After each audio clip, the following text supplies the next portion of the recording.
Ladies and gentlemen, boys and girls, welcome to another wonderful and exciting episode of Tunesday. Tunesday, the day we build music from scratch. Let me get to a bigger camera. There we go. I want to see better, you know? You were so small I couldn't see you there, but now we can see each other right. But how's it going? Welcome back to another Tuesday. Welcome Hefner, welcome Grim, who just resubbed for 15 months. Been 1 month away. Well, I'm happy to have you back. I feel like, well, I don't know. I need to stream more than Tuesdays. When I stream just Tuesdays, I forget how fast a month goes by in terms of stream schedule, you know?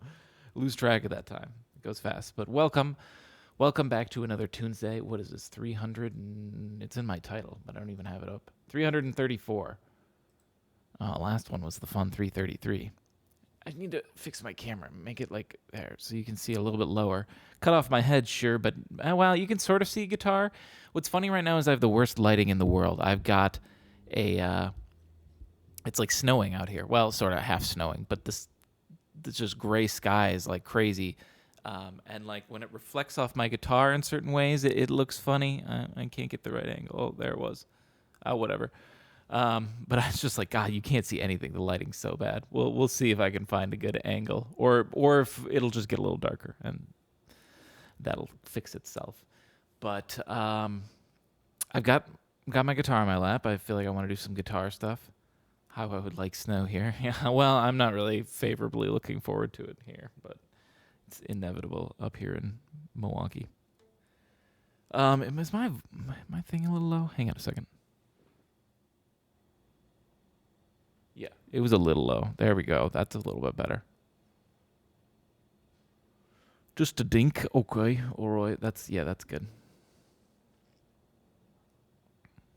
It's like 30 degrees Celsius. I don't know what is it here? It's 36 Fahrenheit, which is what? Getting close to zero. Getting close. 86 Fahrenheit. Oh man, yeah, that's warm there. Snow gets tired pretty quickly. Yeah, right. It's like the first time you see it. I should bend this up if I'm just gonna talk. The first time you see it, you're like, wow, it's so cool. And then like a week later, you're like, fuck this shit. It's cold. It's heavy. It's wet. It's in the way. It's the worst. I hate snow. So I have my guitar on my lap. I want to do some rock. I was thinking, I don't know, some instrumental rock I was actually thinking, because I feel like a lot of times when I do have my guitar on, I end up doing some lo-fi or like lo-fi pop sort of. So I think I want to just do some like something jam rockish. No singing on this one. This one is going to be instrumental. I am putting my foot down on that. Unless maybe some oohs and ahs if I find some good ones in the background, or I just know the perfect ooh and ah to sing. But I want to do one of my old rock instrumental ones because I haven't done those in a while. Now, while I was testing, sound checking my stuff, I came up with this.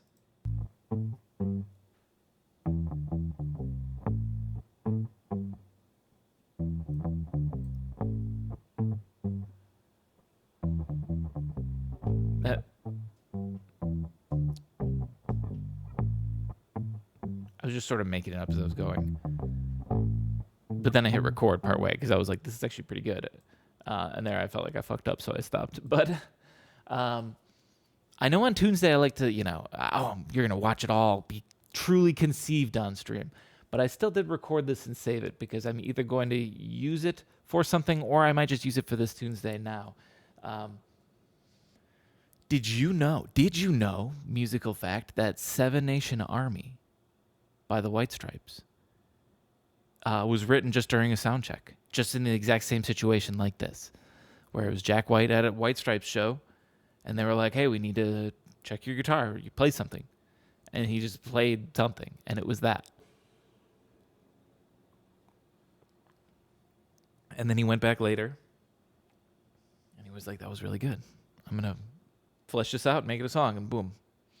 One of the greatest songs, or at least most popular songs, was written. Actually amazed that this lines up on the beat, because I didn't listen to a metronome. How How does it line up so closely? Anyways, how did that go? I recorded it more so I wouldn't forget it. That's how it went. That's how it went.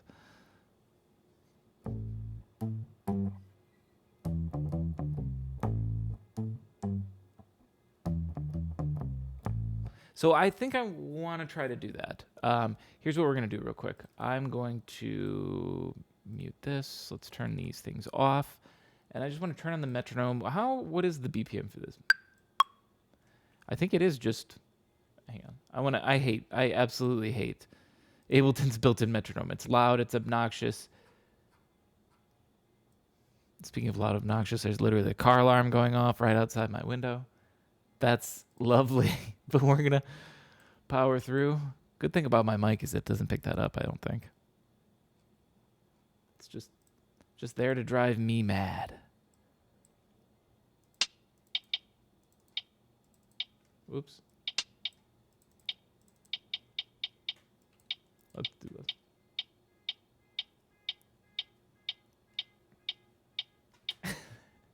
this.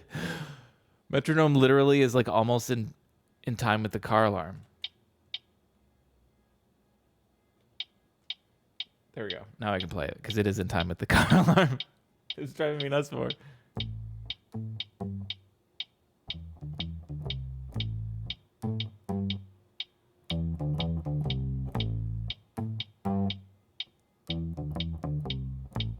Yeah, so I guess we are already at 120. That works. Sounds fine. Here's why I want to figure that out right away. And why I'm actually not really going to record anything more yet. I mean, I guess I could for sake of convenience, but I'd like to be more malleable. Let me explain. We're going to Splice. I'm going to try to find some breakbeat drums to play along to rather than playing along to like a lo-fi kit or something. VHS Villains Doomed tapes.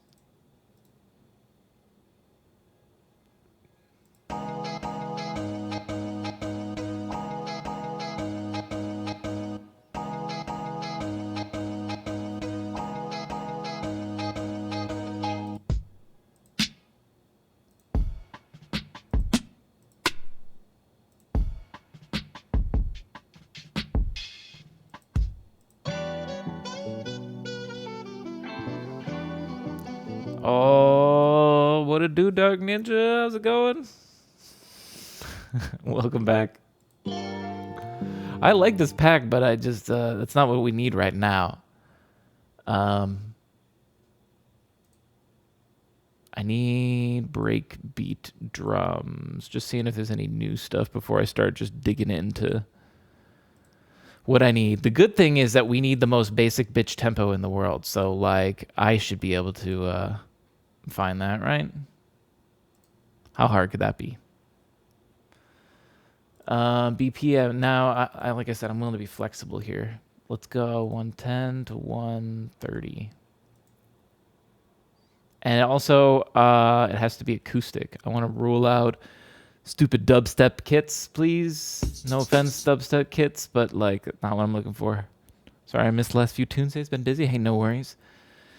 Everybody's got a lot of shit going on. I certainly have had. You know what I need to do? I need to change the font color when I switch to this, because see that you can't even see that on the stream. That's gonna be too hard. Maybe I should just increase the border around the words. I gotta mess with that sometime. I noticed that a while ago, but proceeded to do nothing. Now wait, what's this riff again? How's this go? No.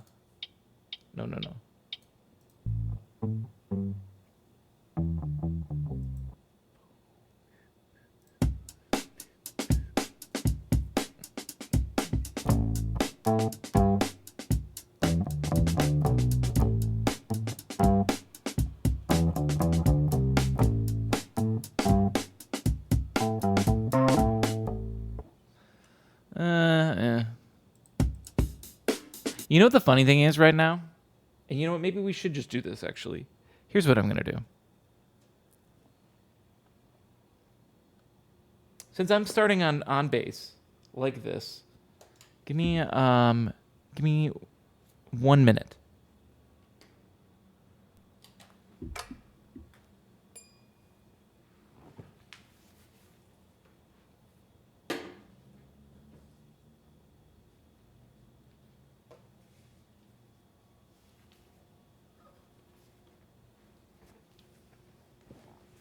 I have not busted this out on a Tunesday yet.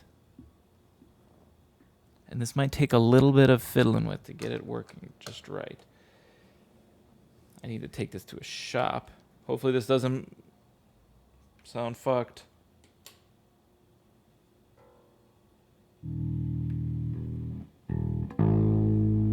Yes. What do I have? Let's do this. I've got right here an actual bass this time. You know, I've been making my guitar just like pitch shifting it down and just making a fake bass sound for like ever.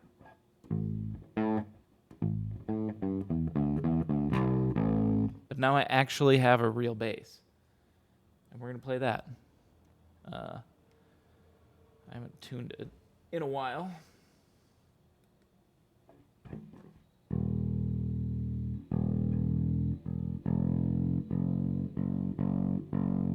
Oh, wait, I'm going the wrong way completely. Wait. Does this thing work for bass? I have a snark on here. Let me try the higher notes.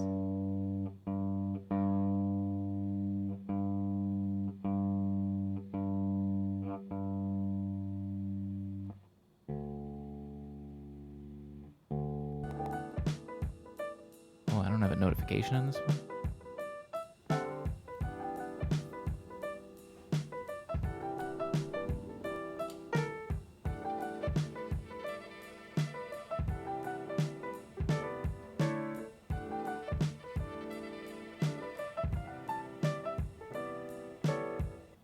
Tuesday while at work. Yes, please, folded hands. Mr. Cheapjack, thank you so much. 6 months? 6 months straight?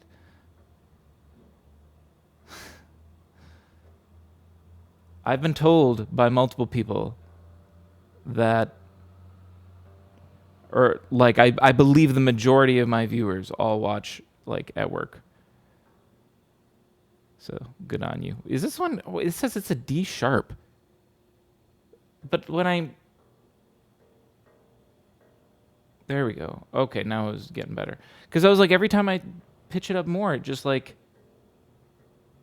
never changes. Like how? There we go. Okay. The snark it behaves a little differently on a bass than it does on guitar. Maybe the frequencies are a little different, or maybe my snark is dying or something. I don't know. Sorry, this is not the most riveting stream. I didn't think I would play this.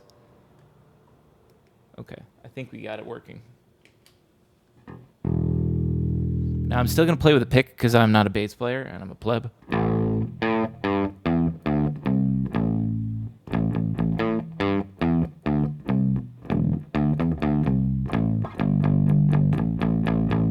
This is also, that sounds really good, doesn't it?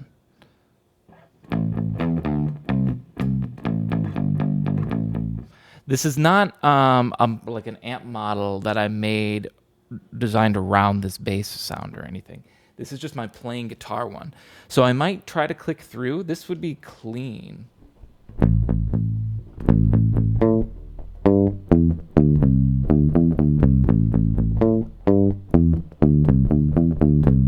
Oh, that's loud.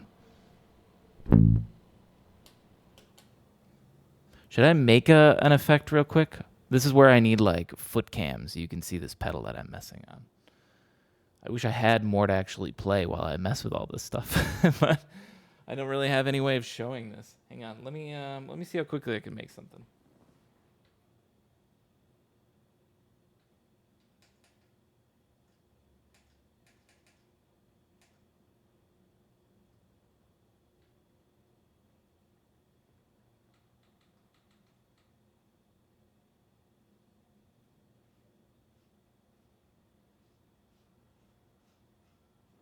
Here we go. I'm changing the amp to just direct.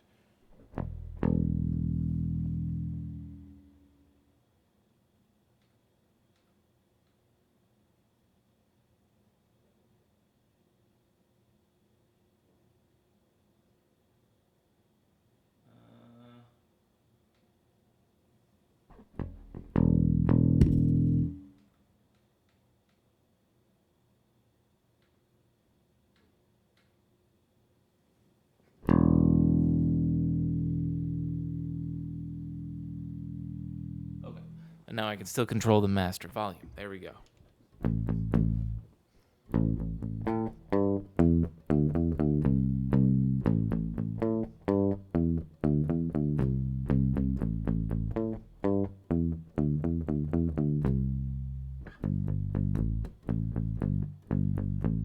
Oh, isn't this a nice bass? It's really fun to play a real bass again. I haven't played a nice bass in a long time. The strings are rusty as fuck on this, so I need to change those sometimes. I haven't changed bass strings. I don't think ever. I've never changed bass strings before, so that'll be fun. Or if I did, I've forgotten how to do it. Anyways, how did this riff go again?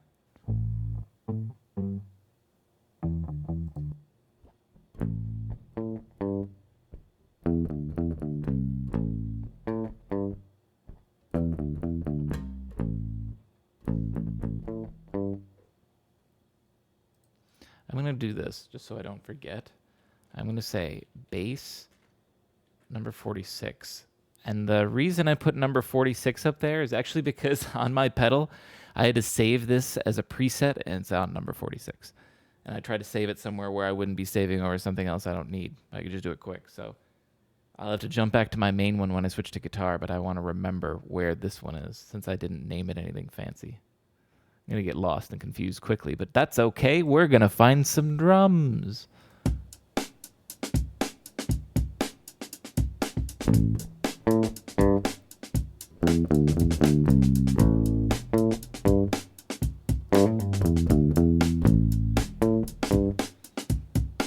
Let's do better. Now, also, not most relevant. Give me random. I want just random. I feel like that's how you find the most unique results.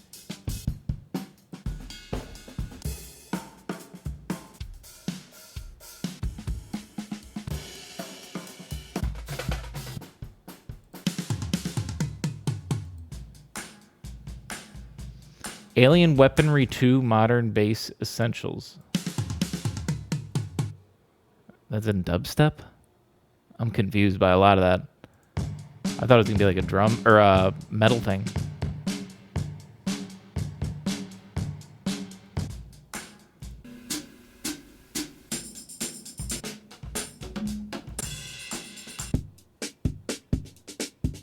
I'm going to open that one because this one did sound really good. So let's sort by BPM. Oh, that's perfect.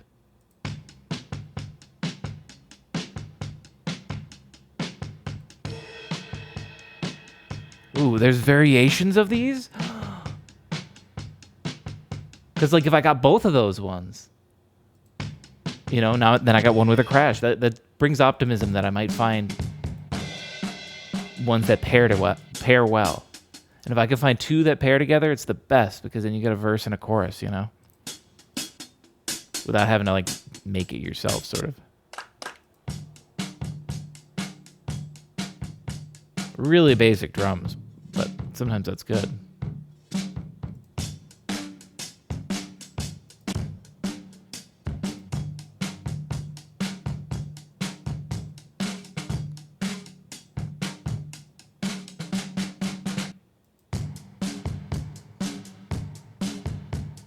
How do we, because these are like the same thing, right?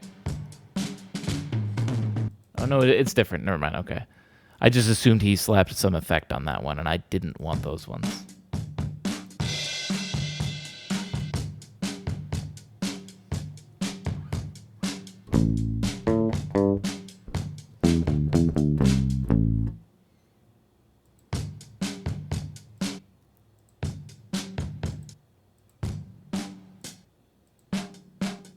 These just feel like I'm playing along to someone already playing drums. It doesn't feel like it's made for the song in any way. They might be too plain. I might need to find some...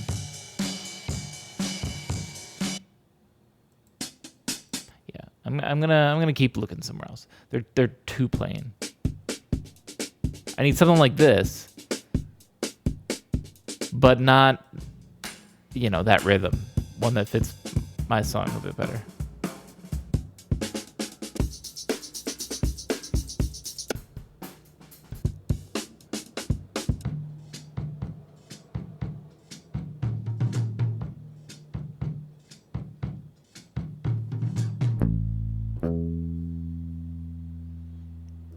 The other option too is I save this riff for another time. Like I say, I don't want to like force myself to go off this riff. I could save this for another time and make a different song on it on my own, not even a Tunesday.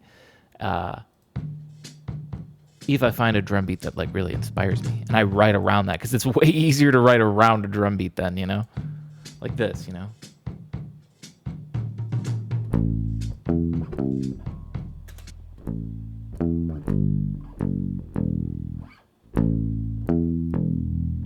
Oh, it's just that? Okay.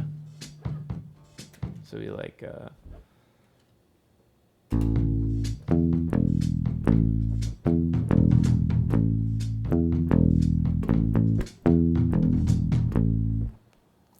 I like that sort of riff.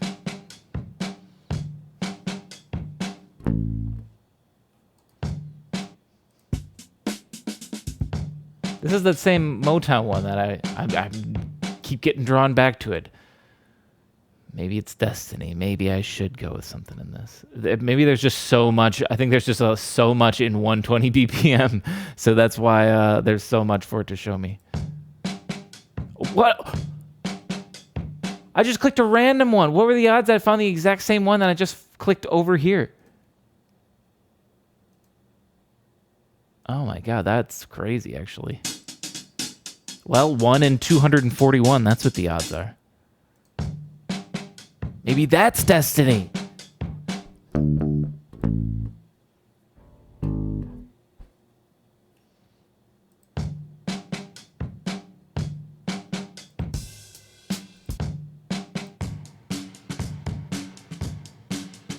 I'm curious, actually, real quick, what if we sort by name?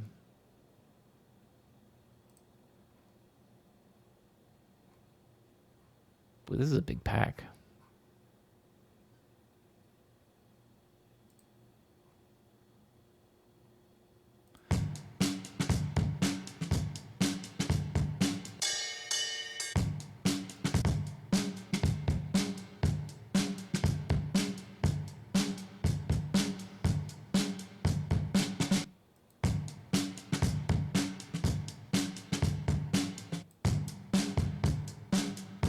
Like these all, yeah, see, this is why you sort by name, because you can find ones like this that all go well together. The one problem is, listen how blown out that is. He didn't record it very well. It's sort of the style of it, the charm.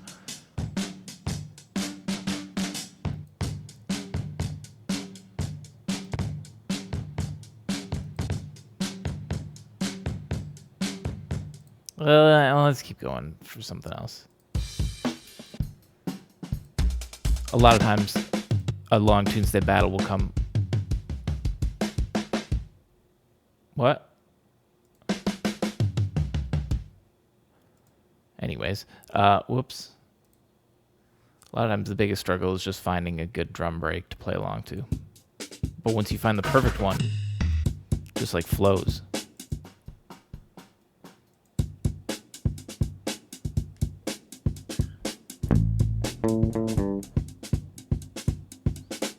Maybe I'm going to use these same notes, but I'll screw around with a rhythm. Ooh, I liked that, but do we have, can we get more?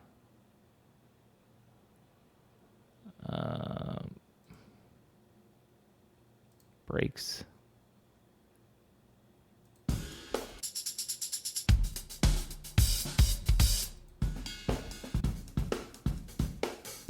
Never mind, I pass.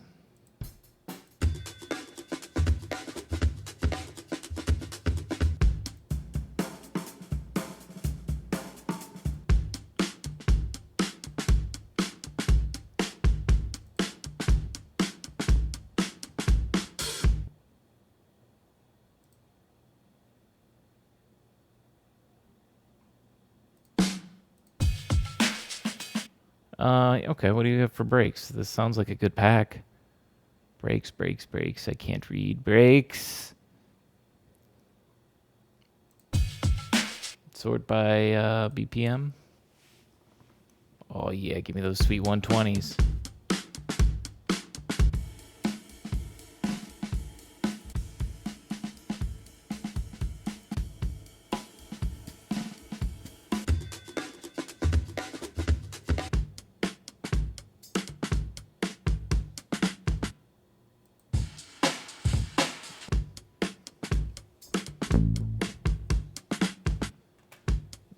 I kind of like it, but I feel like it's going to just give me a lot of struggles.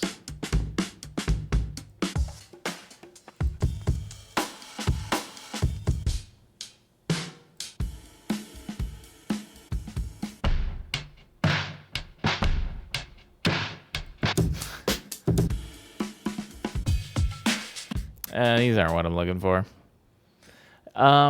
I'm losing hope, so we are going to go into my liked packs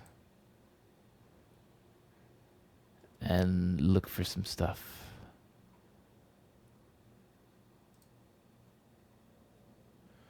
Oh, but these are all going to be slower. Wait, why do I have this pack liked?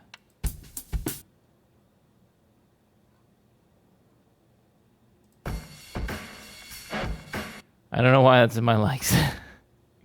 Seems like something I would like, but I don't like it. Oh, this is a good pack to like. Studio acoustic drum layers. Oh, these are just like individual samples. Yeah, we're not doing MIDI. I want a break. Give me a break.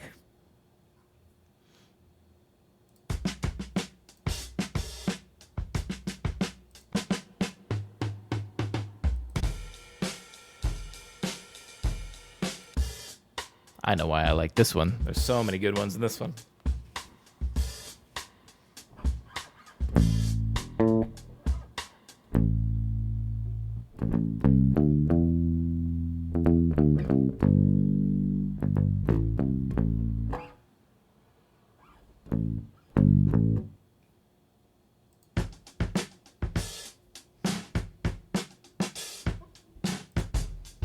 Just trying to find one that I get into now. Here's one I've used before. You can see which ones I've downloaded. So that doesn't necessarily mean I've used them, actually.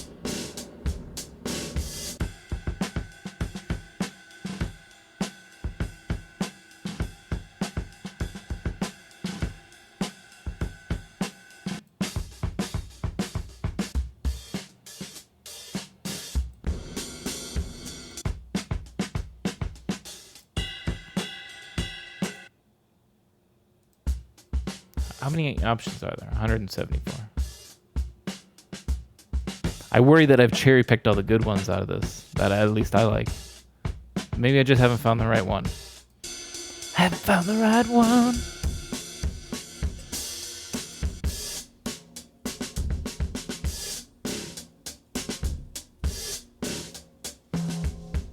Some of these just are really good until something obnoxious happens.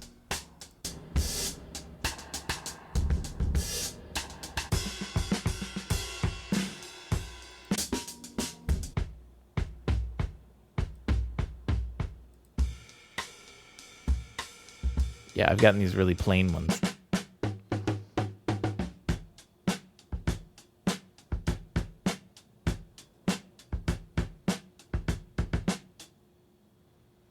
Give me that. Just because I'm starting to feel like I want to get some notes on the page. I'm going to turn this off. But I'm going to duplicate it. Actually, I'm not. I'm just going to create a new track. But I will free that up. And where is it? Do I have Splice open? I don't even have Splice open. Hang on a sec. Hang on a minute.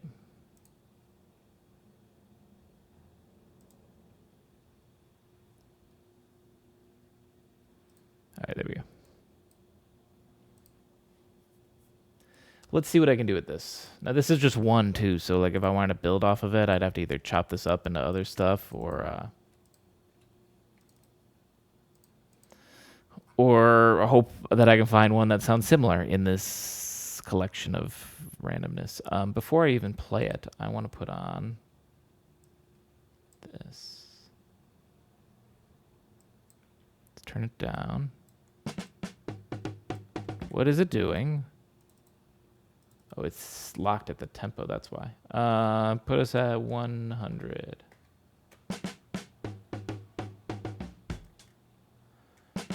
Now, where does it actually start? Right here. This is the downbeat.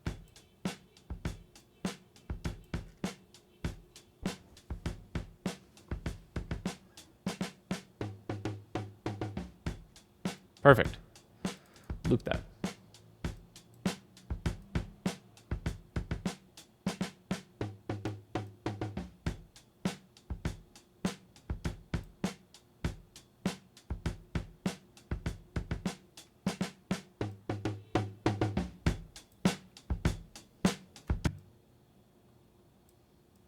Do they have any presets? No, not for a full kit. They just got individuals. That makes sense. That makes sense. The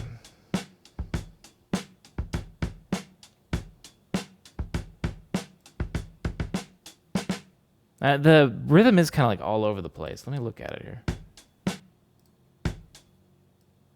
Wait, okay, so let's do this because this is too confusing the way he freaking did this. Let me just consolidate it at that length right there.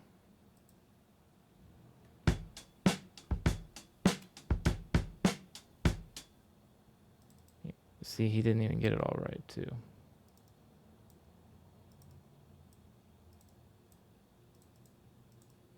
Just getting the important beats. Or at least some of the important ones that look broken.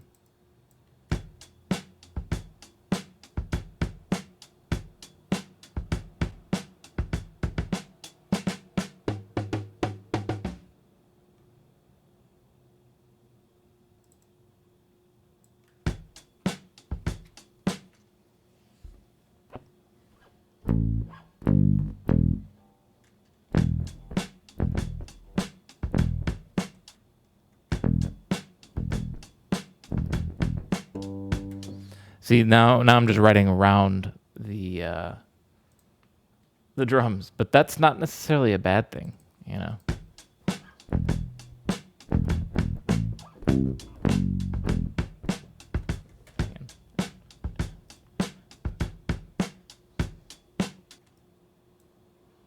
Let's pull this out real quick. This is the drum beat I want to focus on.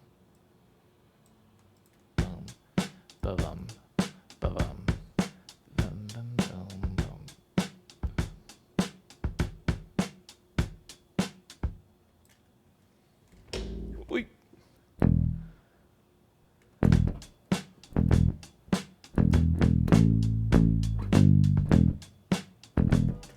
I need to get rid of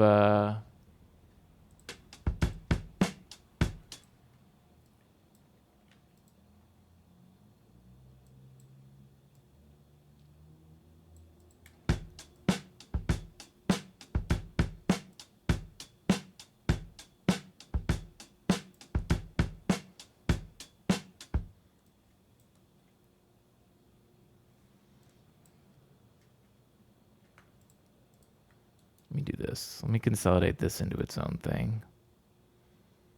Pull this aside for right now and loop this bit.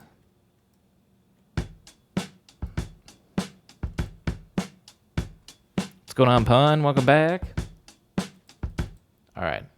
So if this is our drum beat. Oh, damn. Thank you for the 200 bits.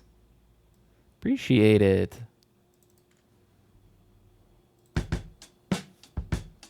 right, loop this for a bit.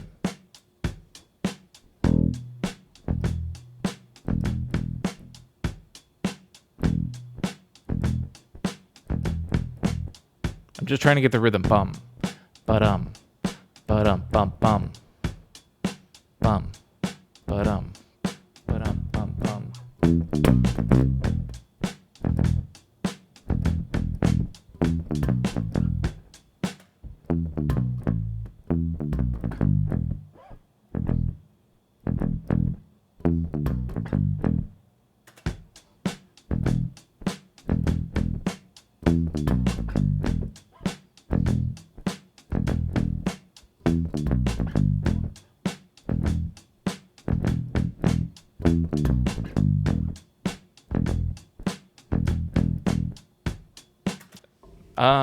I kind of like that riff. That's kind of fun. It's so fun playing. Yeah, if you may not have seen since you just came here, pun, but take a look at this. This is an interesting guitar shape, right? It's like one of those Paul McCartney style basses, right? It's because it is a bass. Well, I don't know if it's exactly Paul McCartney one, or I mean, I mean, it just became that style because he played it a lot. It wasn't like he invented it or anything, but yeah, now I got a bass, and so I'm trying it out on this, and it sounds amazing. I love how this sounds right now.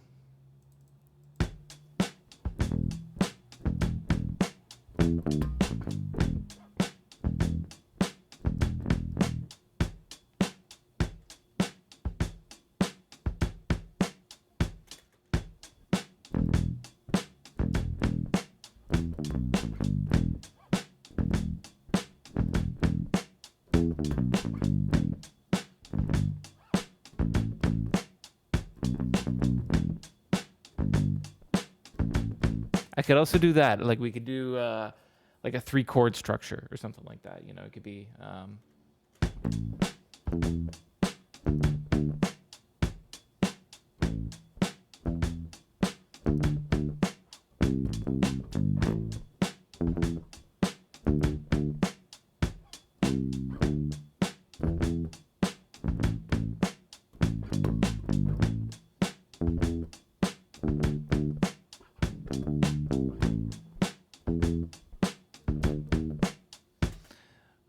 I don't know. A lot of possibilities. This is why I was drawn to this drum beat, is I just heard potential and possibilities. But I like this too, because it's like it's an interesting rhythm. It's bum, ba-dum, ba-dum, bum. You know, I don't know. It's kind of interesting. It builds each time. It's different than bum, ch, bum, bum, ch, bum, ch, bum, bum, ch, bum, ch, you know, and then that till infinity, which is what that Motown pack was. Everything was that. And it's like, that's a classic go-to beat, and I get it, it works, but like, sometimes you want something different.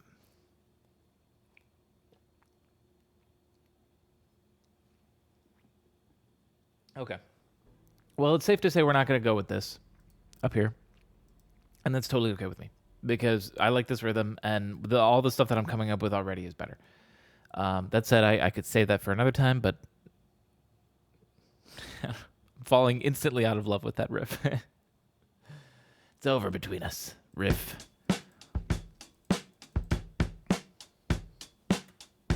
I gotta, hang on. Let me get rid of this because this is a dead track, but I need to keep that still. Number 46, bass. Oh, thank you for, okay, bass number 46. I wonder when you put number 46, what does that actually reference on here?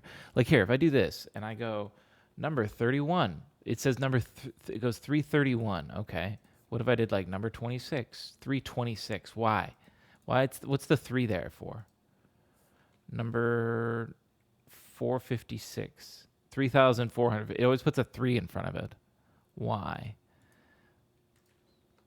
I don't know. What does it mean?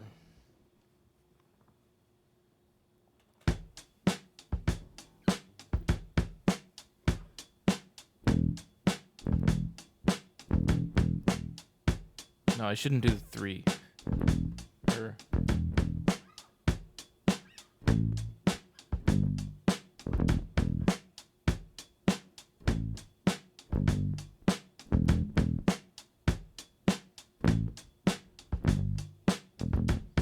do that. I mean, it's just three chords. So whatever three chords I choose, I don't need to be that much of a stickler of it because it's all been done before, right? I can just accept that. Like, I don't need to be like, oh, that sounds like this song, because who cares? It's guaranteed it's all been done.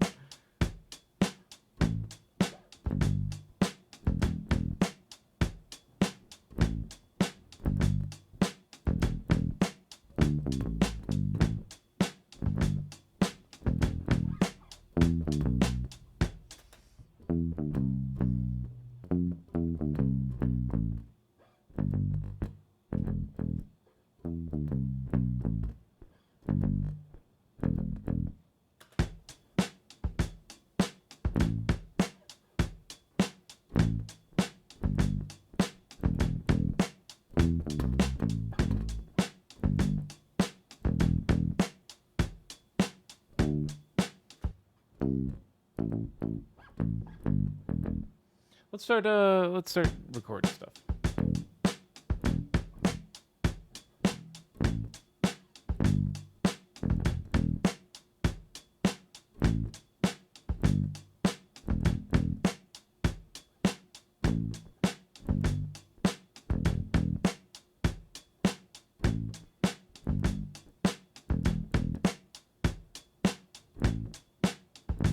I keep doing just one note there.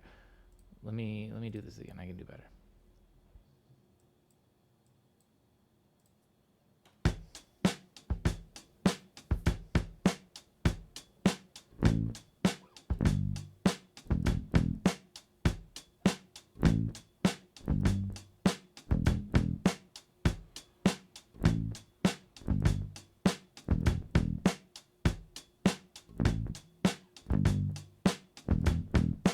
Now, hang on, wait. I also learned that there's a little bit of buzz. So while I can, I should record this way. Because facing this way, it eliminates the buzz.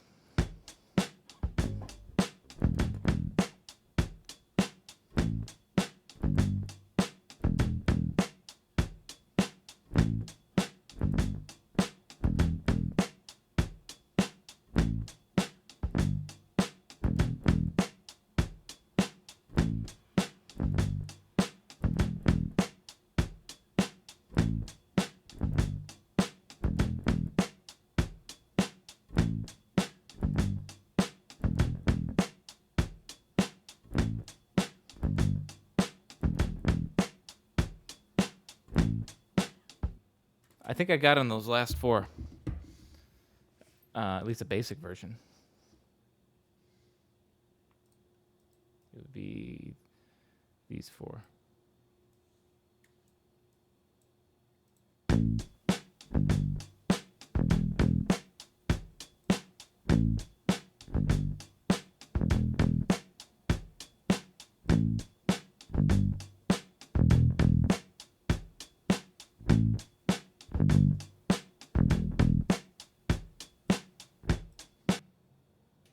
They have a E-bass. I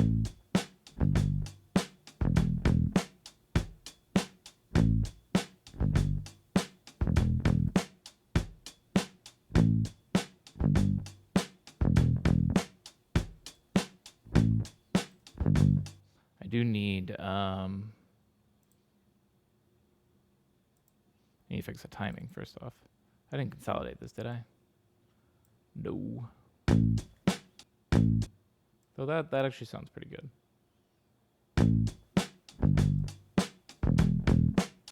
Let's consolidate this as is.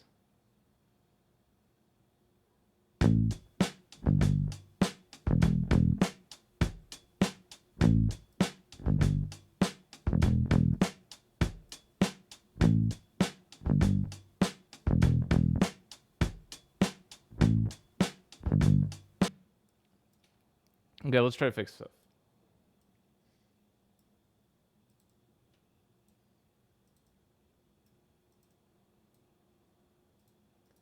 I'm going to try to not move the pickup note. It should be right there. Like here it comes in a little late. But it's technically not that important of a note in terms of timing, ish. We'll see how bad it is, but these notes definitely should be on the beat. Most of them are pretty good.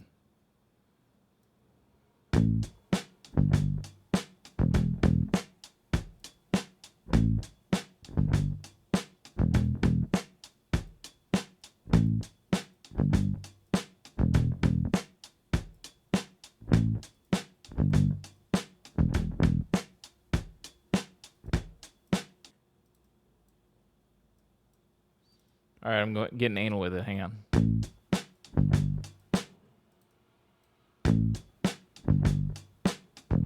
Find a 90s rap acapella. You know what I keep hearing, though, is in this.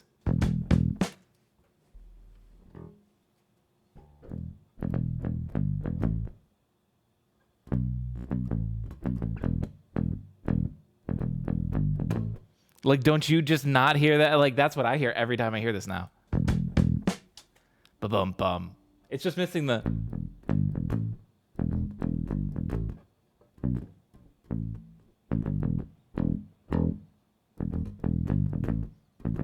I mean, that's what it is. This riff.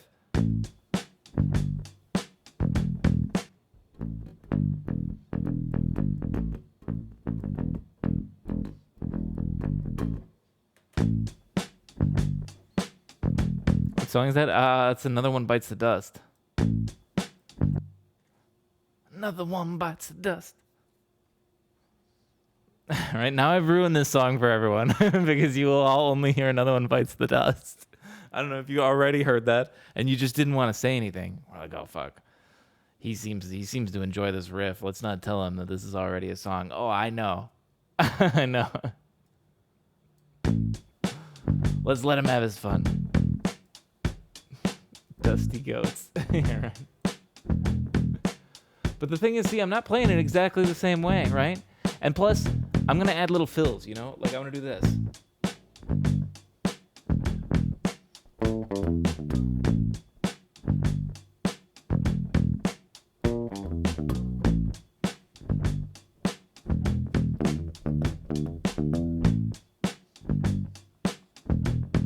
I just got to get a good, I want to get a good simple thing. And then, honestly, I'm just going to go on another track, and I think I'll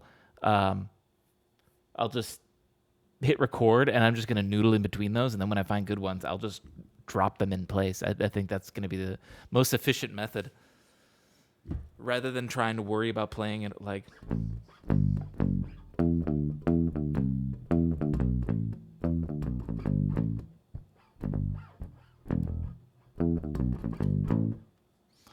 Little filth. My chat just refreshed. Hopefully everything's going okay. Yeah, it looks fine. Whatever. Okay, wait. Let me final listen through to make sure there's nothing.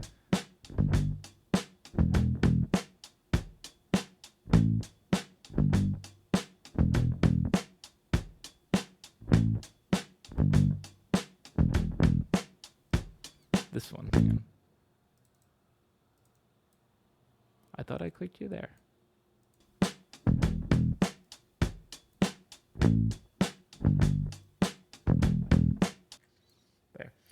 Funny enough, you can see the pickup from the last note that I was hitting, or like the beginning of the next note, right? But also, funny enough, this first note got cut off because of that. So in a weird way, it actually does sort of complete itself. And I'm going to just leave it. Oh, you can't see that. Hang on. My big fat head's in the way. It's right over here on the right. It's super tiny, this little bit. You can see a tiny waveform of where it was going. And then if we come back over here to the beginning, we can see it comes out of nowhere. And when it should come from the tiny waveform that I have over here. But this is actually for a different note, but we're going to just pretend it all fits because it does. Screw you. Delete that. Hang on this track before I start making all these other tracks. I was going to put this on.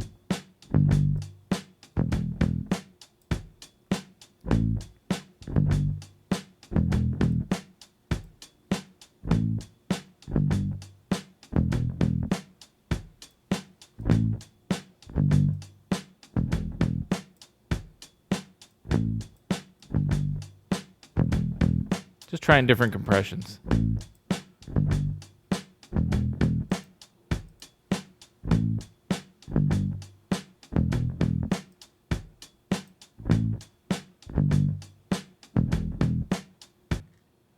I mean, at this point, they're basically the same. It's just whether it's 50% or not. I could basically just do this.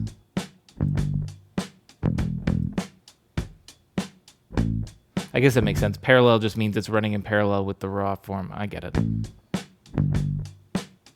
Or do you want it fully compressed? Okay, I get it.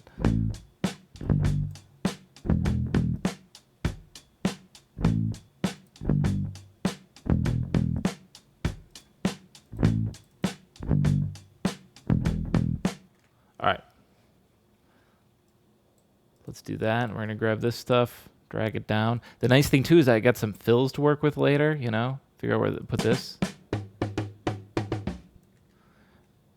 That'll be a nice little transition to somewhere. I don't know.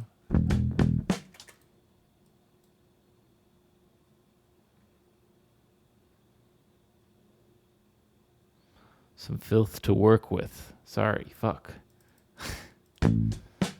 No worries. Made a music video. That's cool.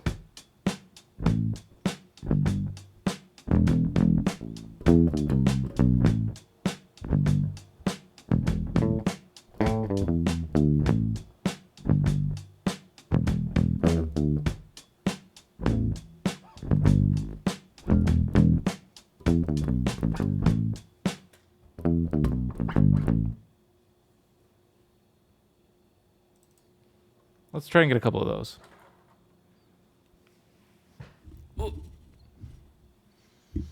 Always wanted to make a music video, instrumental tracks though. What kind of music video would you do? Boy, my chat just keeps. I don't know if. Let me know if I'm having any stream problems with my internet or if it's just Twitch being stupid. But my chat keeps like someone will say something and then it'll just like refresh and go welcome to the chat room, and I still see it. It thankfully archives it now. It doesn't lose it, but it does it after every chat message, and it's like, okay, something borked with my internet, or are you just fucking up, Twitch? Hang on. Hopefully I don't bump the mic. There we go. There might be some titties in it. Oh my. I have to edit again before I can show because I remember that this is Twitch. Yeah. If there might be titties, we'll save that. We'll save that for the after hours. The Discord only stream. Oh yeah. Even that, I don't know. It might be too intense. All right.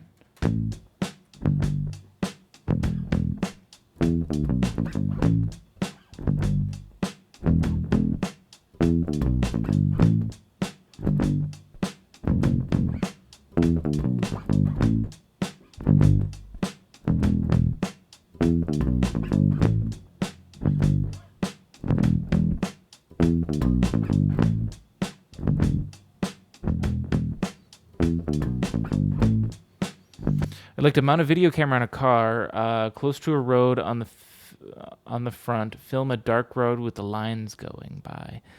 That reminds me of the only music video I ever released, which was just me using the dash cam footage from my car of me driving down a really long country road in the middle of nowhere. And the sky looked really cool, if you haven't seen that one, or the video I'm talking about. I'd love to tell you the song it's on, but I honest to God couldn't. What was the song called? I don't remember. Hang on. Do I not have that on like the front page of my damn Twitch? Oh man, that's bad. This is why nobody watches this thing.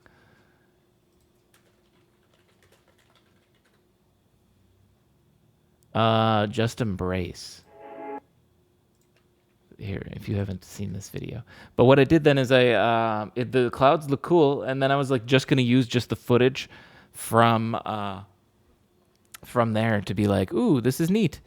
And that's the whole video, is just me driving down a long road. And then I was like fucking around with some effects in my video editor, which is like a cheap, shitty program I got for like $1. That squad is my squad's COD theme. Oh yeah, you were the one that told me. Were you the one that told me that this came up while you were playing COD? And you're just like, damn, bro, it's too real. Like when that chorus hits, you're never gonna be a winner. Like, damn, dude, he's just watching my game and singing about it. DaVinci Resolve is free, by the way. Well, so the software I use, is it nice for free? Because the software I use is good for what it is for being $1. It's kind of shitty if you want to do like a lot of work in it, but it does the job for what I need because I don't need a lot of effects and I don't need a lot of things. So I'll probably just stick with the one that I got because it does the job. But when I was just messing around, there was one that was like, I don't even know what the effect was called. I'd have to look again. But it just created this weird effect with the clouds. And it was based on lighting. And it made the trees look like they were sort of like cut out because you could see like traces around them. Yeah, so like when it gets darker, so does the sky. So like when there's more trees around, it gets a little darker. It was I was just like, this looks fucking cool. This looks so cool. There's my music video. It's slightly hypnotic then too, you know?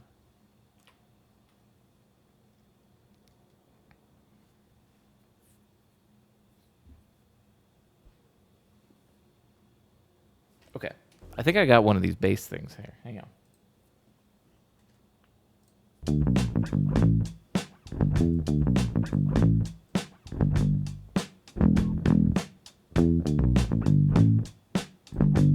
Like this one already sounds good. Let's see if I got a better one, but hang on.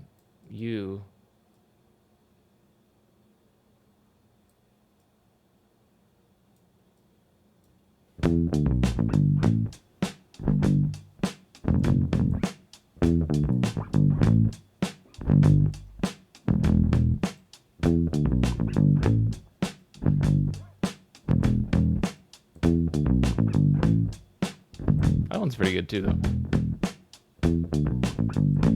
That one's a no. So it's either this one or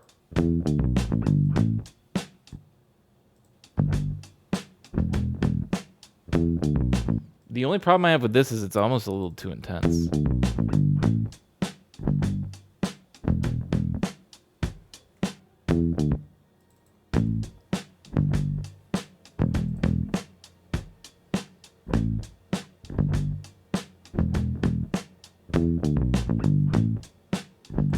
Can I just like do this? Actually, yeah, that works. Just lower it to match the frequency of the other ones. I mean, that's what the compression's supposed to be for, but I think it's the way I even played it was just so intense that the compression's working, it's just not the same. I don't know how to describe it. The intonation? No, the timbre.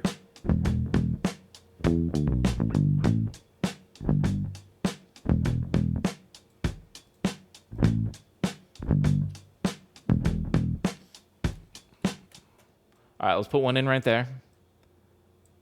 And then right here, I'm going to just use the metronome to signify it. But right here is when like the guitar's got to come in or something.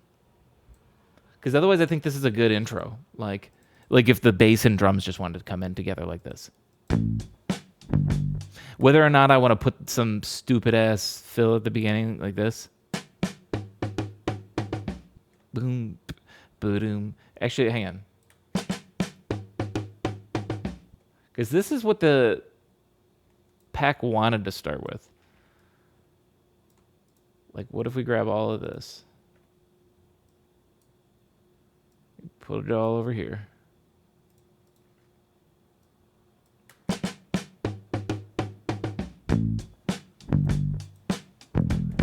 I don't like that.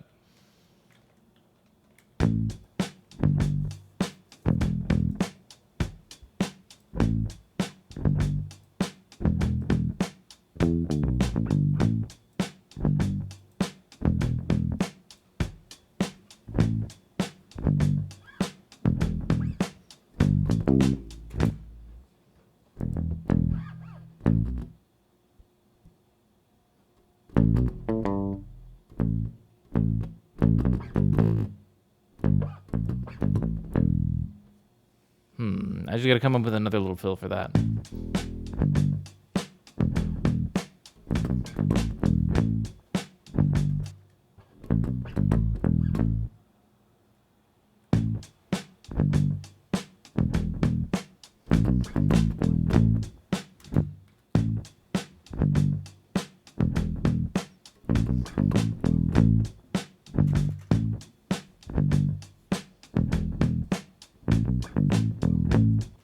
I like the riff, but I can play it better.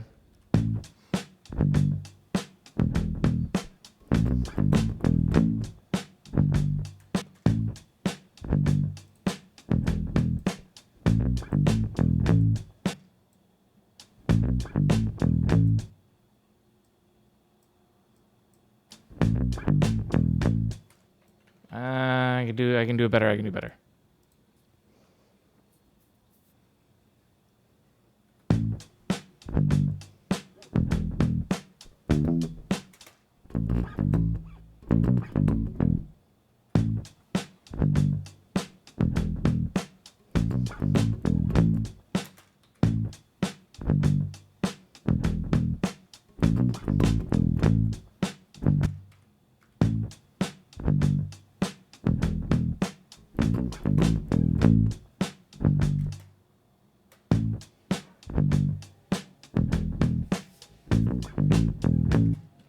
I can do better.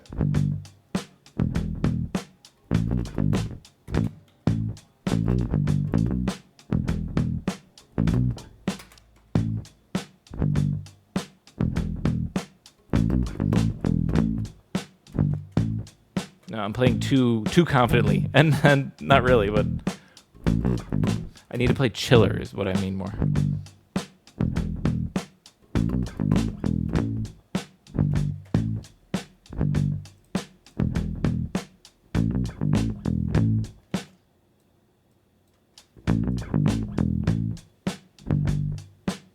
That one I can live with.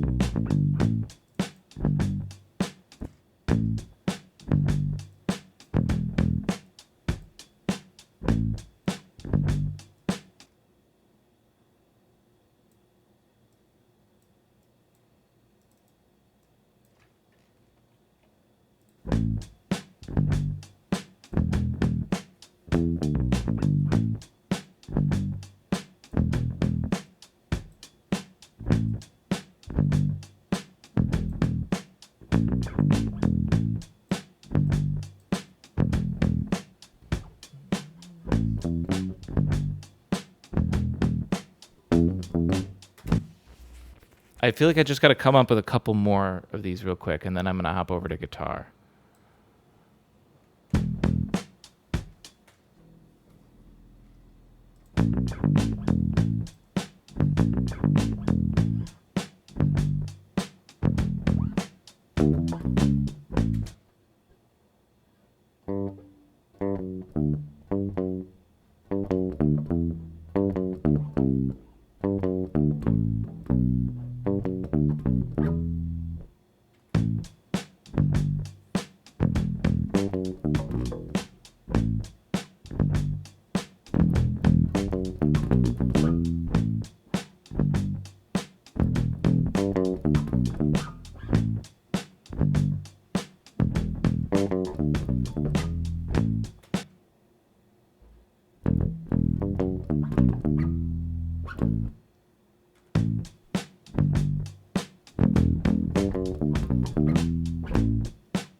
Ooh, I like that.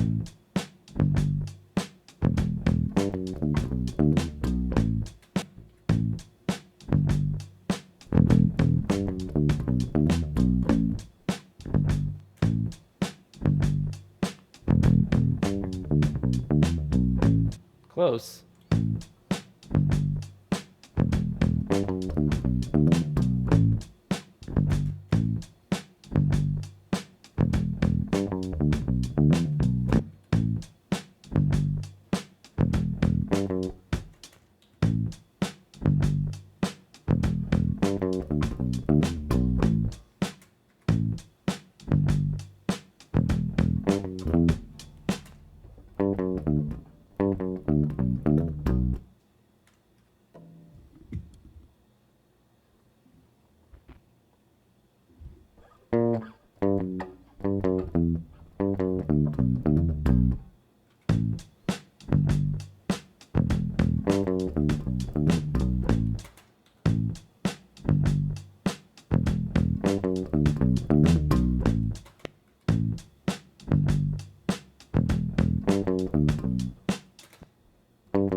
Ugh, it's a hard riff.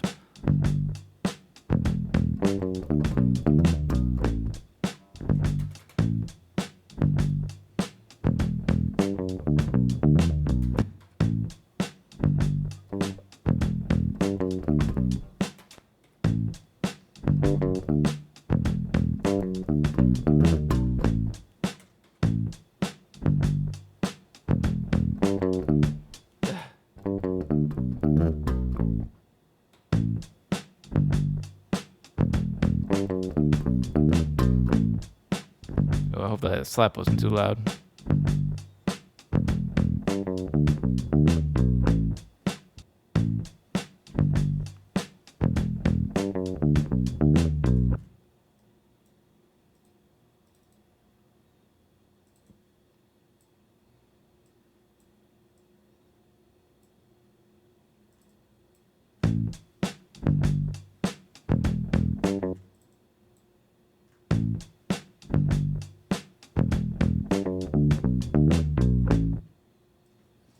I don't even know what the rhythm I want there is, so that's not gonna work. Let's do another.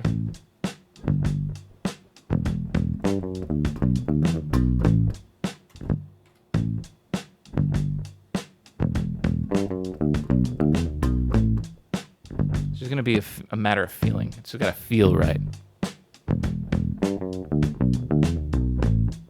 Like that felt pretty good, I think.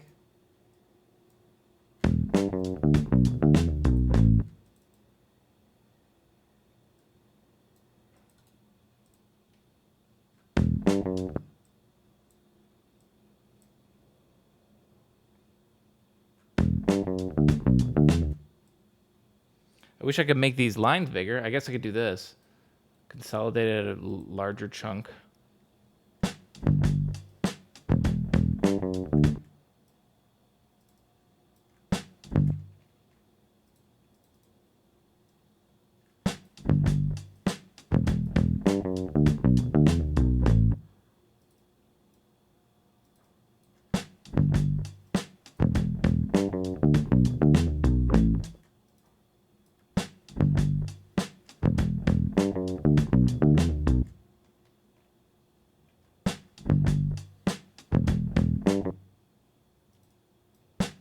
Do I want it earlier?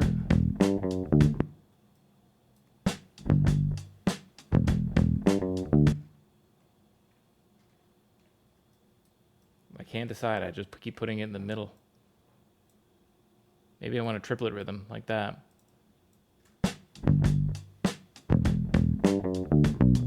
Actually, that is what I want.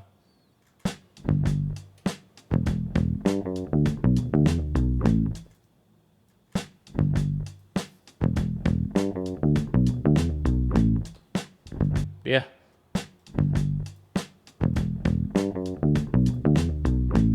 That sounds perfect. That's that was the missing piece. I just needed it to be a triplet rhythm. Because every time I drag it to the fourth beat, it was like, this sounds awful. This is not what I want. I can't. It's just a rhythm I got to just feel out. Nope, it's just a triplet one that I haven't tried yet.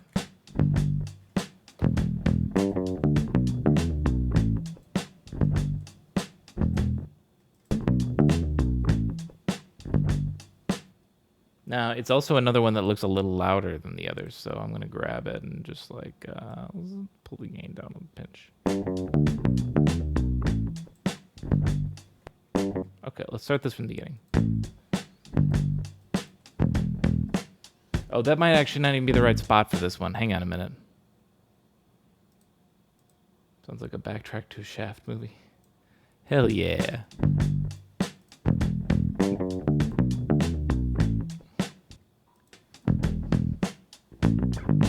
Or wait, was this in the right spot? No. Hang on. I'm going to rip this down to here and pull this over here. Bum bum. So bum bum. Just doing a little surgery here. Ba-dum bum. Bum. Ba-dum. Ba-dum bum. Ba-dum ba-da-dum boom. Ba-dum. Ba-dum bum. Dum. Ba-dum. Ba-dum bum. Ba-dum bum bum ba-da-ba-dum. So like it's every other that the bass goes a little funky fresh.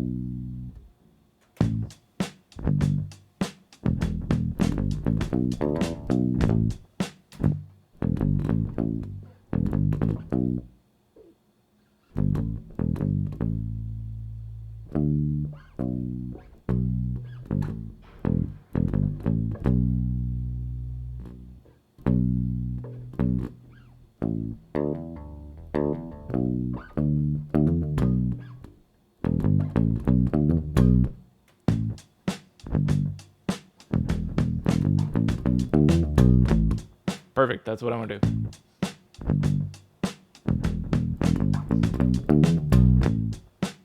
I should play that last note though.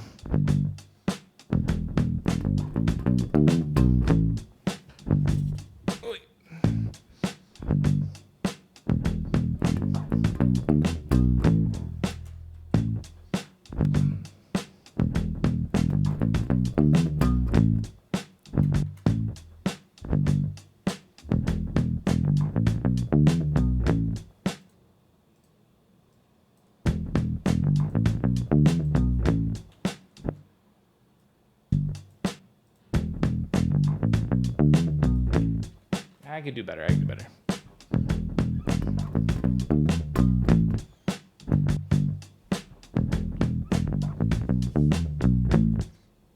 Close.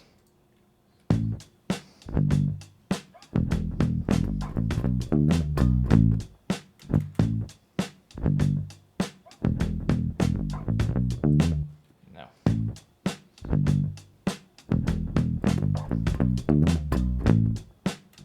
Keep putting a break in. Should I be putting that break in?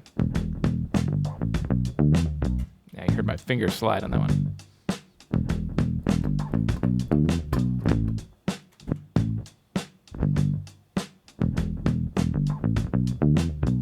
Could hear my finger slide on that one, but I liked it though.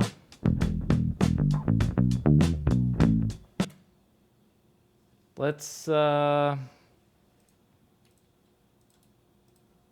I need is this.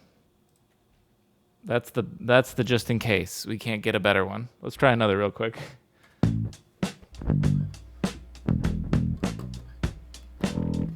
Uh-oh. So this is what I was worried about. Hang on. Okay, it works. This bass needs a tune-up. Basically, a lot of the wires are a little old and janky, and things need to be fixed. And if the input is not sitting in just the right way, it won't work. So I've been careful not to bump it too. I'm amazed it actually worked in the first plug. And so now I'm worried too when I have to switch to my guitar. I'm like, should I just do all the bass for the whole song right away? That's going to be a hard task to do though, because I don't really know where this is going yet. So we'll see. Once I'm finished with this little riff, I'm going to take a quick stretch break. My legs already need it from propping up the space like that, but at least, but I'm about an hour in, so we get something. What was I doing again? It was a. That's a.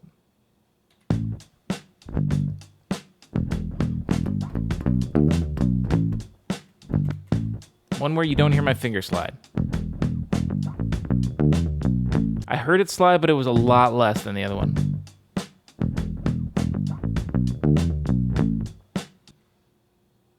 Let's try one more.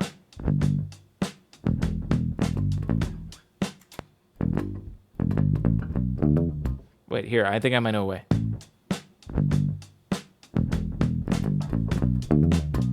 Yeah. I just gotta play it better. I'm like lifting my finger really quickly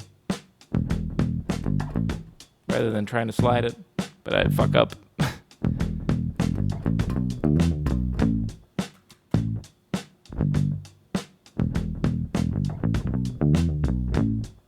Ooh, it was really close.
I'll go with that one.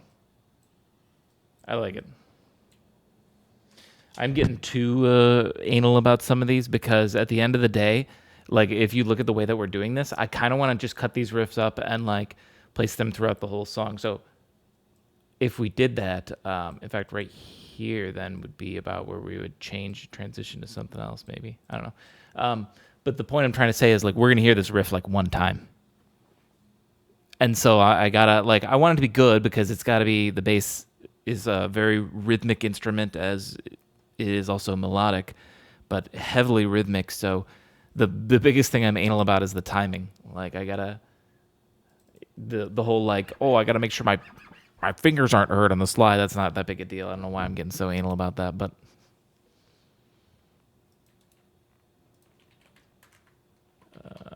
Whoops, record bass. Okay, I'm gonna stretch my legs for a little bit. Okay. Here's what we have. I'll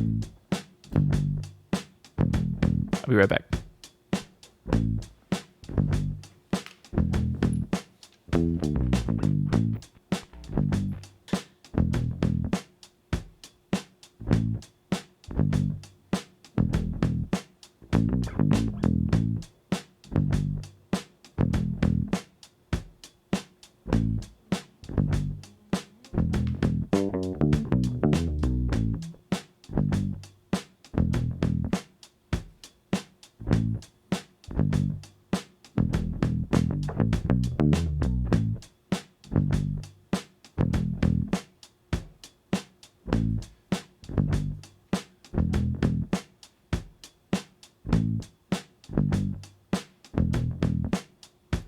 Okay. I already hear something I want to change. Here's something. In terms of like structure of this all, right? This is where the guitar comes in, I'm thinking. I like the idea of just a bass drum intro. If guitar comes in here, I actually feel like this fill should be something different. It should be something transitional because by this point forward, like here, on, hang on, let me signify it better with this. This is where the chorus, or whatever we want to call it, would start.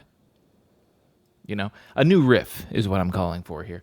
Now, we can easily come back to this, and this will not be wasted at all, I think, because what I want to do is grab it. Wait, where? Give me give me, yeah. I want the very start of the riff. Boom, ba-dam, ba-dam, right there. Okay. So, like, let's say we come all the way back here and go.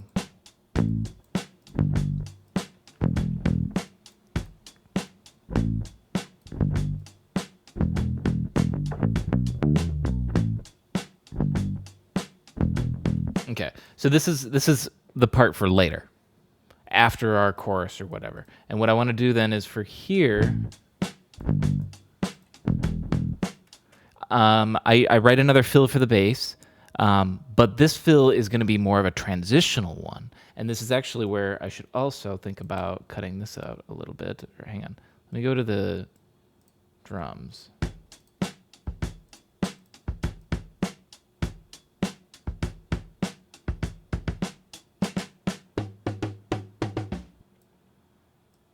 Let's see, how should we fit this in?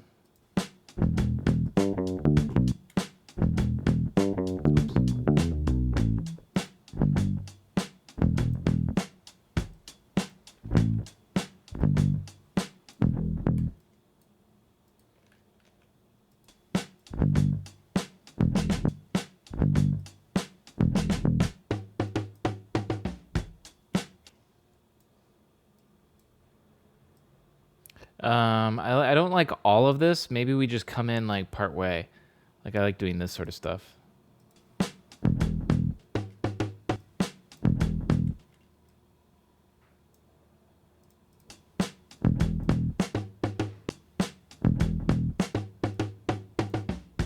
Yeah, like that. I like that. It actually helps to arrange the drums like this ahead of time because now I could maybe play along with it on the bass. It actually feels like we're writing a coherent song together and I'm not just playing over the top of some break beats I found or something. You know, the drums can't play to me, so I have to play to them. Or sometimes I can arrange the drums to fit me better, but it's a lot easier to just play the drums. I do that, and then I need a cymbal or something. It's gonna bug me until I have one. So let's put it in now. I really need to save. I swear to God, I made a really good crash. Actually, let's just use this as a starting thing. I made a really good crash preset where I found a whole bunch of more good ones that fit this like chiller vibe a little bit better, and they're not so intense. Because these crashes that I have here are a little bit more, I think, I don't know, hard.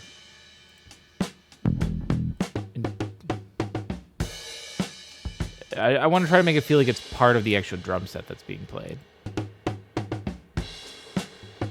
This does, actually. Passable for now. Let's keep it.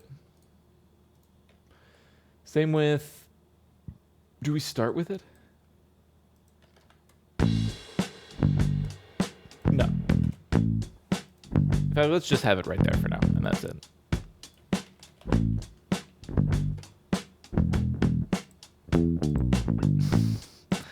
Crashes are hard. Yeah, dude. Tell me about it.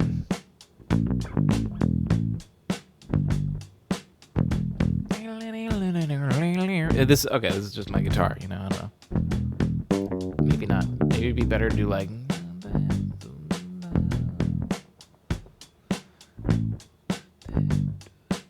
Ooh, I have an idea for the guitar. I'm gonna do it, hang on. Hang on. Because it's gonna take me too long to grab my guitar and set it all up and everything. Give me just a piano. I just want to track the rhythm mainly.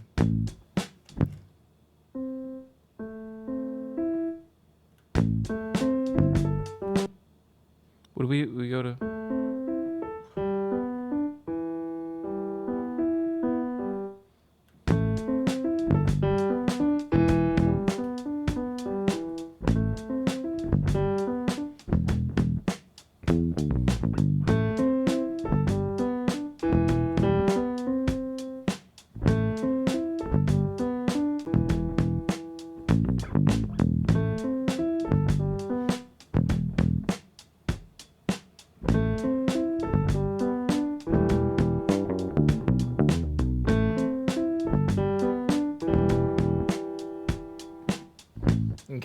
That's not necessarily even the notes that I want, but that's like the rhythm I hear. This.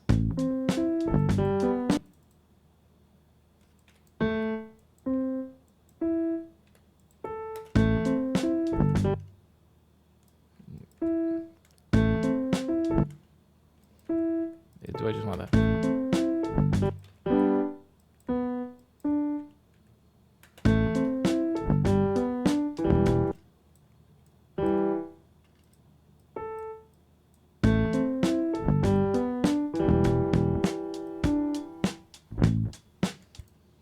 This.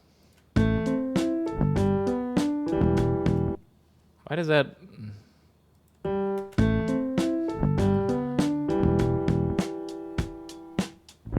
Yeah. Basically, this is what I hear, but I want to do it on the guitar. And not necessarily these notes, even.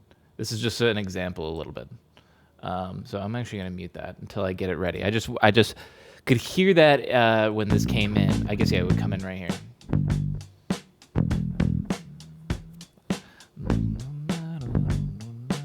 So I'm basically going to arpeggiate some chord, like... And then I want to strum out a chord there.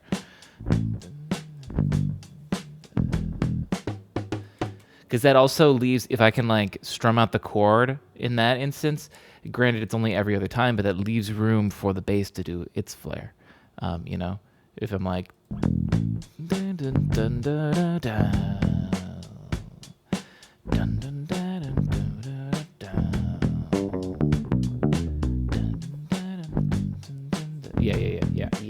yeah. I hear potential. I hear it. It's growing. Bass. Let's get the bass. Let's go right back to bass again. Here we go. I'll just play this from the beginning right now. I'll turn the piano on. Cause.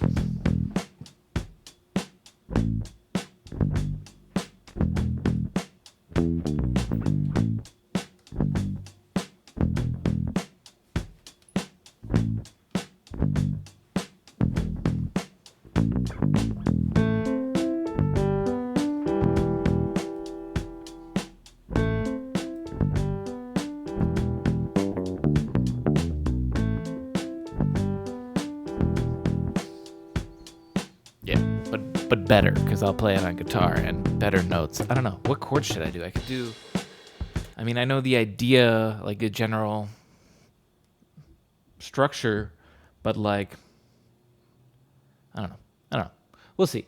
That's a future problem. Right now we got to figure out... I'm going to go for the challenge of trying to, at the very least, write this chorus as well on bass before even touching the guitar, even knowing what the guitar part's going to sound like. This song is essentially just all being written on bass, which happens sometimes. That's fun. Especially if the chorus can just be a funky bass riff. I mean...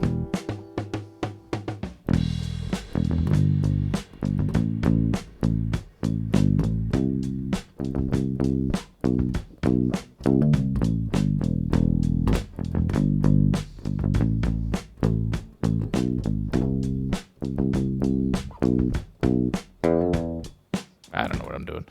Just making shit up. But it's not bad. It does make me think I should write whatever I write. It should be an E. The chorus can be an E, because I guess the song is in A, I suppose. We start in A, you know.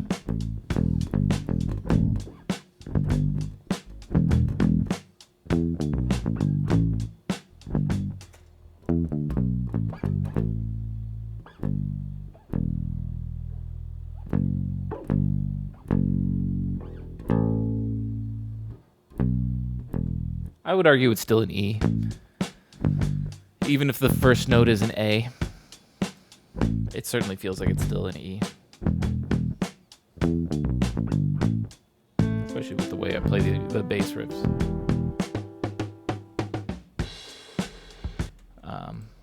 Okay, now what am I playing for the bass?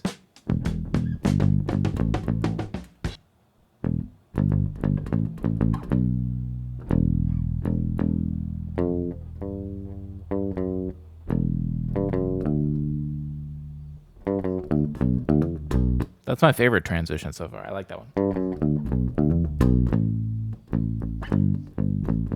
Should go to a better camera angle. Zip.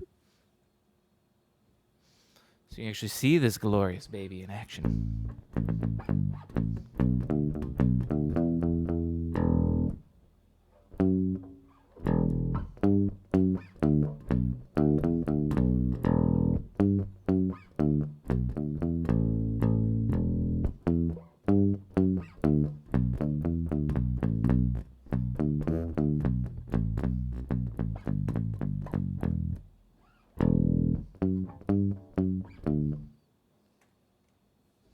Okay, how can I turn that into this?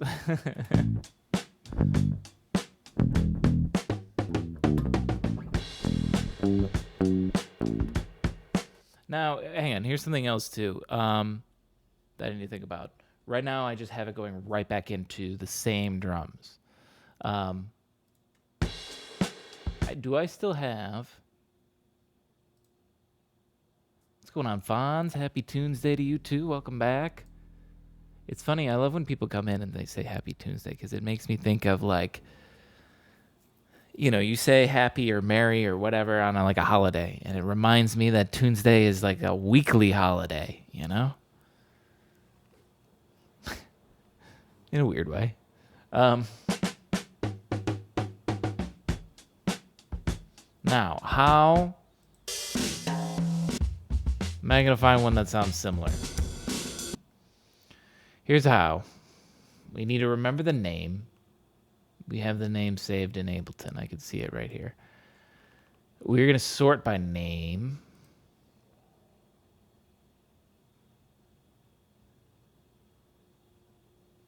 And I've already forgotten the name. It's Vintage Drums 30. This is bullshit. He just numbered them. They're not going to be anywhere near each other. Vintage Drums 30 here.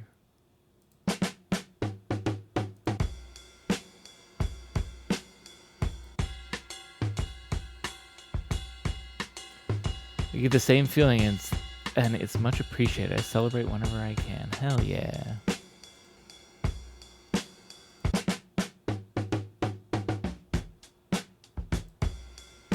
The funny thing is, this is it. Fuck it. I got all these fucking credits. Let's get it. What does this work? So this is the same drum kit. It's funny. He took like one kit. Hang on. Let me examine this before I actually throw it in here.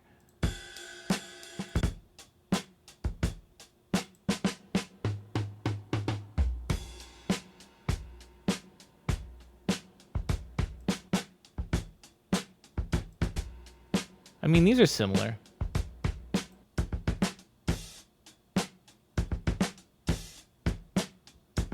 Ooh, give me that.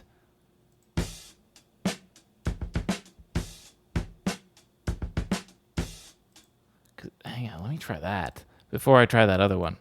Because the other one will work, but it's kind of plain, isn't it? Oh, it's got the ride going, though, through it. Okay, that's not so bad. But this one's very odd. Oh, I got on the wrong track.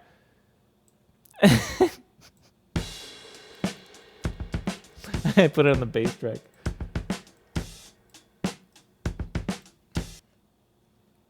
I need to come up with something different at the end, though. Hang on a second. Because it does the same thing 4 times, right? It goes like...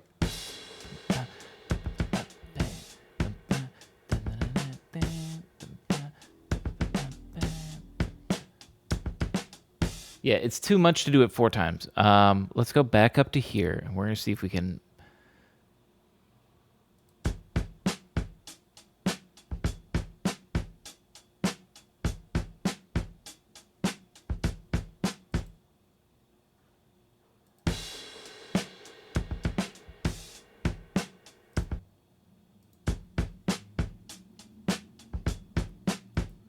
I don't know what's going to sound good, so give me that one.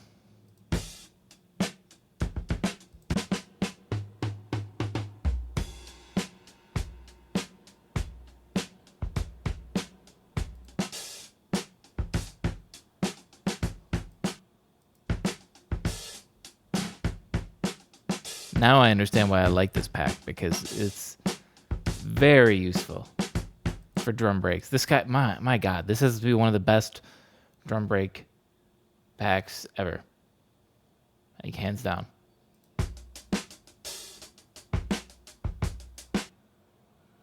Interesting how he did sort it all. 85, 90, 100, 85, 90, 100, 85, 90, 100. He did 3 and of each number.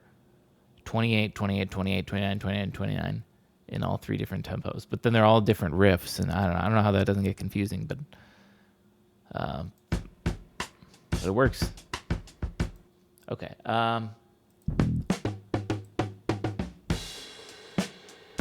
Did I just download put this on its own track?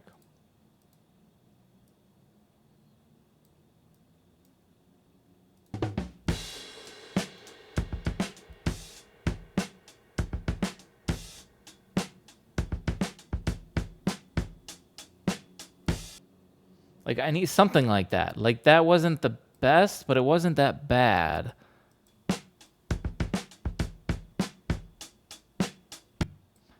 You get what I'm saying, though. I want something to break up that riff, because I love the riff, but it gets a little monotonous if you hear it 4 times.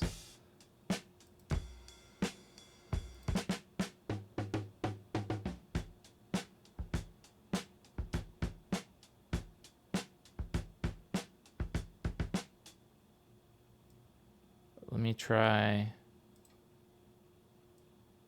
Oopsie.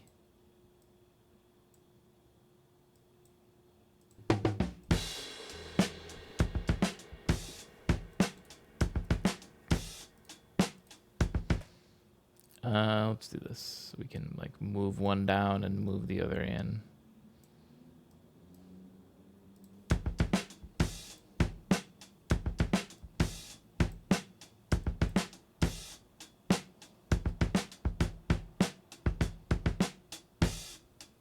Okay, hang on. I got confused on the beat. Let me try to play along with this.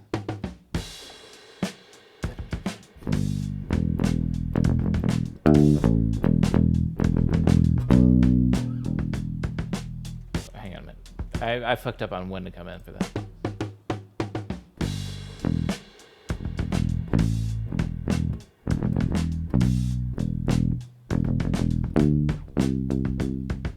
No, that one definitely doesn't work. It definitely doesn't work. Let's swap out the other one again.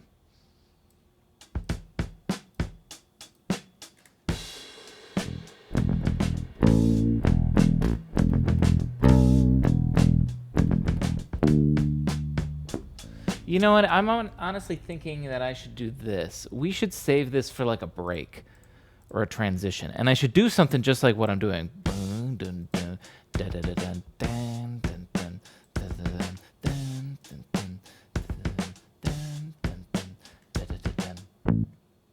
And then let's get rid of the last hi-hat. You know.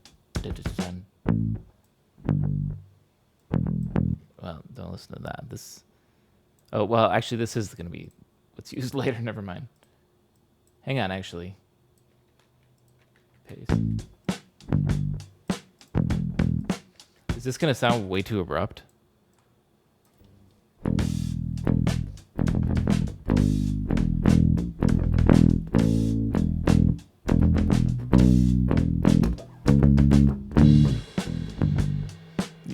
Yeah, that's really abrupt.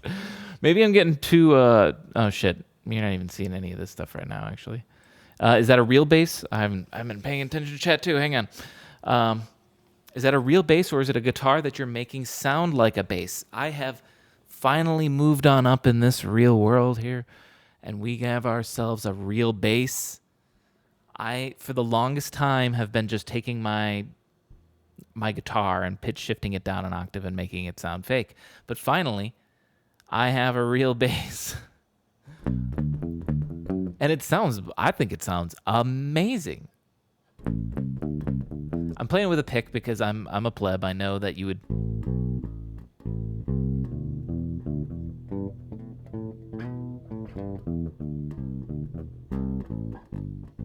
I think it's depending on the context of the music, and I'm trying to get better at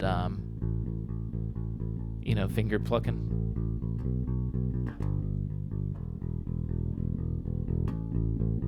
Looks really cool too. Yeah, I know. It's like the Paul McCartney style.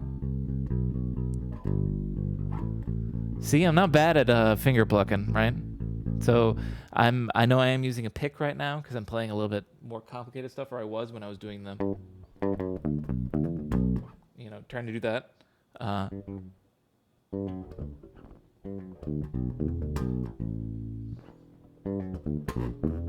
not doesn't come through so clean, so I am going to use the pick on this one now. Plus, it's kind of a style and aesthetic, and sounds it's a different timbre, and that is a timbre that I kind of like for this. Sure, we'll go with that excuse. Let's see. Let's get rid of this. What was that other thing? Hang on. We're going back over here. Sounds great. It looks really cool. Yeah. I'm just obsessed with this. I feel bad that, like, I don't know. I feel like I need to play guitar more, but I just want to play this bass. It's too fun. This was the one I downloaded, right? Yeah. Because that one's not going to fit. This might sound too abrupt, too. And for some reason, 2 becomes stereo. Look at this. This is something I'm realizing now that's a bummer, but the drums are mono.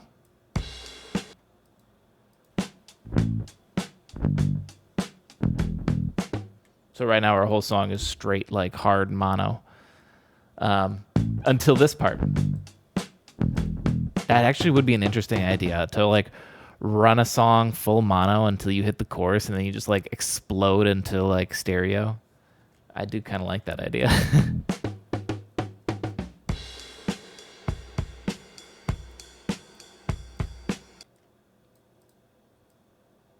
Now this is just a basic drum beat again. Bum bum bum bum bum. This was the one I was just ragging on earlier, where I was like, well, at least it's not that basic thing, but maybe the chorus could be basic. I don't know. The other option too is, let's do this. Go back up here. This one was number 30, right? Yeah, it was this one.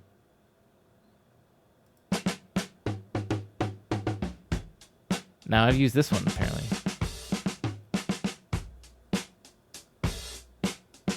Yeah, I recognize that.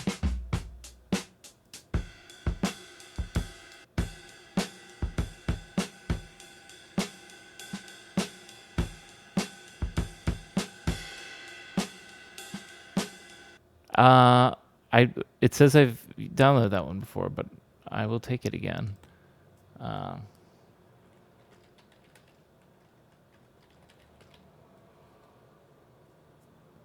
It's number 32. Number 9. Give me this one. Put it right there. We're back to mono. It's okay if it's the style better.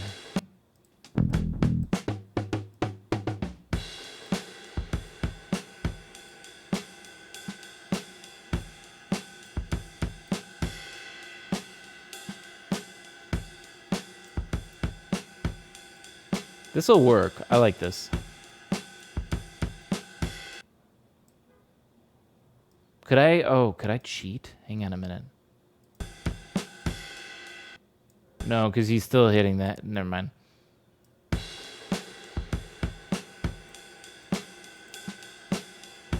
Never mind.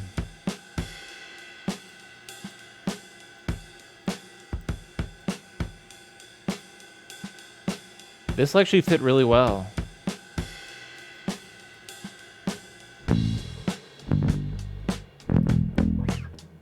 Nah, I don't know that I want to hard cut it like that. We'll see if we figure out a better way of transitioning the two.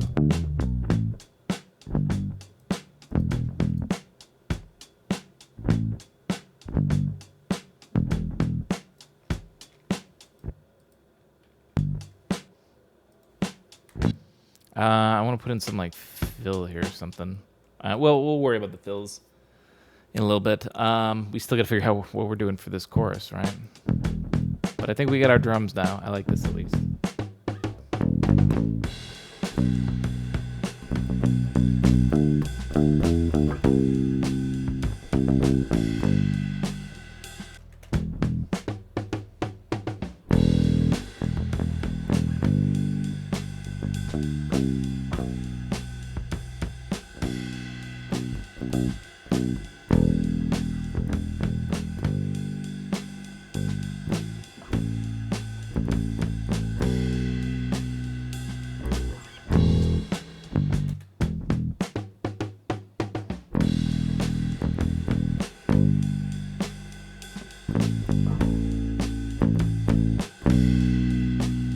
Basically that rhythm. Bum, ba bum, bum, bum.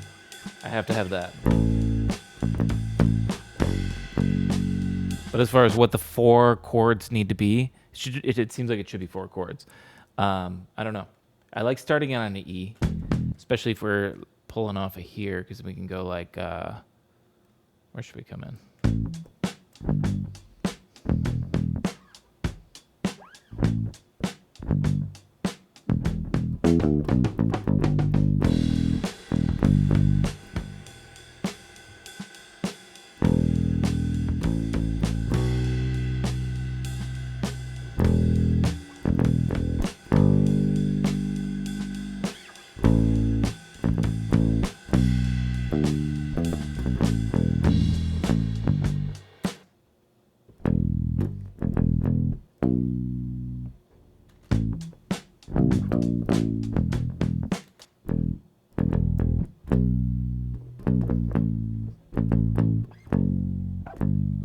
I like that more. Let's try that.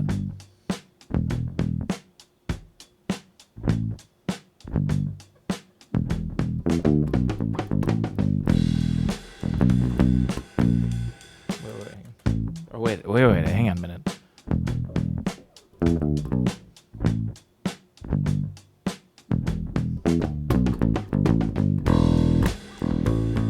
Now, this is the other thing. I'm palm muting this the whole time. I could unpalm mute it.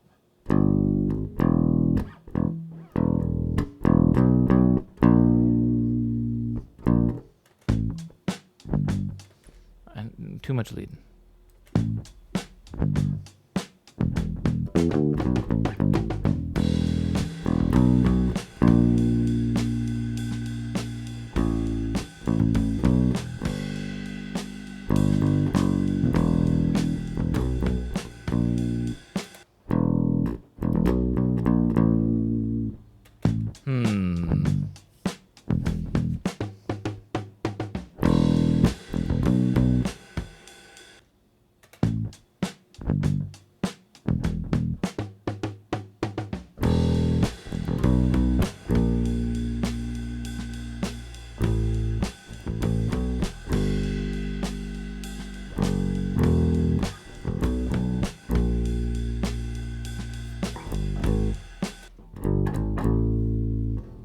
I kind of like the chromaticism of it a bit, actually.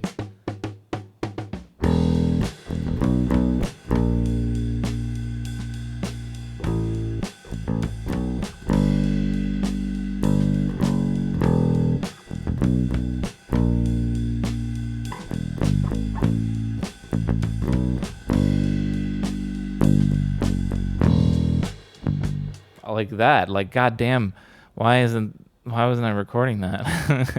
That was pretty good.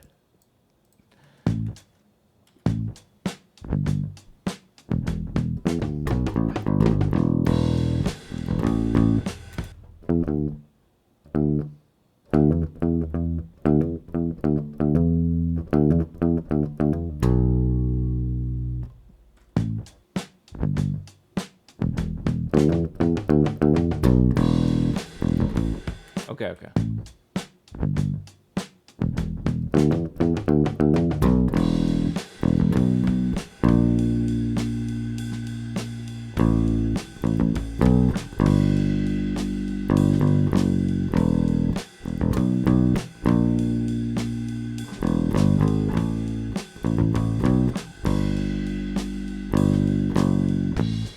Oh no, I gotta come up with a different transition because we go back up to the A.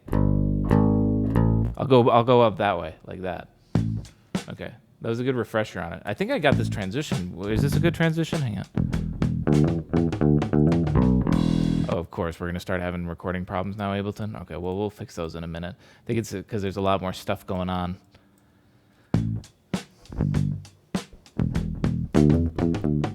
Or I didn't play it that well. We'll see.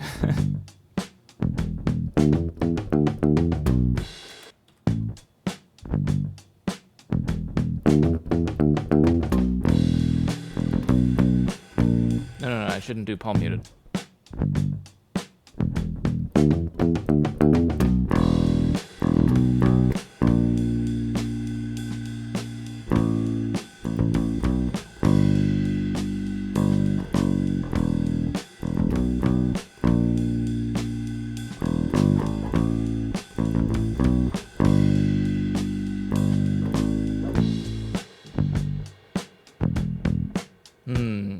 may have fucked up the end because I should have known we were going into palm muting. I should have palm muted that last one, but maybe I can punch it in or something. Like right here, we can see a gap. Let's. I think I did really good otherwise. Hang on. Yeah, it's Ableton being funny. Let's fix this. If I move it, if I get one right, it'll fix them all.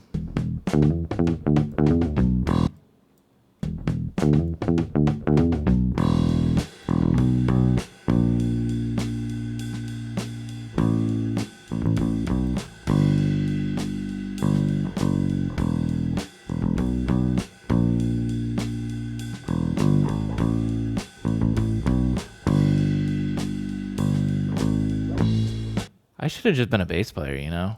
You know what I mean, guys? God. That was I mean, the intro timing I still got to fix. But like once the whole like the other part comes in, it's all good.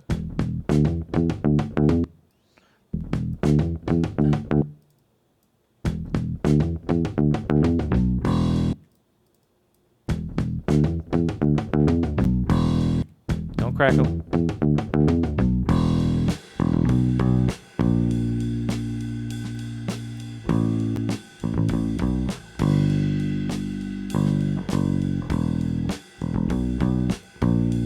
How well does this work?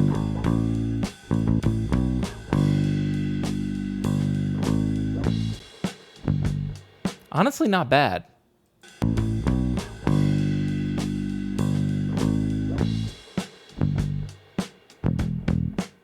I think it's but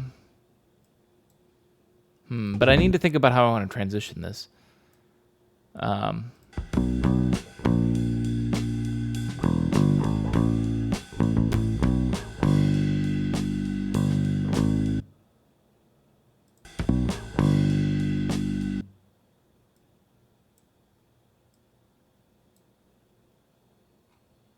Hang on.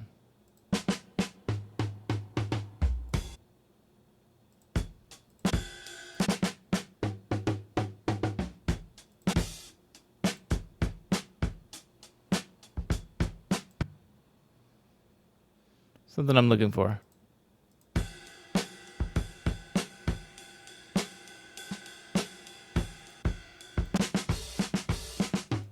$31.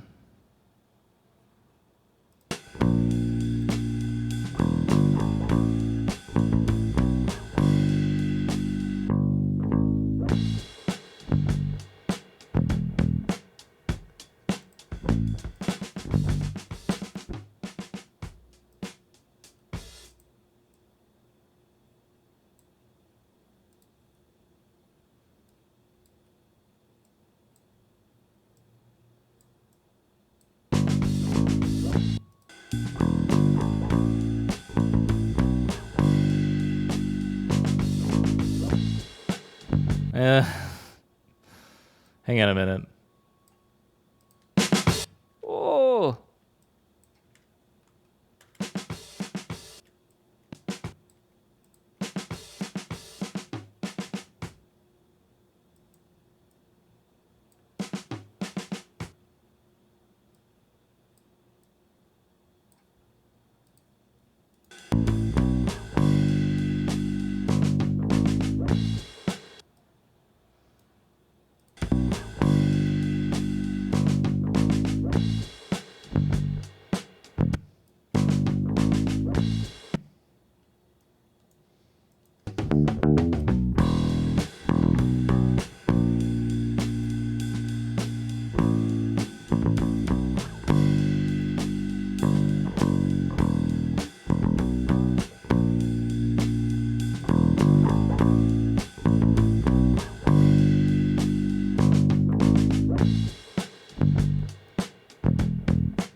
Oops.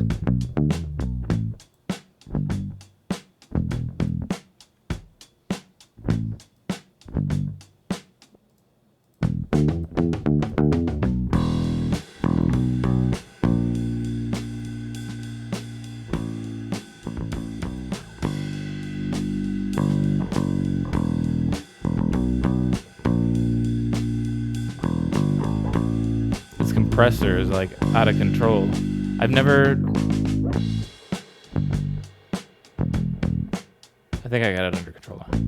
I never really had to mess with it with this. I tuned it in for the whatchamacallit, palm muted bass for all of this before, and it's like sounds good. And now you can see the giant difference in the waveform for when we're playing it non-palm muted, and it's just like this is like...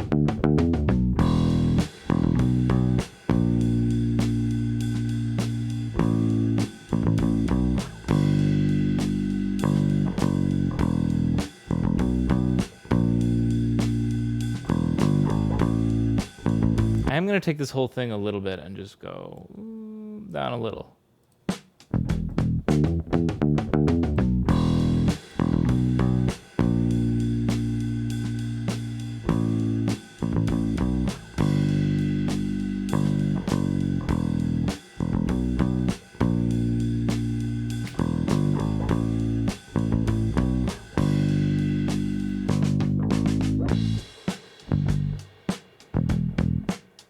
The non-palm muted section is super punchy. Yes, that's what I'm trying to like tone in. My compression was meant to give it punch, and so I was like, yeah, let's tune it in so the palm muted part gets punchy, and then this part comes in with so much punch. I could give it its own track and its own compression, but it would be best to get a consistent one. So that's why I'm trying to dial in a little bit better.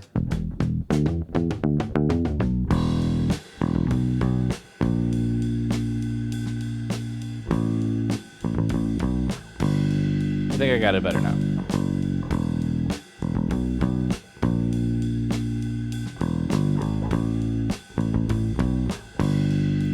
I can, yeah, it's good enough for now. We can, at the very least, fine tune it once we start adding the guitar. The one notable thing, too, I want to say is I actually really like this drum transition here. I kind of noticed it now. I kind of like that. I'm going to keep that, I think.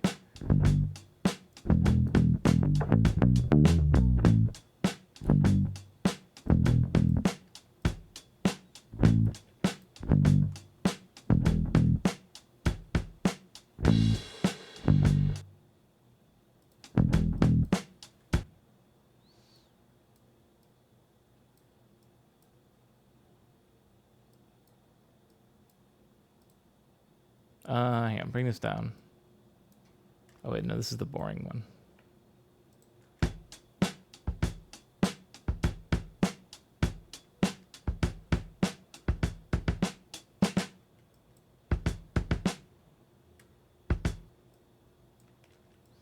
Need that. Oops.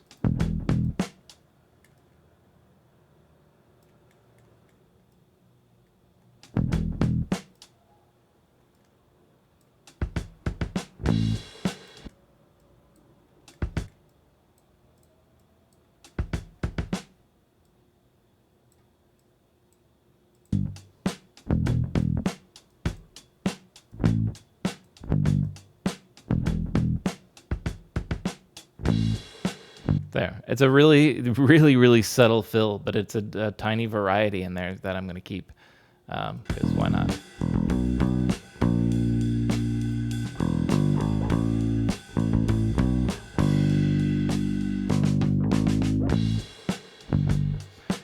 Here's what we're going to do as well. I'm going to just get this whole structure out of the way. We're going to move all these drums down here a ways. So we have our little chorus here, and we come out. We're pretty much done with the chorus by 1 minute. So this song goes by quickly, in a way. But that's okay.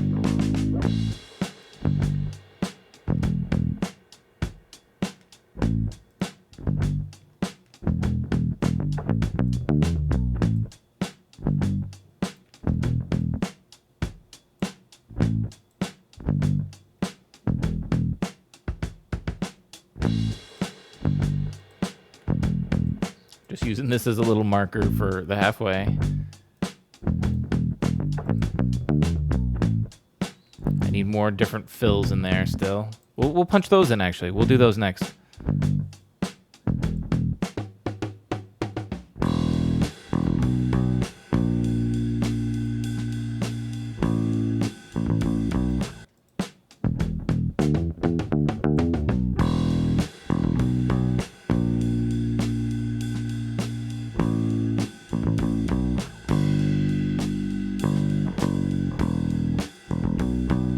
does feel like it wants to go.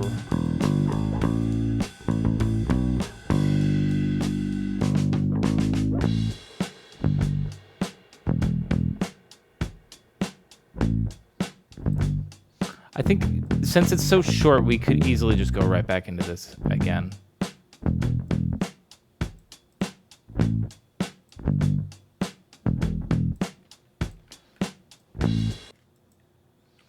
And I'll come up with something different for the drums, like actually,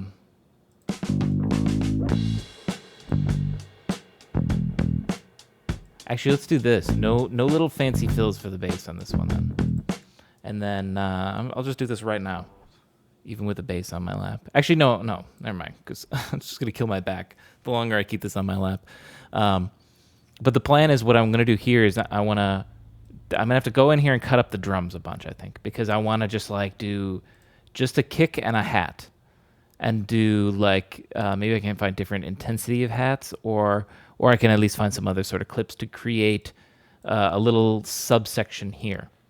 And so it'll sort of go, I guess the whole song structure is like verse, chorus, and then this is like a solo section. That'll be the little subsection. And then once it's done, we're at 2 minutes 40 or 35 seconds or so. And so we could either do one more chorus, which would take us to about like 3 minutes on the nose, or we could do like a chorus and then one more verse, or I don't know. Like the world is our oyster at that point. But before we do that, I want to add those extra little fills over here. So we come out of the chorus.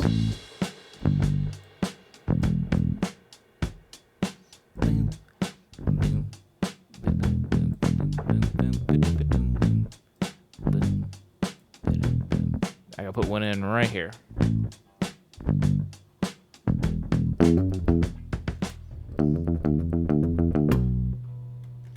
I feel like that's one I should do, right?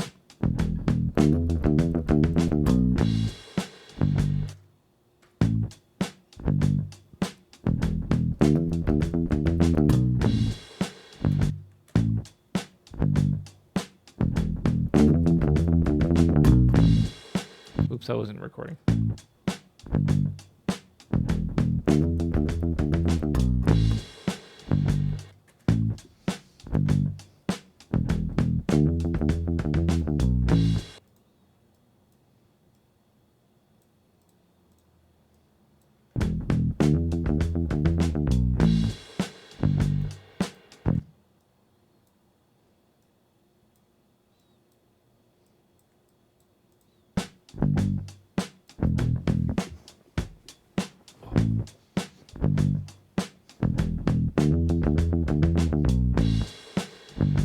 I need to turn it down again. I always need to turn these down.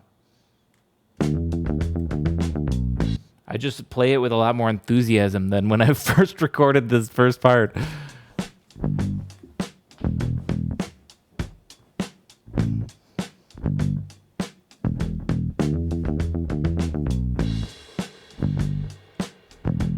I like it.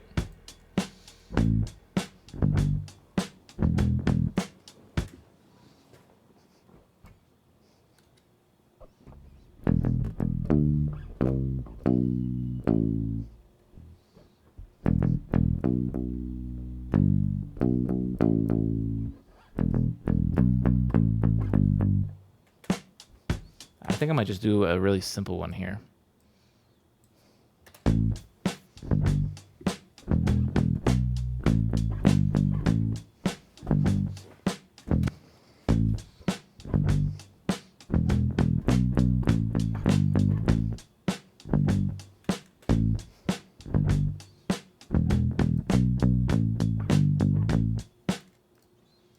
Damn your timing.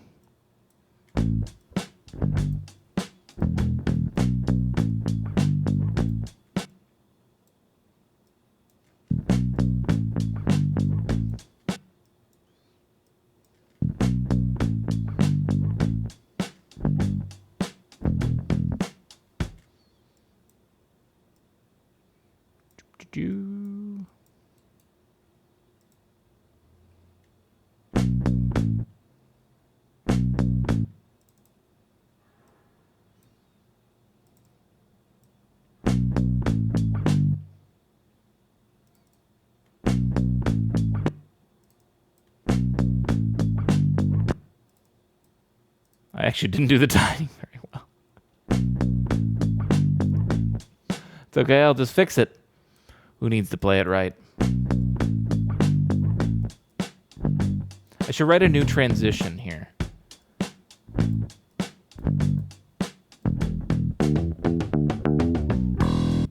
Yeah, let's write a new one.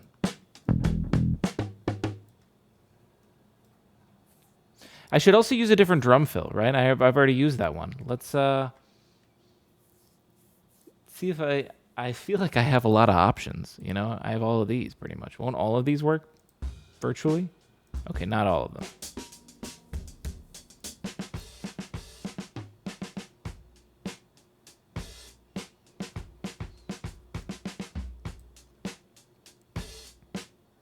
I've used this one entirely, but that doesn't mean I can't use bits of it.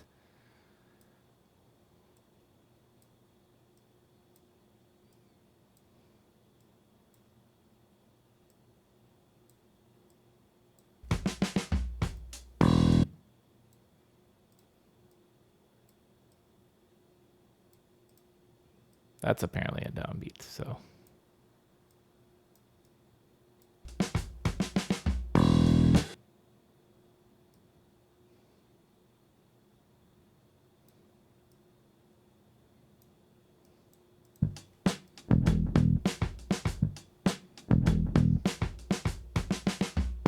That's perfect, actually. How many splice credits do I have? Oh my god, you don't want to know.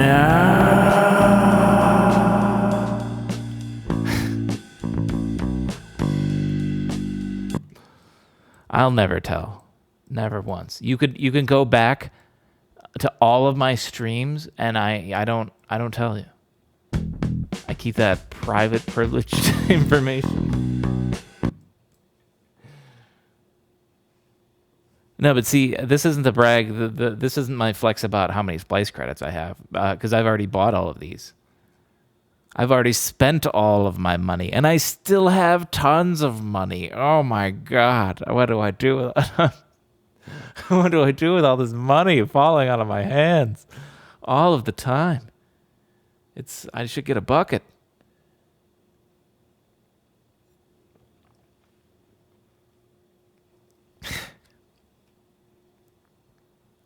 Need a splice credit emote. That's a good idea. Do they have a symbol for their credits? Not really. What would a splice credit emote look like? The crazy thing, though, too, hang on.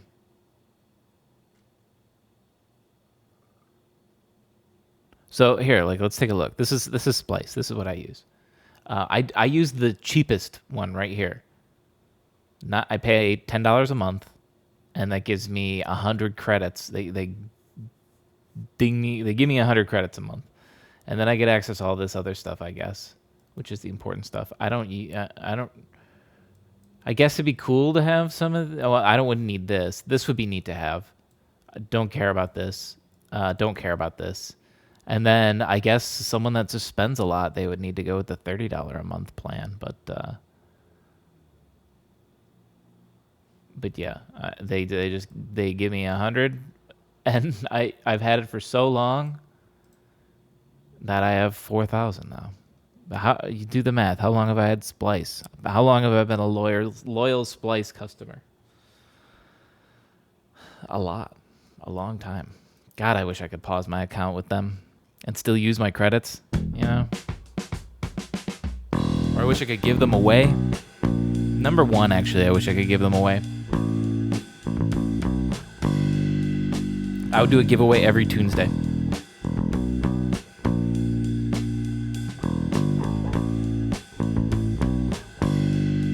I'd give away like 25 credits or something every stream. Because if I'm doing 4 a month, that's theoretically all of the credits I earn that month I'd be giving away.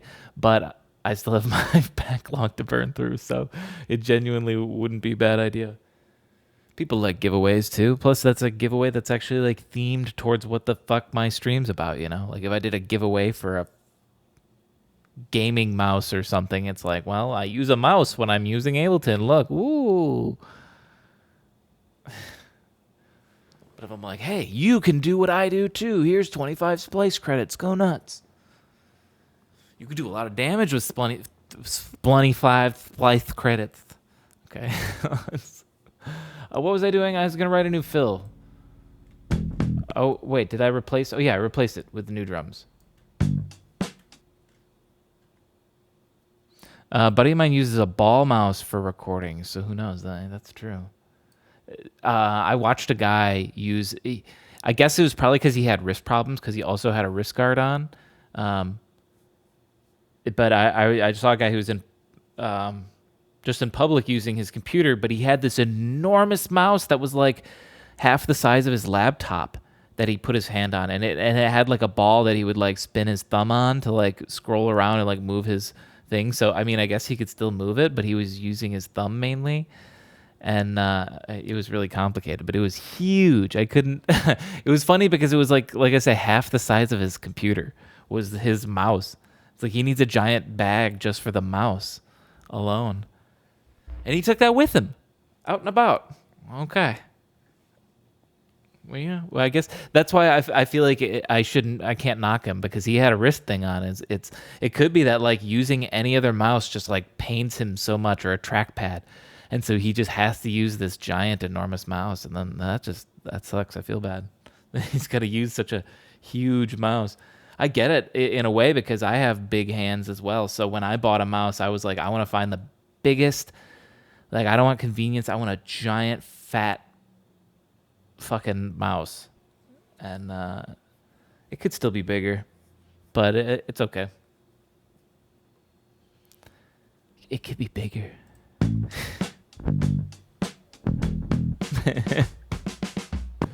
Let's see.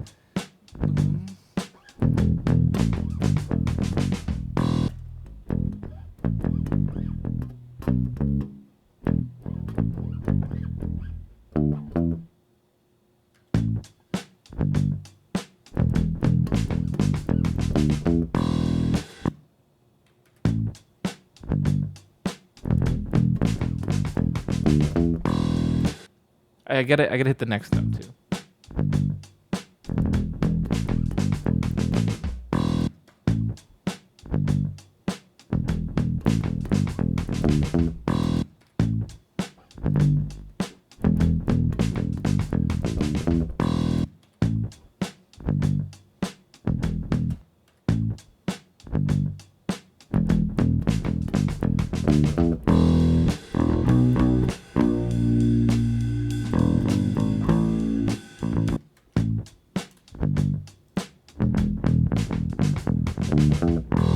Hang on. Gotta fix the timing because it's always off now.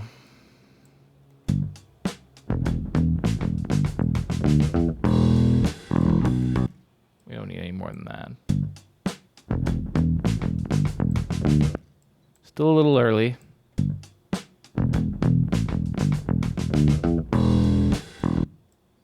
I think this will work. It's off because of a latency issue. So it's off and it can be fixed. If you ever have this problem, oh my gosh, hang on a second. I haven't even freaking saved this thing yet. I just noticed that. November 15th. We're like 2.5 hours in. I haven't even saved it yet. I'm going to actually stretch, but I'll explain real quick too, because this will take a little while it deletes all the dead recordings that I'm not going to use. So I'm not going to click around. But as I keep recording and adding more layers and more stuff and more drums and more things that it needs to process, it's slowly ticking on extra little bits of latency in terms of where it's putting the recording. And you can fix all that in the preference menu. Oh, it's actually going to let me do it? Okay. With the driver error compensation.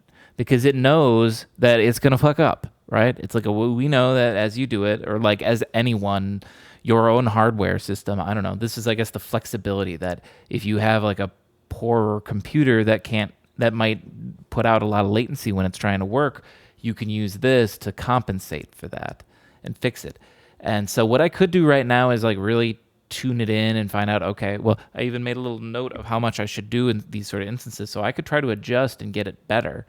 And then when I go back and record, it'll line it up perfectly. The reason I don't is because as soon as I get it all lined up and I record, then 30 or 50 more takes in, because it's going to take me 50 tries, I'm going to keep hitting record, the latency will be back again. It'll be off because I have to readjust it. So I'd have to keep going in and readjusting that.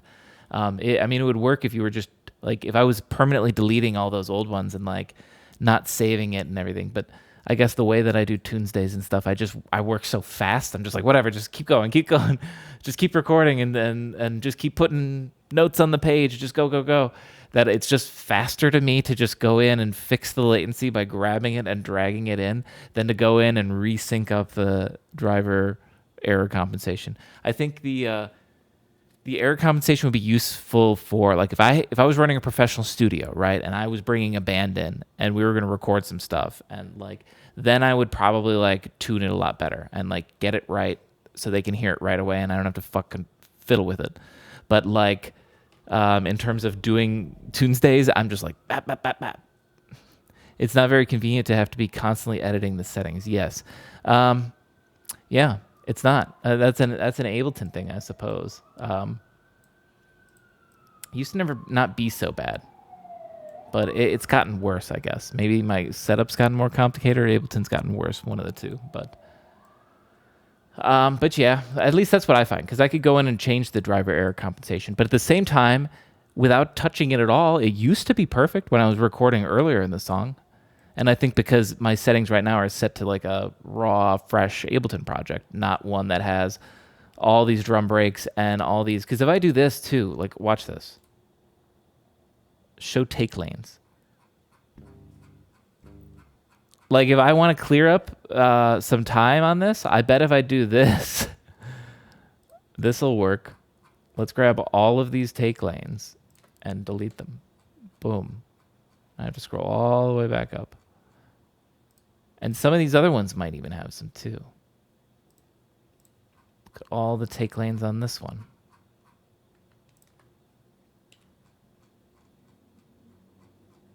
So Ableton is basically, you could see that it's basically saving all of the takes in the background because you might want them. And I appreciate it doing that because genuinely I might. But at this point, I've pretty much solidified these are the things I want, especially on a Tuesday. Like, you know, maybe in a studio, it'd be nice to keep those because you never know when you want to go back. But in Tuesday, I'm like, it's done. Print it. Go. Next section. Go.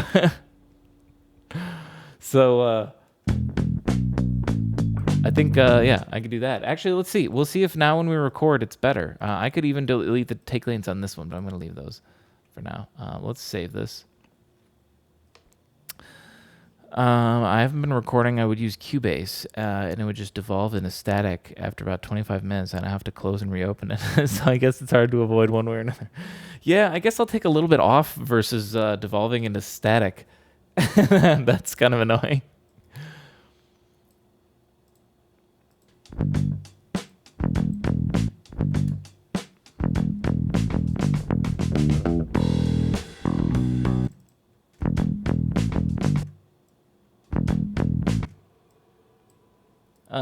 Wait. Consolidate this. That's better.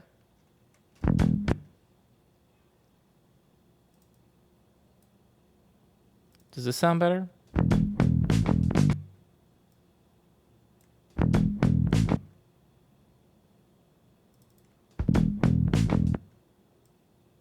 I'm just trying to line these up with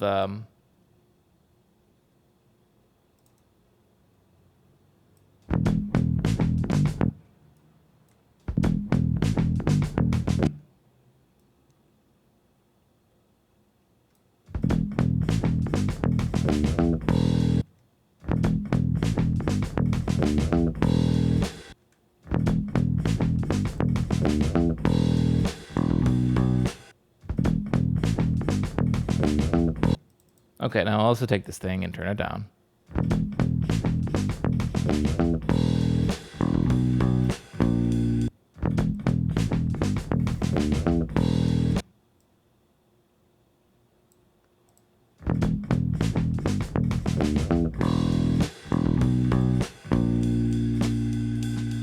We're we're gonna do this. Actually, we're gonna use the original.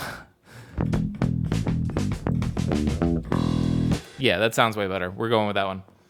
Okay. So we got our fill there. Here's gonna go simple. We'll worry about that. I think now might be time to switch to the guitar. Here's what I'm gonna do actually real quick. First off, we're gonna just play this. Here, I'm gonna turn the piano on. The piano represents what the guitar will sort of be. I'm gonna write something better, I swear. I'm gonna stretch my legs though. Oh. But let's play this from the beginning. We can hear what we got for a bass.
Oh, I love that bass, that little bass lick that I did. That was the best one. Oh.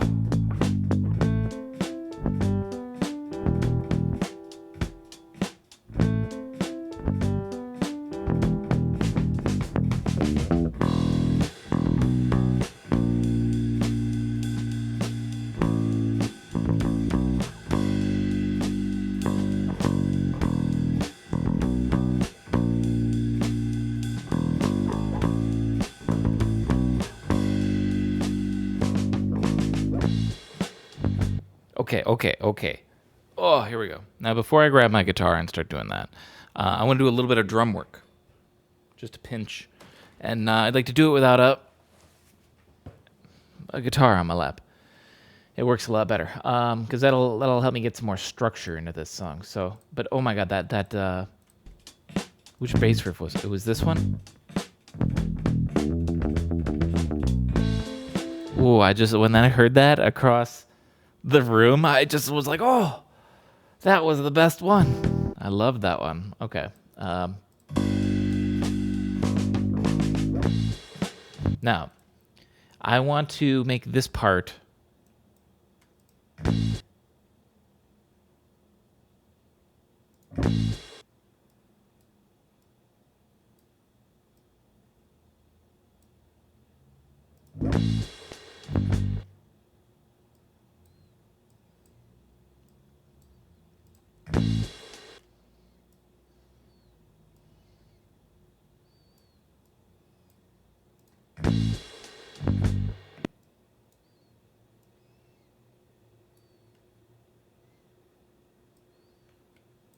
hang on. You can see I'm just getting rid of the snares right now, actually.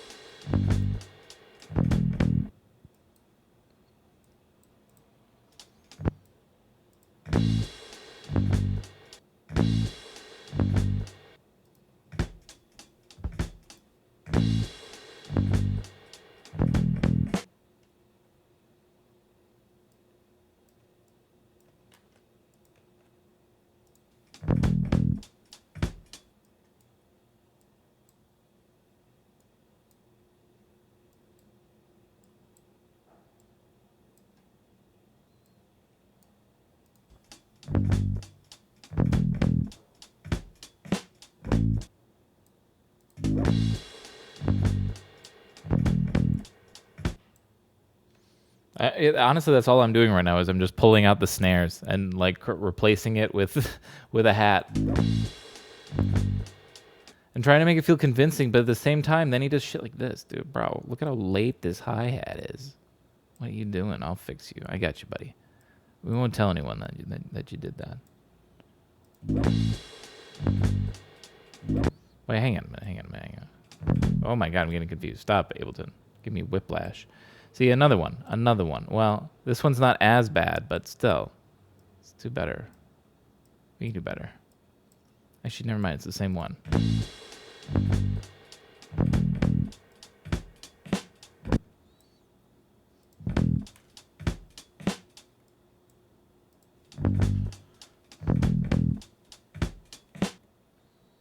Give me one more hi-hat. Yeah. Right there, and put it over there. Go in, fix the timing. I could go in and fix this in the editor rather than grabbing it and moving it. It'd probably be smarter, easier. I used to never use the editor in that regard, and now I do all the time. But this is my stupid paranoid brain just sealing a hole that doesn't exist. Okay, perfect. Whoop. Oh, wait. See, look at that. That almost tricked me. That too. Consolidate. There we go. I guess if I can fix anything from here, though. But they look pretty good now.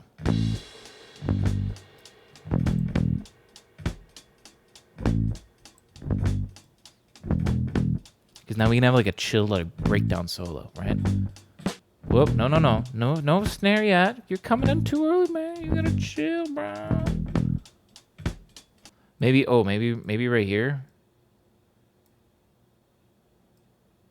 Where would the snare come in? Like right there.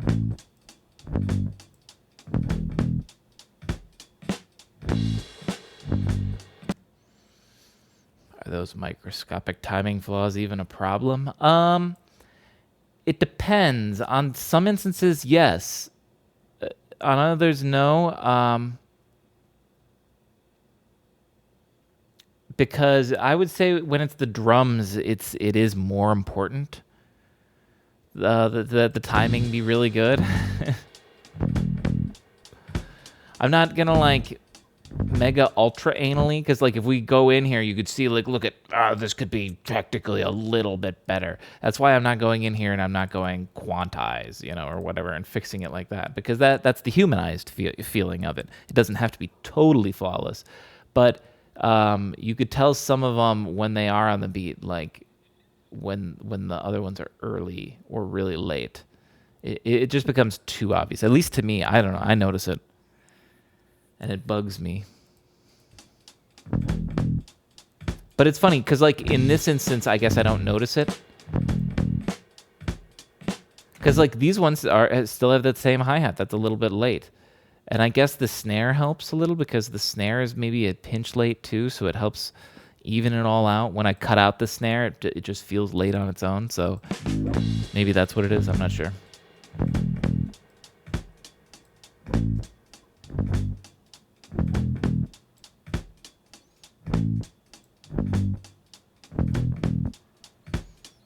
We'll have like a nice little chill solo here.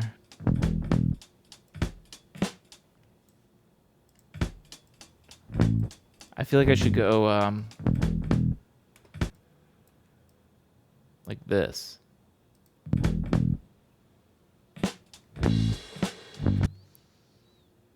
Yeah,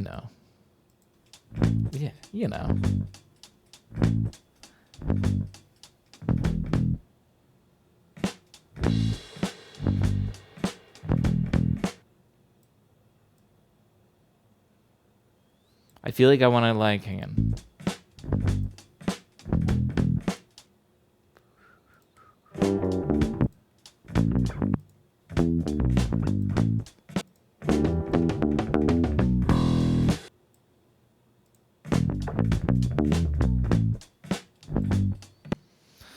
On my current song, I've even automated the song tempo to vary from 75 to 76 over 8 bars or so to make it even more static. So wait, your song slowly speeds up 1 BPM over 8 bars? Or it goes up and down between 1 BPM as the song goes through every 8 bars? That's interesting. I could see that doing weird things to like delay, maybe, right? Because it does it like a delay sync to a BPM because then it doesn't know what to do or it changes. Whoa. What was that?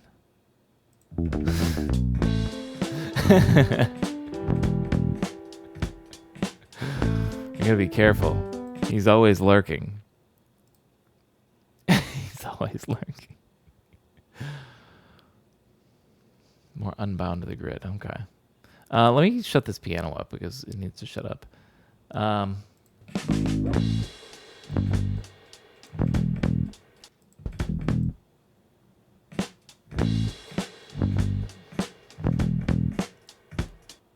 was trying to think if I want to grab one of these fills from back here.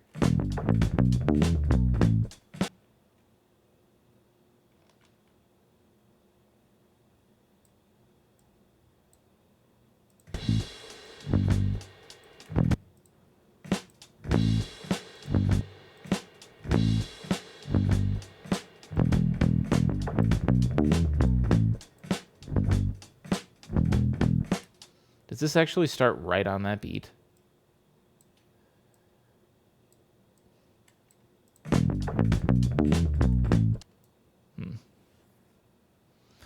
Guess it's not really a good thing to do when you want DJs to play your song. Probably drives them crazy. Absolutely.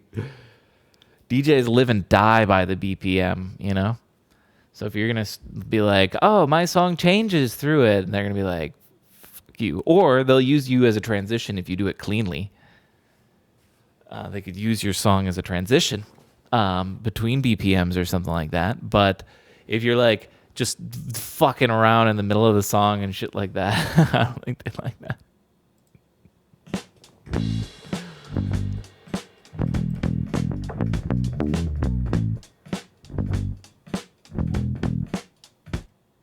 You do it consciously, uncleanly. You're like that that thing that you shared.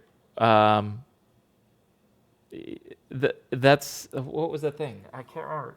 You shared a song, and I was like, no, I wouldn't have done that. Or like it was cool the first time, that like certain transition, and then he does it through the entire song, and I was like, this is awful. I don't like that.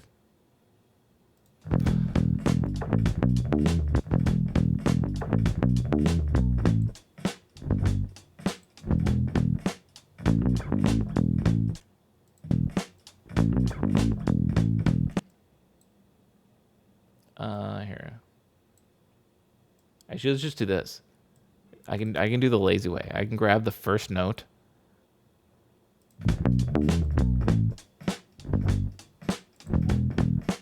The first note right there, and then I just roll out the riff before.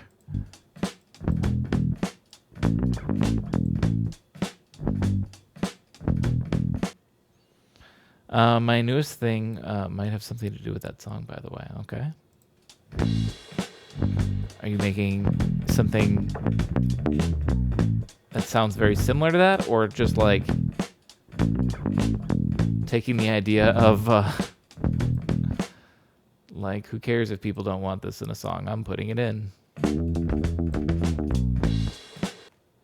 I kind of want to put this one back in.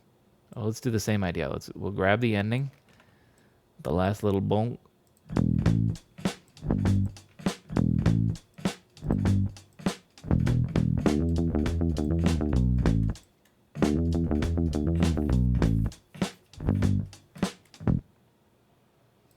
I don't know if this is cheating to just copy and paste all these previous bass riffs rather than adding different ones.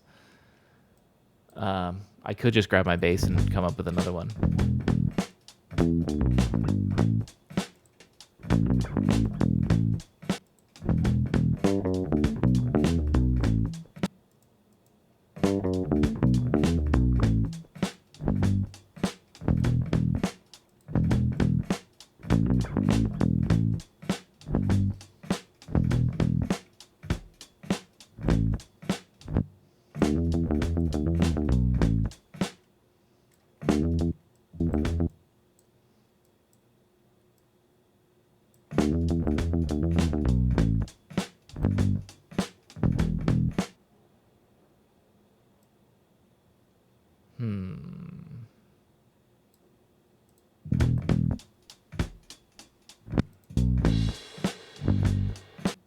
Where's the chorus?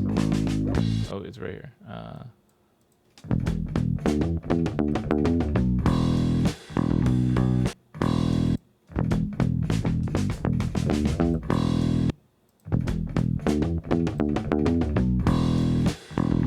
Give me this. Right here. Copy and paste it right there.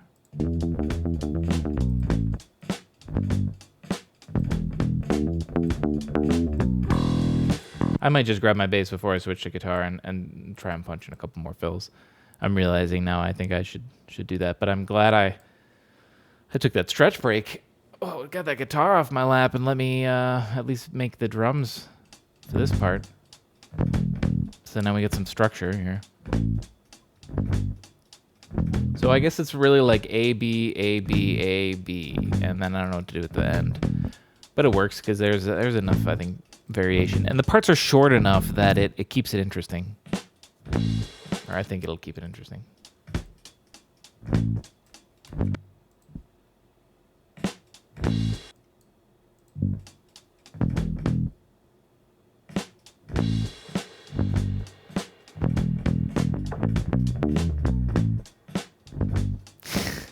No, I haven't played the freaking milk game. I still haven't played that.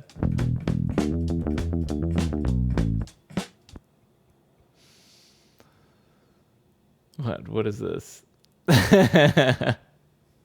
That's an appropriate reaction. I feel like you had that saved because you knew I was going to say no. You knew that already.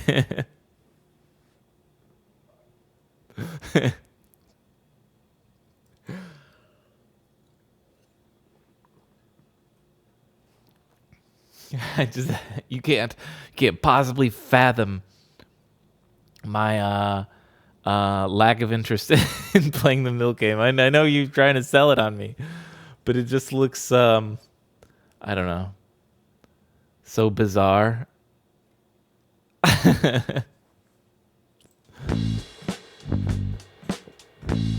What's the best part about playing the milk game?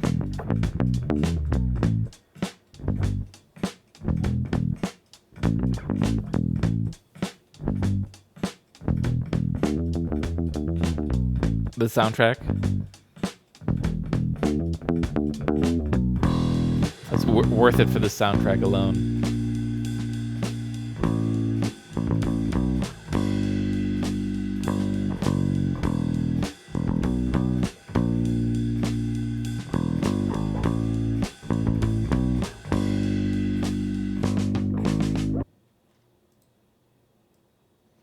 I think okay. We're gonna get the bass and we're gonna re-record this part again because I want this to just go twice as long. Let me size this out because I think that's how we'll end it. You know.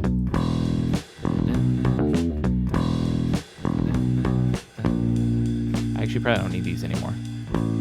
And then this will be a long enough song. It's like 3 minutes 10 seconds. Pretty good.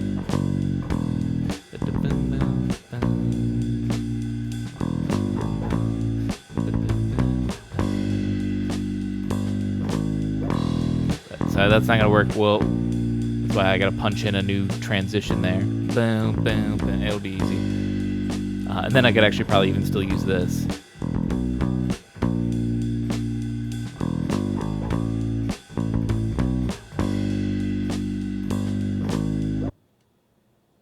And then I'll put boom, boom, boom.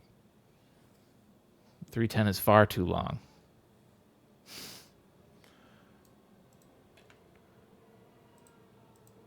I've ranted about the lo-fi artists that I'll really like, but they can't make a song that's longer than 1.5 minutes, and it'll drive me nuts. I just like, it's the most frustrating thing to me when I find like a lo-fi artist that's super good, but because it's as soon as you start getting into the song, then it's just like, oh, it's over. It's like, oh, okay. I feel like is that just like the rampant ADHD that exists in society nowadays? that we just like do not have the attention span to pay attention to a song that long. You know, makes you replay it over and over again, I guess.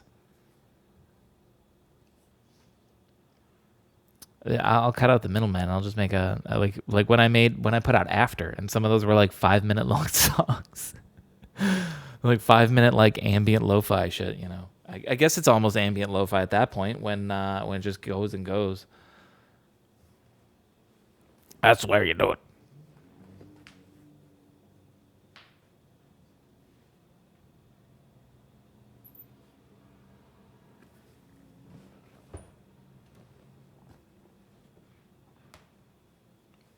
Boomer house vibes, yeah. Can't make long songs. Damn kids and their ADHD. Can't pay attention to songs. Back in my day, let me tell you something. Back in my day, I used to listen to a band called Dream Theater. You guys know the band Dream Theater? Class? Anybody? No, the band Dream Theater. You guys remember that? Remember them? No. Hey, pay attention. Hey, oh, boss, paying attention. Boss, paying attention. Hey, no sleeping. Class. I'm younger than 86. So Dream Theater is a band that's been around since the 80s, but they are still playing now, and they're a prog rock group. And the thing that I'd say that they're famous for is having like one of the greatest guitarists in the world in the band, John Petrucci, but they also notably would write like 25-minute long songs. And when you say that, people are like, "Oh my God, that's so exhausting. Who could listen to that?" But like, I think those people think that like the chorus goes like you would hear it 25,000 times through the whole song, you know. Gasis, what's going on? Welcome. I think I'm saying your name right. But it's not. It's they're sort of just like almost like 5, 6, 7 songs all like chained and linked in together. But they're incredible. Best 50 cents you can get out of an internet jukebox is some jam band progressive rock. Yeah, absolutely. Once terrorized a Green Bay Packer bar. Oh man, I could see, I could see that too. I know I had a buddy that would do that. That would recommend, or he would buy jukebox songs that were like 10, 12 minutes long. And it'd be like, ooh, you're monopolizing a lot of people's time because they want to hear some different shit. But I love that stuff. I love Dream Theater. If you've never heard of Dream Theater, I strongly recommend checking it out. If you want a sample of like the best Dream Theater long song, all that amazing goodness, listen to this one. What are you composing? We're doing some like instrumental alt rock, jam rock sort of stuff here. Let me play what we got so far.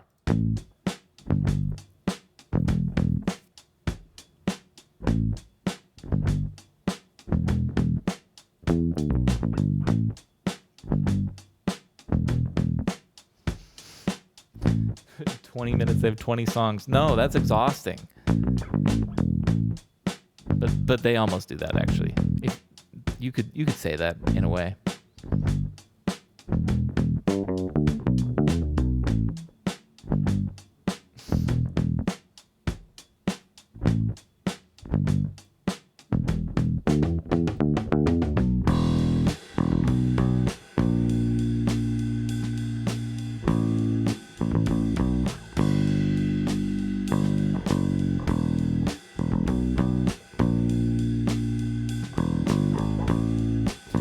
Came in from the SoundCloud playlist. Wanted to see how it goes. Welcome. That's what we got so far. We got an A and a B section. I'm gonna punch in more of these little extra fills. You like the way it goes? Thank you. Oh, this part. Oh, I like that one. I like that one a lot. But I still got to get the guitar. But we're almost done with the bass. I feel like I can just knock this out quick. And then I'll be done with the bass, like all of it. What I have to do... We'll just keep listening. This is not even that long.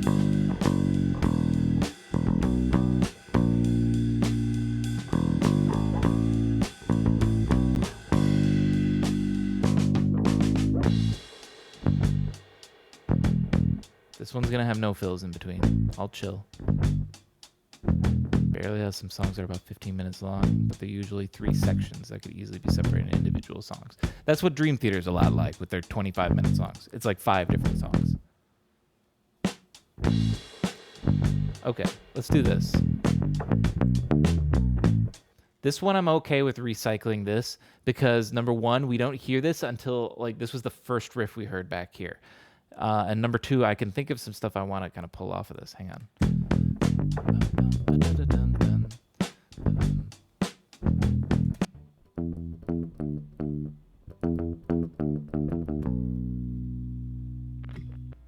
Hang on. Gotta get my cable just right. Uh-oh. This is why I kind of want to be done with the bass, is because the cable has to be sitting in just the right spot. I apologize if it crackles too much for you guys.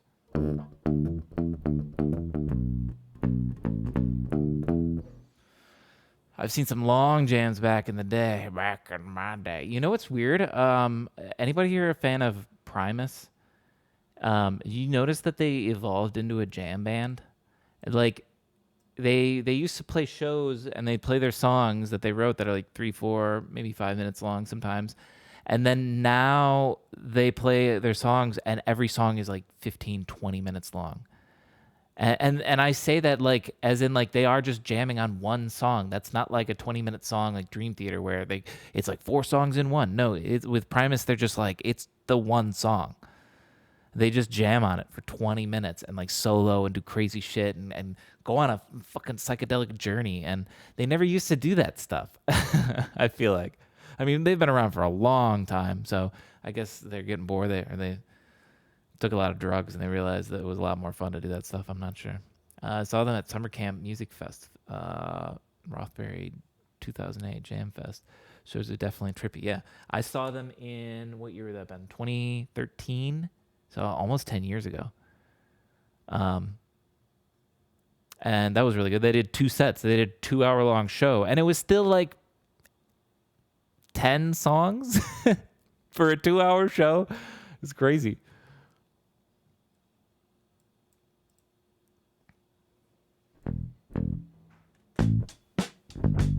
Hang on, I need to hear some lead in a little bit.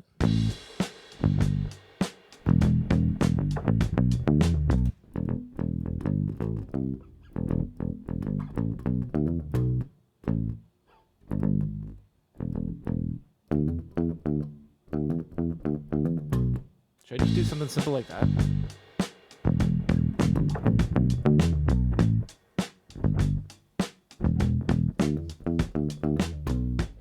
Yeah. I don't need to reinvent the wheel or nothing here.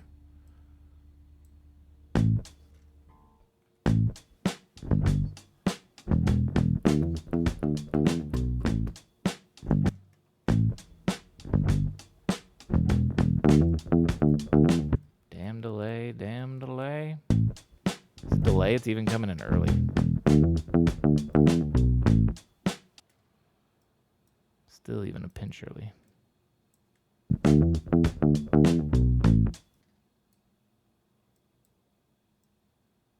Good enough.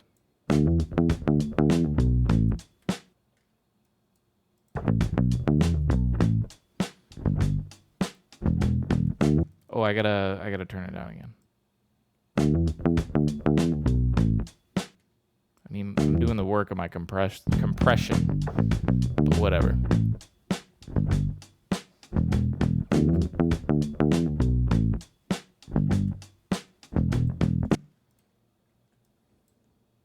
I want to do like another build up like the other one. Actually, I could even copy and paste. I might just copy and paste this one actually.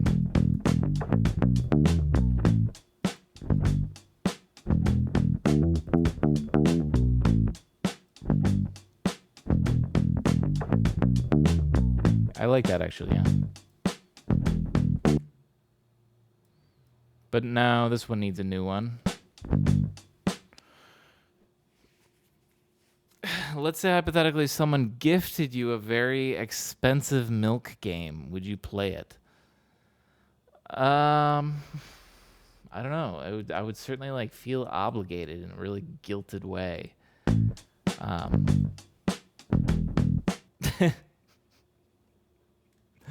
But then I feel like that person's like manipulating me, you know? So then I wouldn't because of just my defiant punk nature of anti uh, establishment and control. And yeah. But then I'm such a nice person that I would then just do it out anyways. For that person, maybe, I guess. The person would probably be fine with that.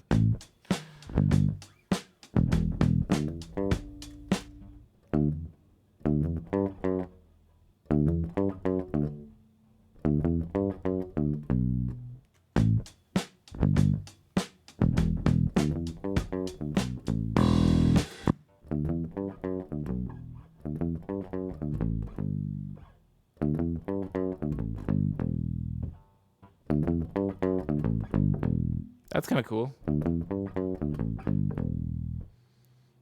What is the milk game? I guess, and if you'd like to enlighten Fonz.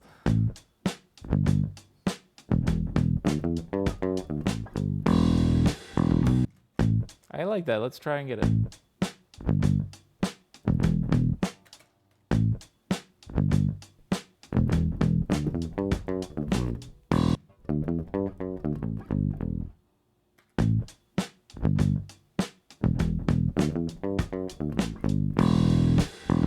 Yeah, I gotta lift off for that.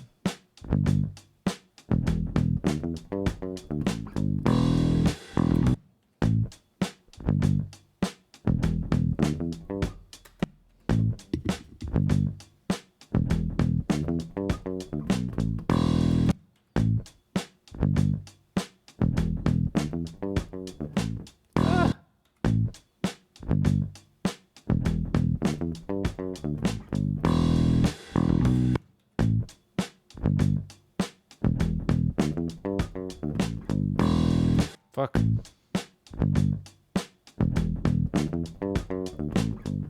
Woo. This is actually kind of a cool camera angle.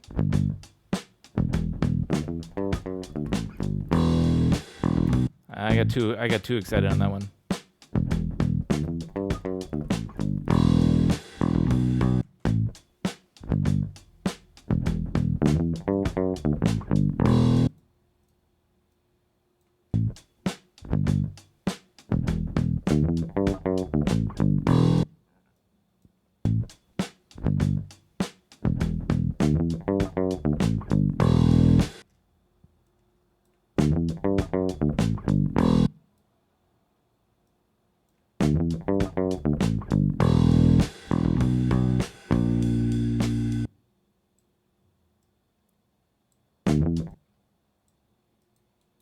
Let's consolidate that. You know, all about bags of milk. You know, when I was in elementary school, that's how they served milk. It was in bags instead of cartons. Well, for a little bit of it. It started with cartons, then they switched to bags, and then it went back to cartons.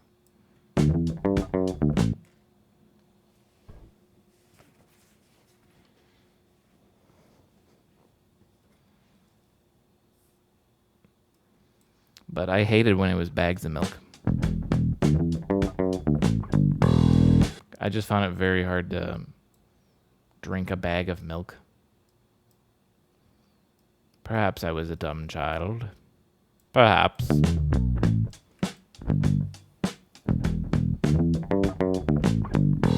mean, we drink bags of juice and Capri Sun, so who am I complaining to here?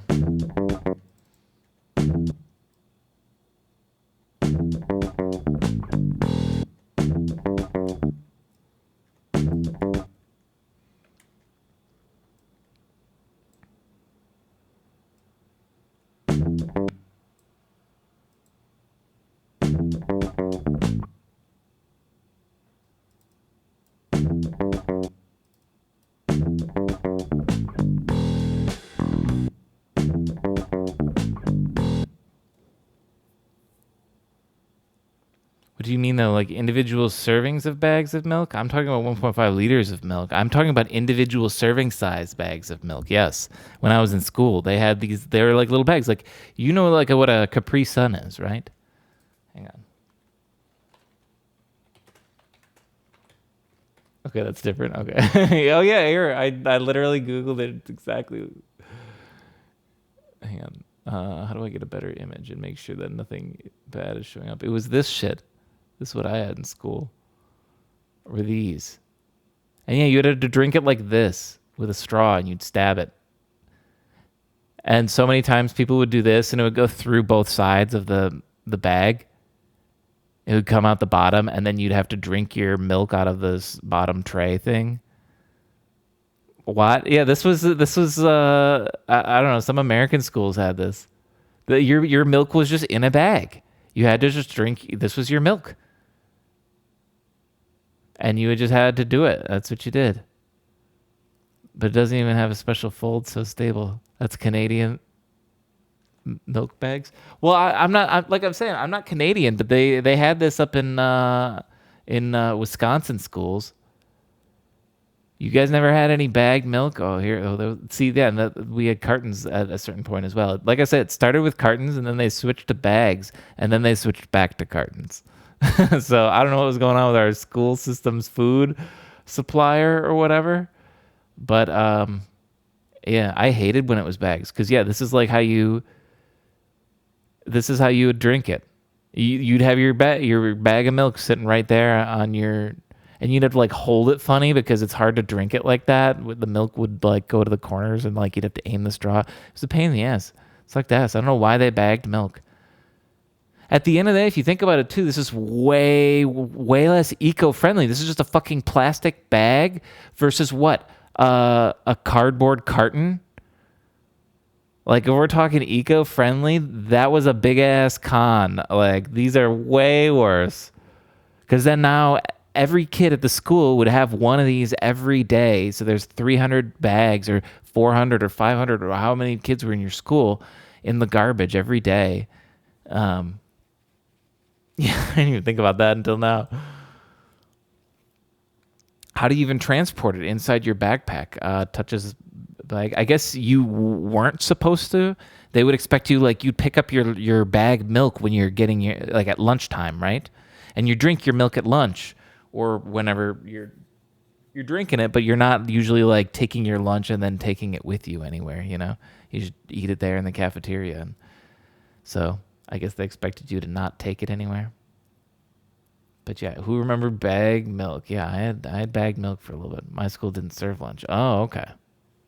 Well, mine did. That was what they had for the public lunch. Or well, that's what they had for your drink for public lunch. That was it actually. There weren't any other options. I think water maybe. You could get water. And that would just be like they give you a cup and you'd fill it up at the fountain or something like that. They didn't have like bottled water or anything like that, but it was just milk. So everyone just drank milk. That's what you need when you're a kid. You need for your growing bones. We didn't get anything to eat in school or drink. Bring your own or die was the thought here. Okay, well, I mean, we had to pay for it. It wasn't like free. But like there was a food option that like parents didn't have to always pack their kids' lunch or something. Some schools actually had a milk program, but it was just milk and it was cartons. Okay. Cartons, way to go.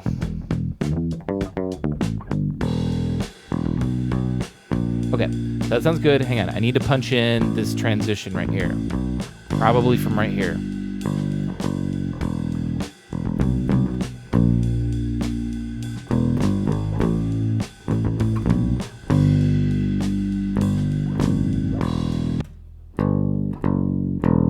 That's what I just need to do, basically. I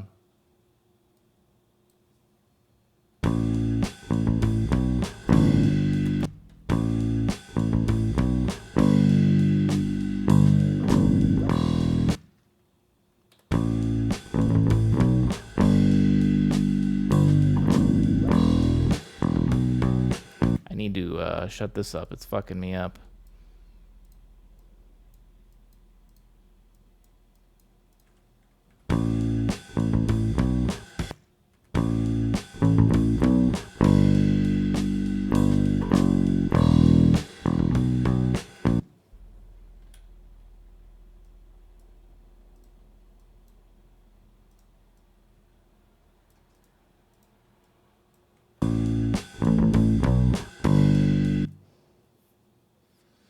To my disgrace, I have to admit, all the months of milk game fandom still didn't change my understanding of milk bags as cartons. I thought it meant carton. The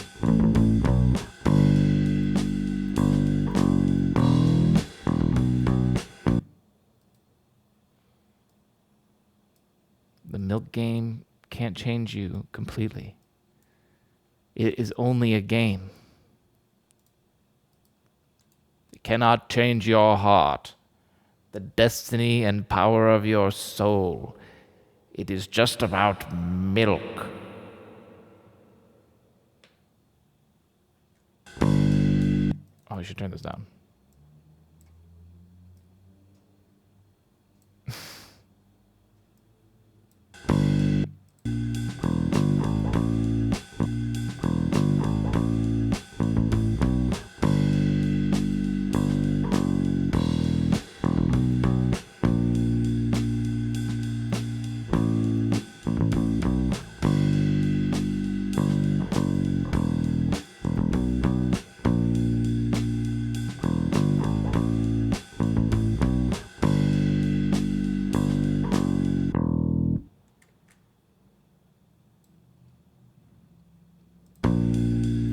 How do we end this song?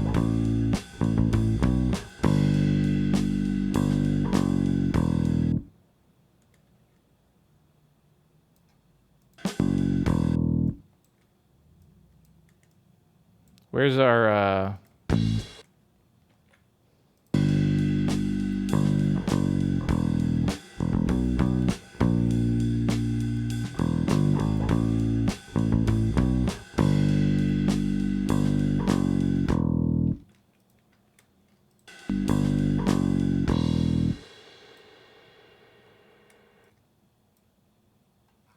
do I want to do like a really short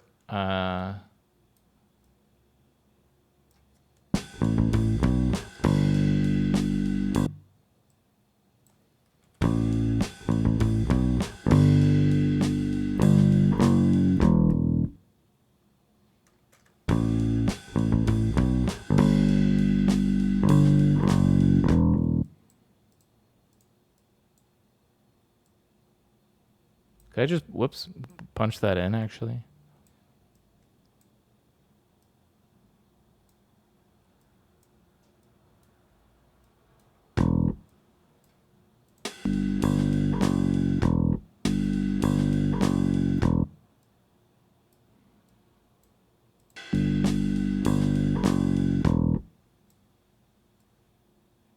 Yeah, let's do that. Okay, now I think I'm done with the bass. Let's get the guitar out. Hey?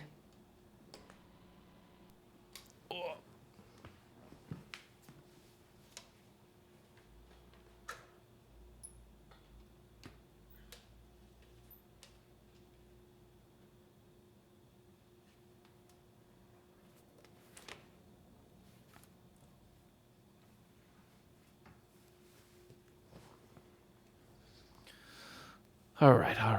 Let's jump back to the beginning here.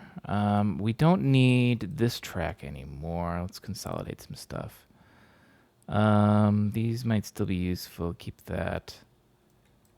But we need to add a new track. Just call it record for now. Though I am going to do a couple things right away. First off, we're going to need to kill some highs. Don't need anything over 10K pretty much. I'm going to just eyeball the glue compression.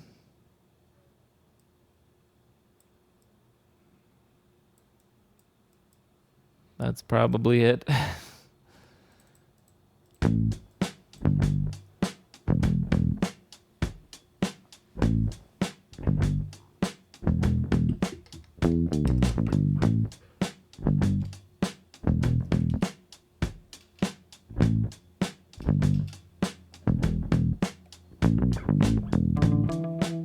Oh my God, this guitar just feels so... It feels so different to play now. I mean, I've just been playing bass for 3 hours. So now that I have a guitar, I'm like, oh, it just doesn't feel right. Too many strings.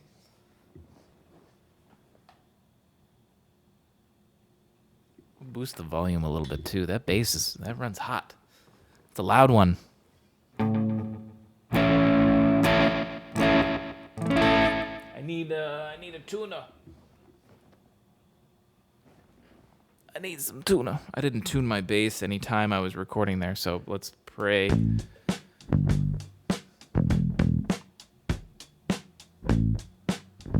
That we're at least a little bit in tune.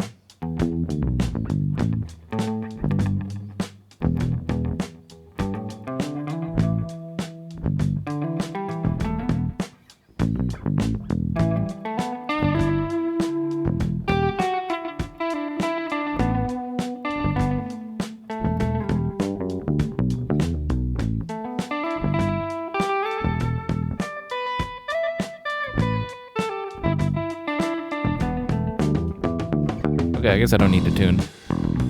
Sounds pretty good. I'm gonna turn off the delay. We'll add the delay in Ableton if we want to add a delay. I mean, delay is probably gonna be good.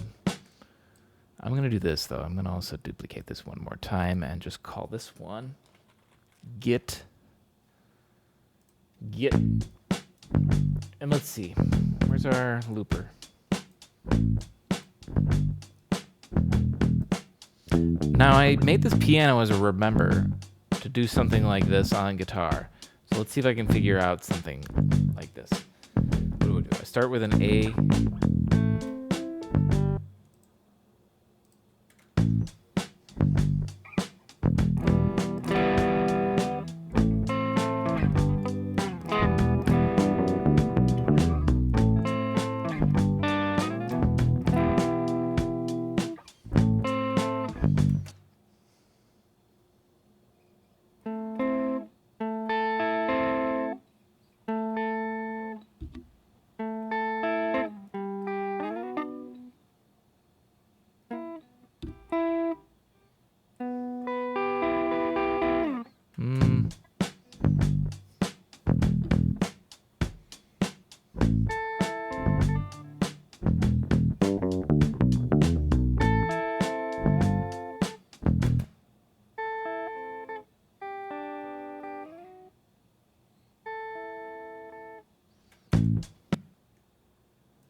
Have you seen this? What is this? Audio Lab Emergent Drums. New plugin generates endless drum sounds using AI. No, I haven't seen this. Sounds interesting, though. AI is coming for our jobs. Actually, that's just going to make our job easier, I would think. It's like you don't even need a Splice membership anymore. Just let AI make your drums. Why not?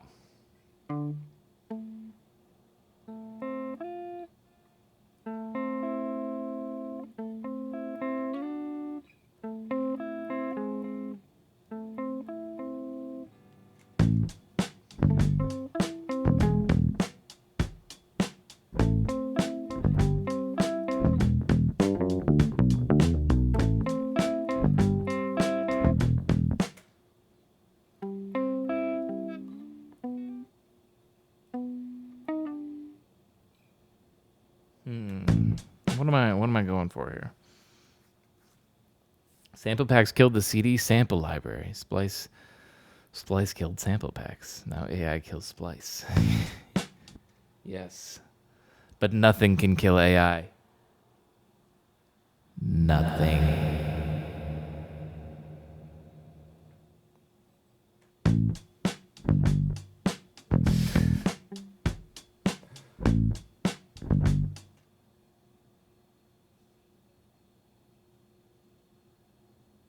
Actually, I gotta be like, nothing can kill AI. Nothing's gonna kill AI. Nothing will kill AI.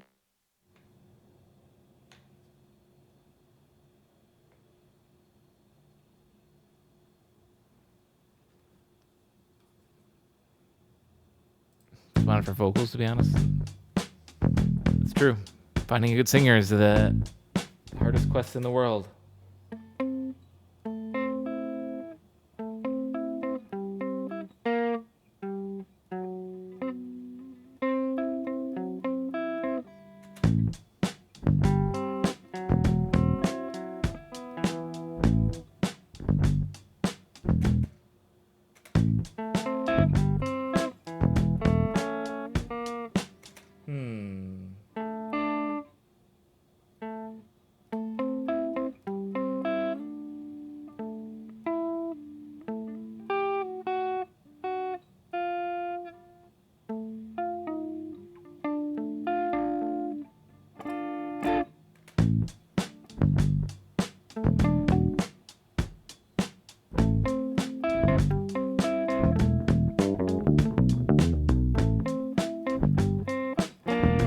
I want to strum out a chord there or something.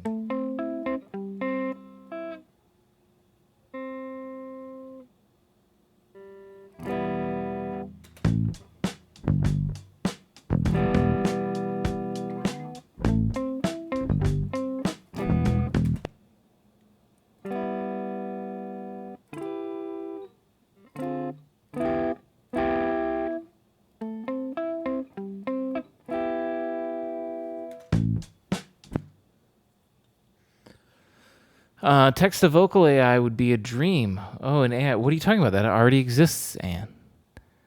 It's existed for so long. I need to introduce you to my friend Hatsune Miku. But it's shit. No, it's not. Say that to the billions of fans that that she has.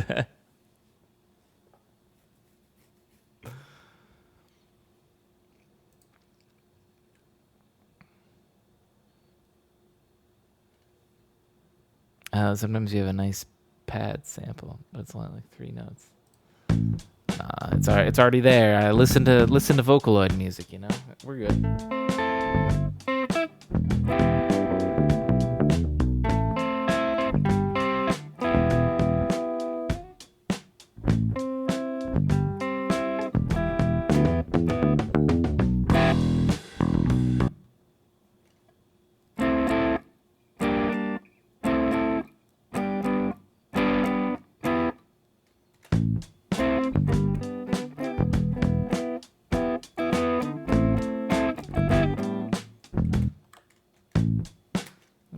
Hang on, give me a little more lead in.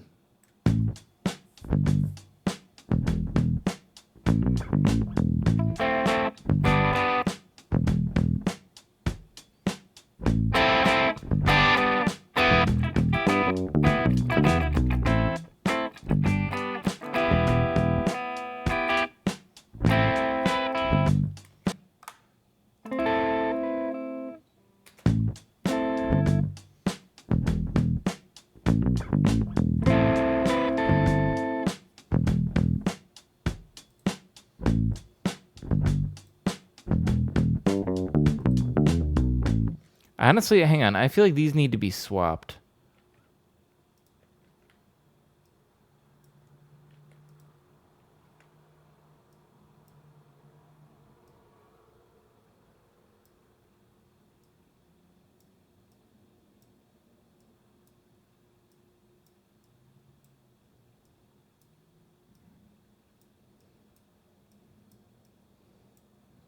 Let me hear this from the beginning real quick. Or an option where you can make variations of a sample in a different key. I mean, you can already do that in Ableton, right?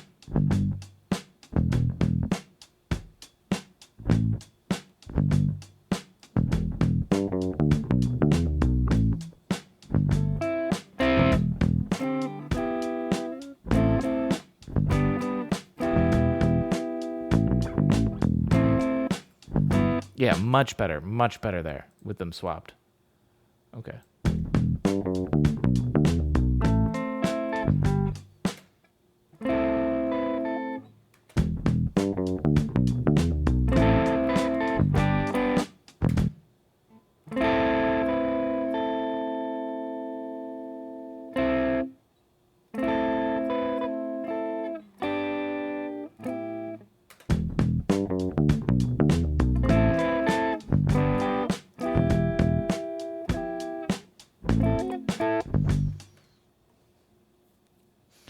Like like you say an option where you can make variations of a sample in a different key. Like, couldn't you just get a sample off a splice and then put it into Ableton and then make variations of that sample in a different key? That's what I mean, I guess. I know, I guess you might mean like do it in the service or whatever, but I guess that's what I think about.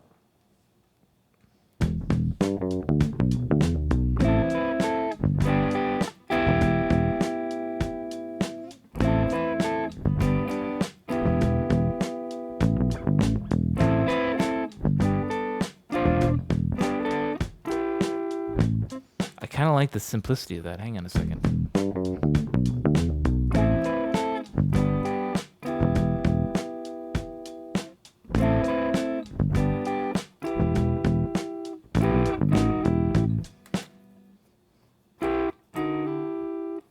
Maybe do something like that.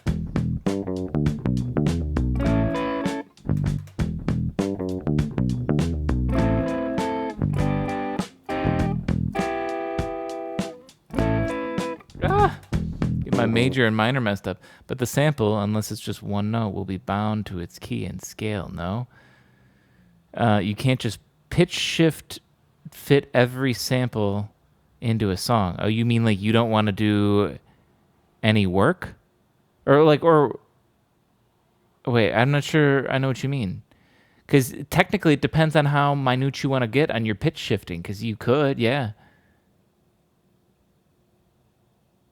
You can't just pitch shift every sample into a song. You could, yeah. If I don't know why not. Or I think you could. Yeah, why not? I mean, I know some will work better than others, and I guess, but that's more the nature of pitch shifting. Like I was gonna say, if like you need to bend it to a really, really far away, let's say you need to bend an entire octave up or something, right? I've had countless times where there's a sample that sounds wrong in every possible pitch shift setting. I mean, I don't understand how that would be possible. You know what I mean? If you think about it, like how could it sound wrong in every pitch shift? I mean, it could be that like you're in a major key and it's in minor or something like that. And I'm not saying that you could just take one big bulk sample and find exactly the one thing it needs and it will just sound perfect played all the way through. Because if someone's playing in a different key or they're playing in a different mode, which is sort of like a key, but it's more like, I don't know how to describe it. I was going to say like a key on steroids. It's like a key, but ignoring rules, making your own rules key. It might not sound good, like played all the way through with your song. Like a few notes will line up, and then you'll have to go in and fix the individual ones that don't, I suppose. But that can all be done. Or I guess you can always do that same sort of stuff if you don't want to go into the tiny, minute little editing details of Ableton, because that I would have to like go in and individually chop up little sections, I feel like, to make it work the way I'm thinking. There's things like Melodyne, like voice editor, where you would just put in something and then change it. But chords, chords, you got me. If they're playing a chord, you can't pitch shift the chord to make it a major or a minor chord. Like if they play it minor, it's just minor. And you can change which minor. It's an A minor or a B minor or a G minor or whatever, but it's going to sound the same that way. But I guess when it's like you get to choose exactly what chord you're playing, then it just sort of becomes a MIDI instrument. And you just play it yourself, I suppose. There are many samples that are basically chords, right? I suppose, yeah. I was thinking individual melodic line. Pad sample with various notes played at the same time. See, then it just sort of sounds like it needs to be like, because then you'd have to have either an infinite library of every possible type of chord played as a sample, or you would just make that a MIDI instrument and the composer just plays the chord themselves. I think that would be what most people would think would be the solution, I guess.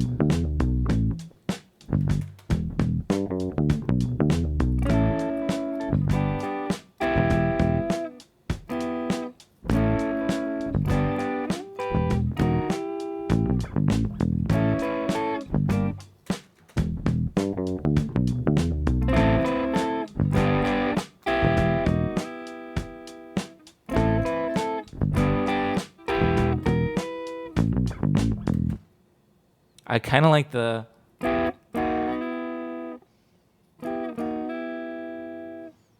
like sliding in from an E flat.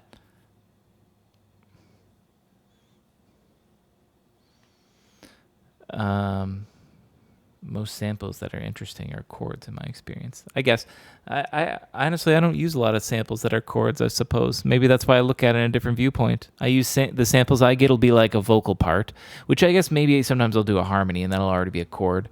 But a lot of times it's not. It's just a single vocal line or like a saxophone part or a trumpet part or something like that. And I don't, if it's like a piano, it's like, I'm always like, oh, I'll just play it out myself.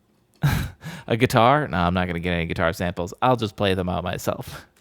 So that's not like oh, I'm better than you because I play out my samples sort of. I'll just play it out myself. That's more just like a half me being so stingy with my credits that I can't justify doing that when I could just play out that sample myself. And then another that I just, if I did download the sample, I would be in the same boat as you, where I'm sort of constrained by what I can manipulate this sample and make it do. Whereas if I just were to write the part on my guitar, I can change it at any time on the fly. And that's a lot more freedom,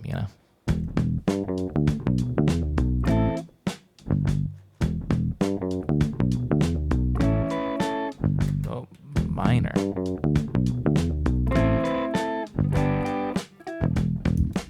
Whoop.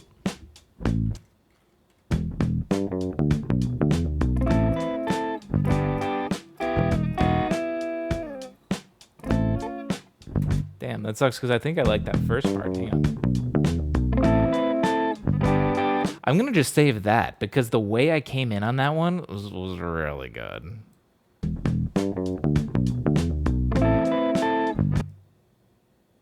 Hang on. I came in a little early though. Wait.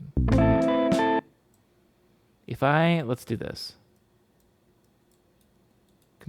We'll consolidate it.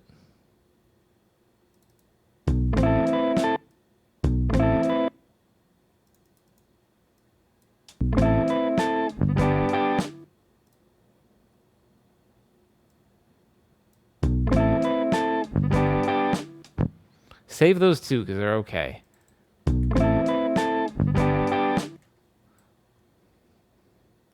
We're just going to do this. Put these over here and turn it off. Just in case I can't get it better.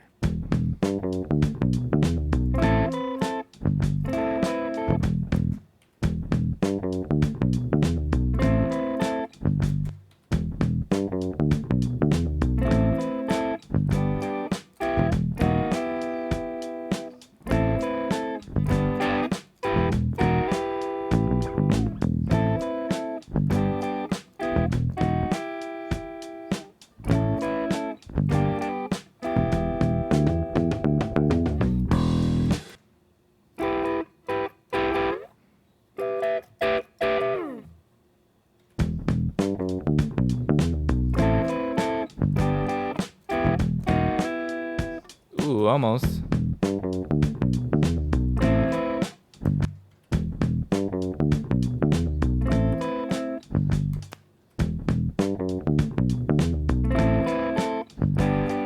Coming in too early.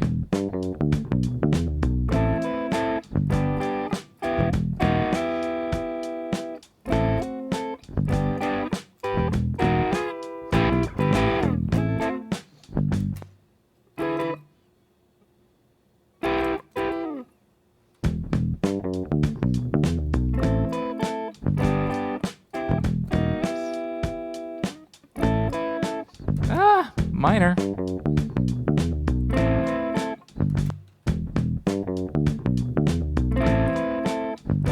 Coming in too early.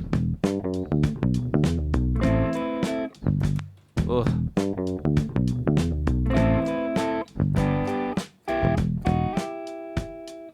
And then I play that chord weak.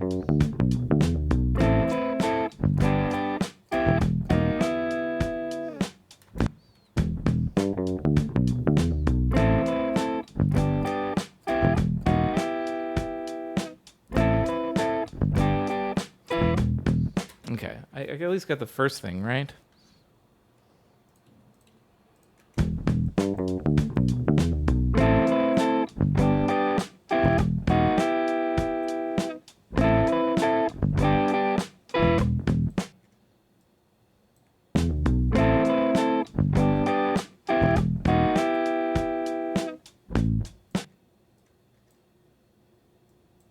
How was my guess on the compression? Not that great.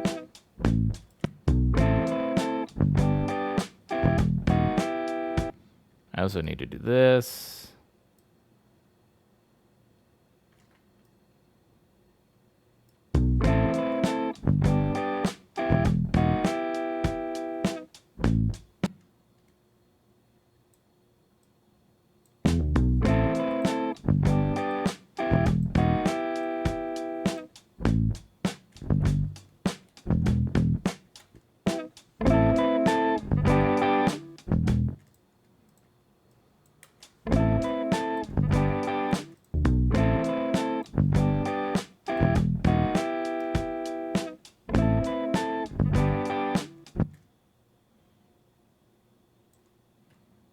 I'm going to mute that again right now, but we're going to just punch in another. Let's start at the beginning.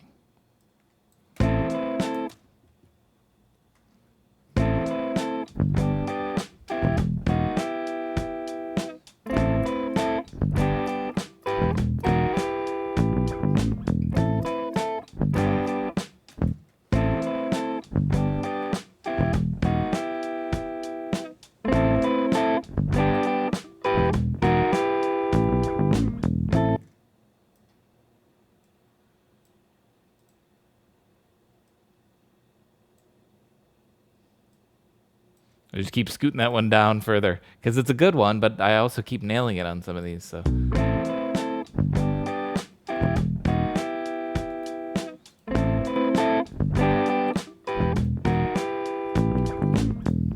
Ooh, yeah, that sounds good. That sounds good. I like that. I made settings to that, so I want to make them the same track right now.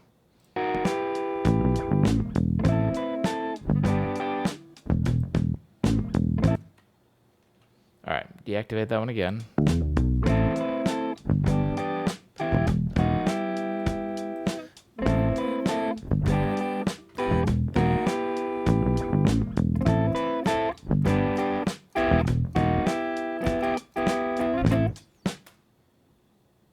I want to change this one up a little bit.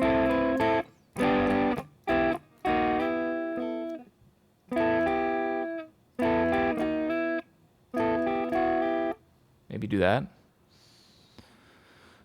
Can you try out one take where you go down in the second half?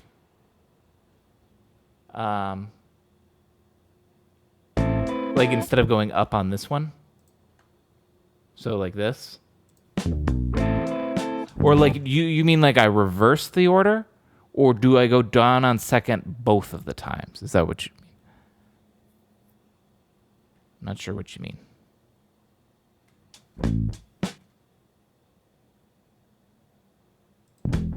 Here would be both of the times, I guess.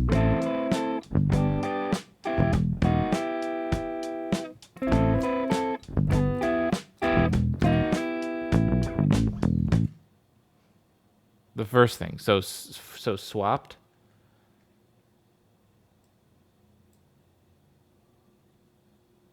Yeah.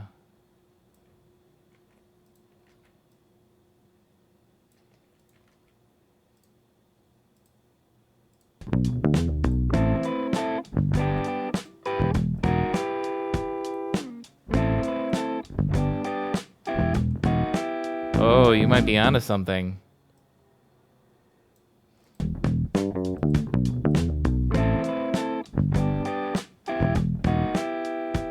So hang on.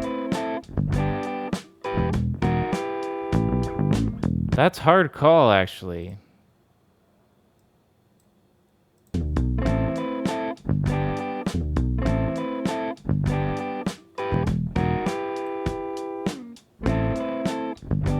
You still meant something different? Oh, okay. Well, which did you mean? Like still both double low.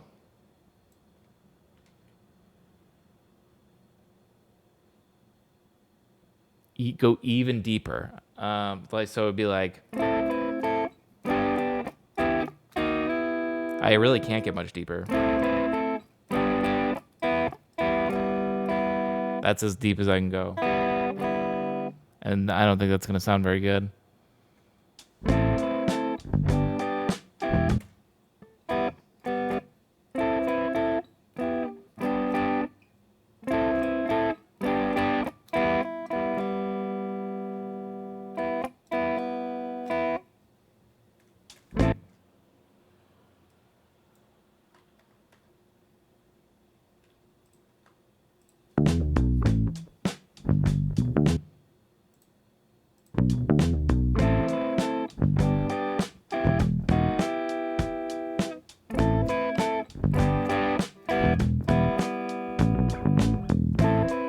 So like that. That's what you're trying to hear.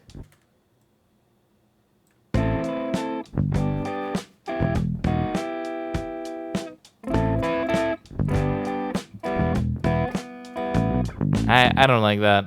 I'm not gonna go with that. But my misunderstanding of your description did bring up this interesting idea. Sorry.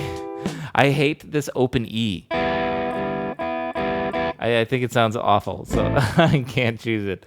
But it did make me think about this.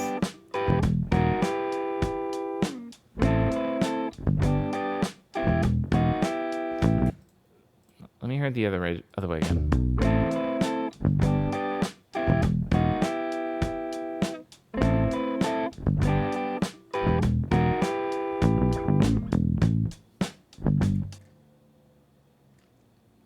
Oh, I'm on the fence on this one.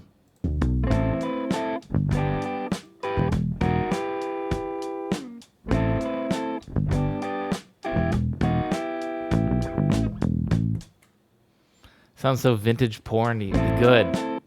Good. That's what we're going for, baby. Oh, yeah.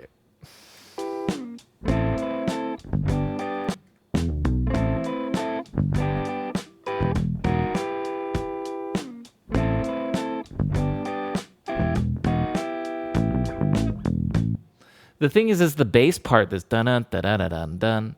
It works better on the lower note, I feel like. That's what it drives home why I feel like I should do it this way more.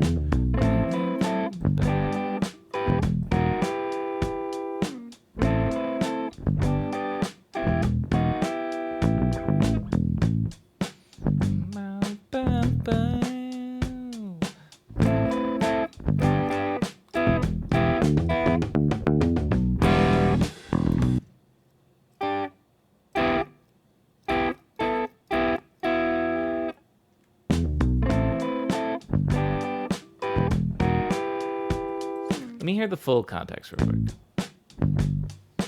In this new form. Let's say we go this way.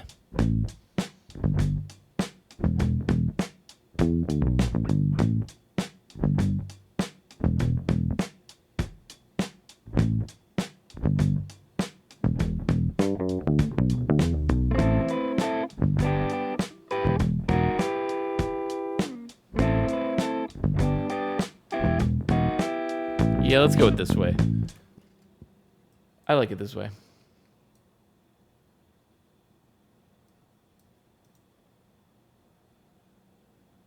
Okay.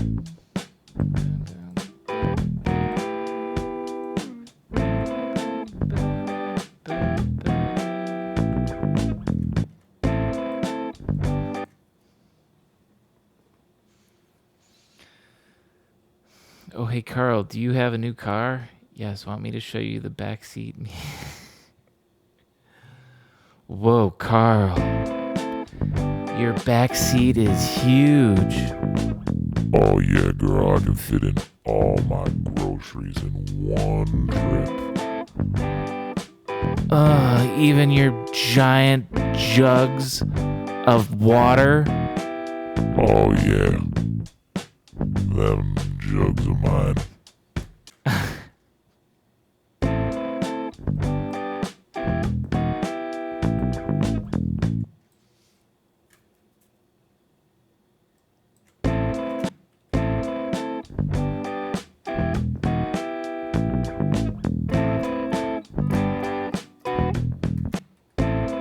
where I was going there.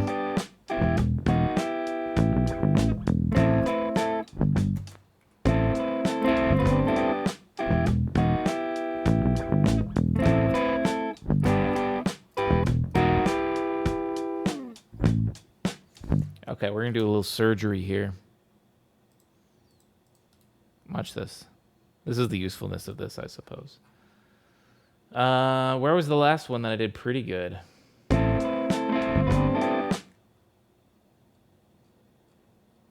Boy, you're messy, Ableton. You make a big old mess.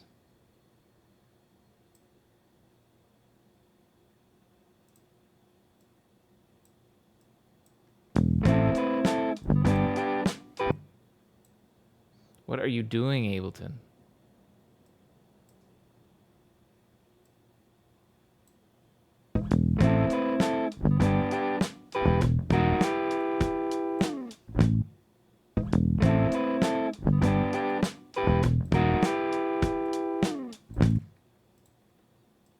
Bink.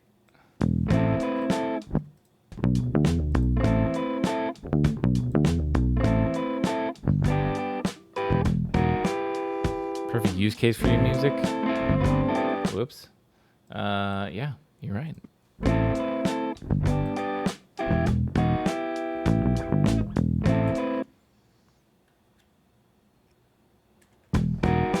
But you know what? This is only for your. This is for your type of porn, Anne. You know what I mean? Because I could write some like next Tuesday I'm gonna write some metal, right? Some Slayer inspired metal, and this is for a different kind of porno. A different kind.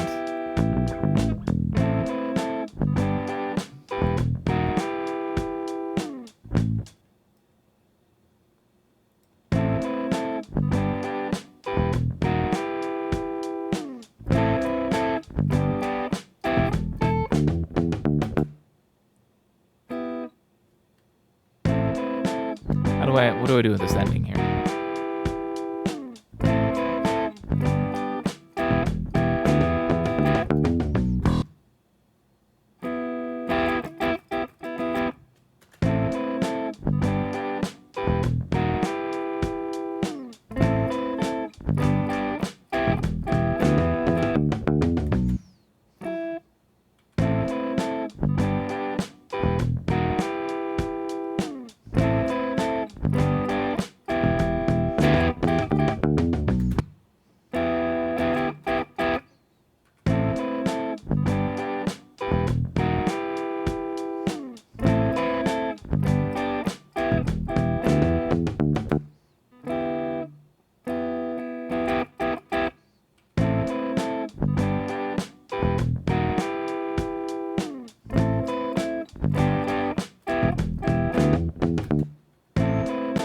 It's a weird rhythm. Is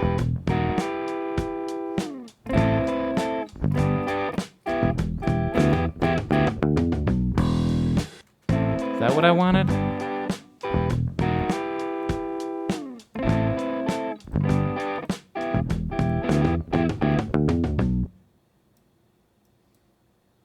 I know it's too early.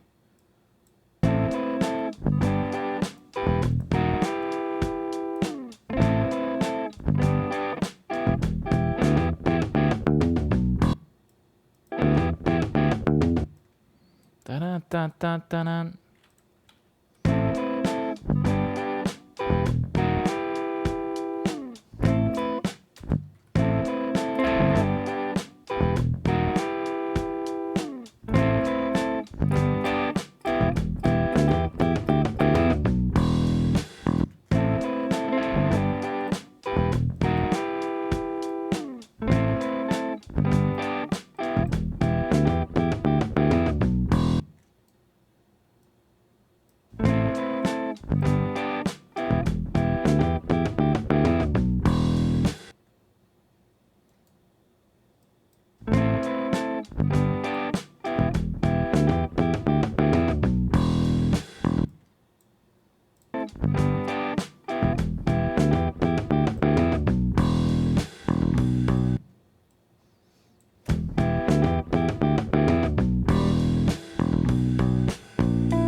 What do we do for this part?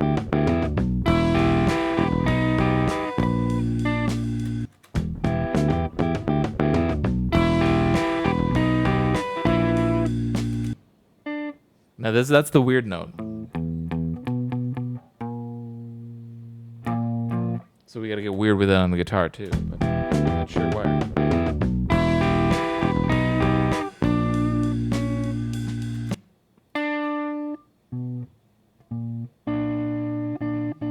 These do work well. This is specifically A sharp. I don't think I'm gonna be able to get exactly around there.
It doesn't have to be the exact chord.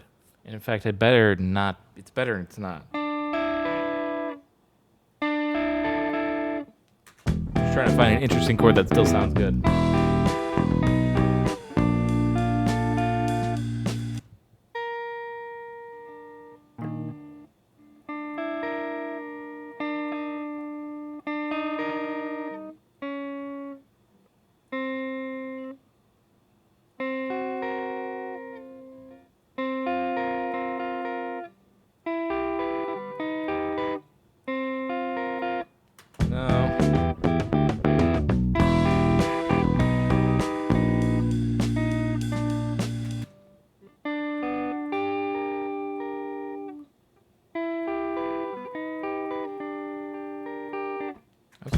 Does that work? Did I try that one already?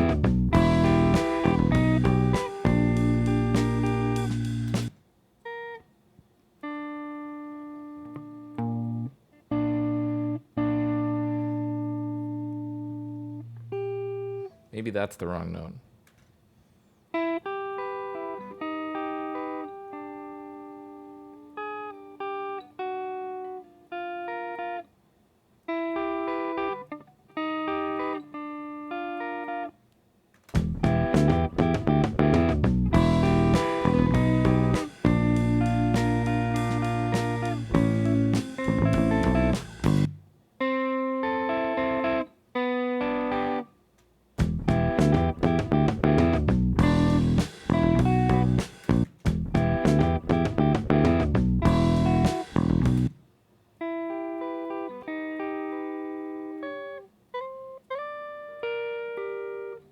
Maybe I'm just thinking of it wrong. Or thinking of it in the wrong way, I should say.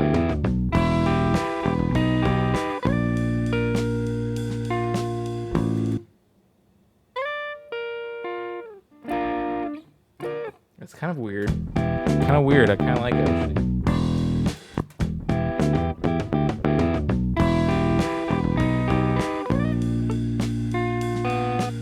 Hang on a minute.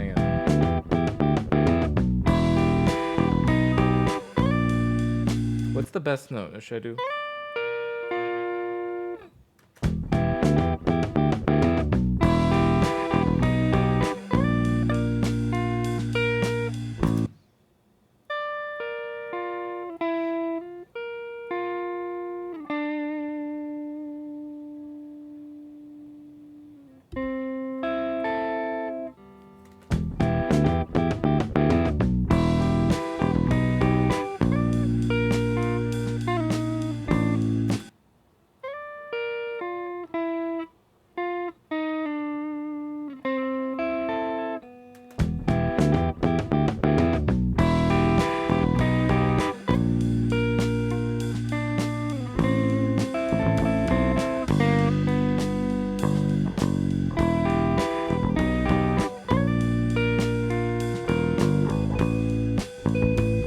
I'm close to something. It's kind of weird, but I do like it. I feel like I need to get up and stretch my legs though soon.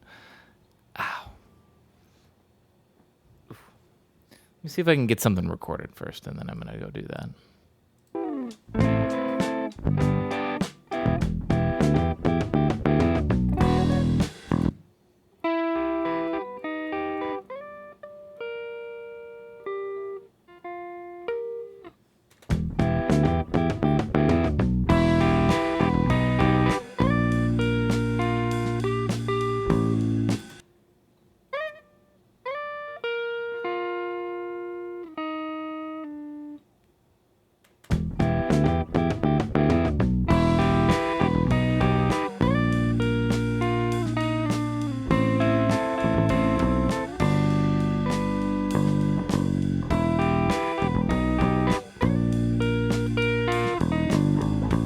Oh my gosh, I'm almost onto something here.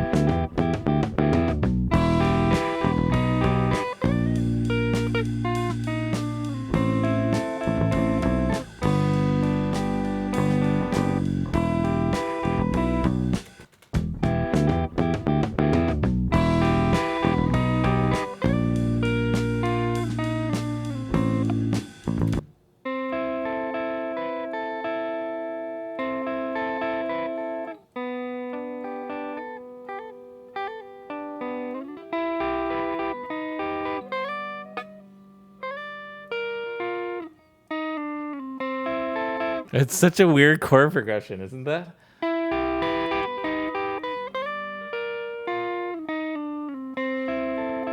I kind of. Why do I like it so much?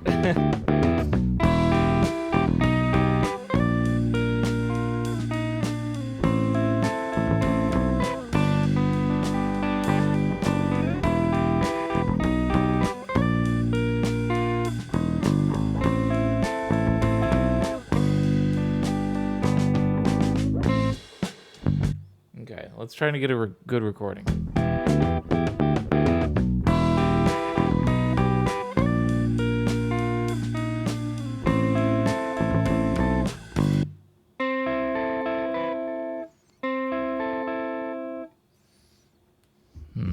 Let's keep trying.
Hitting that string too much. I can't do that.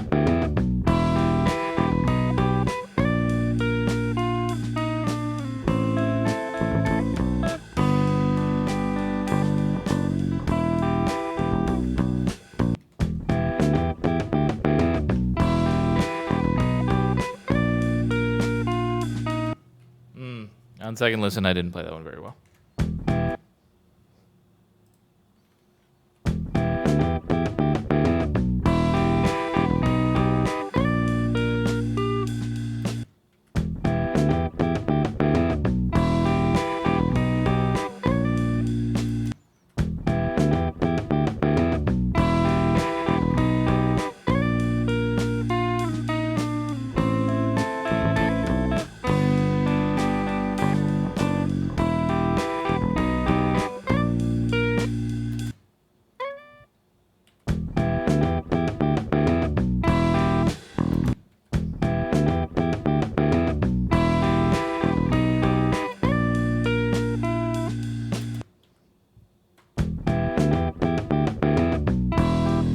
Ah.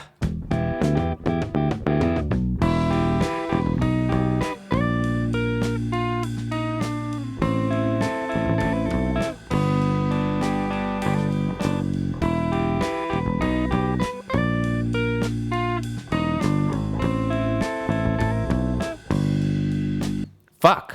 I think I still played it like shit, didn't I?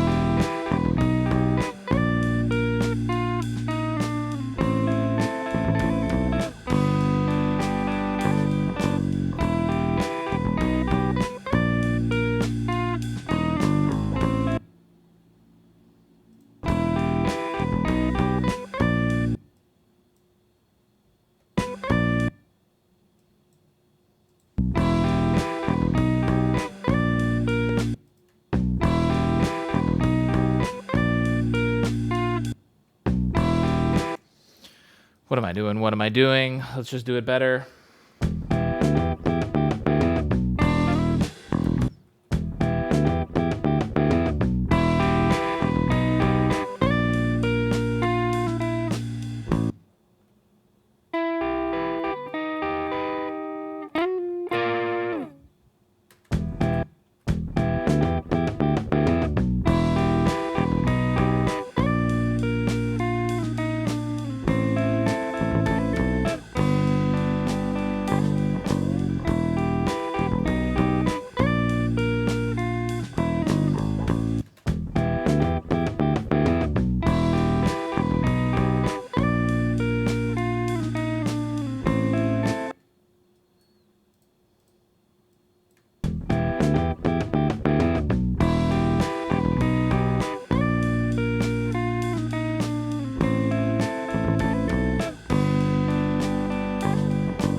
Consolidate this.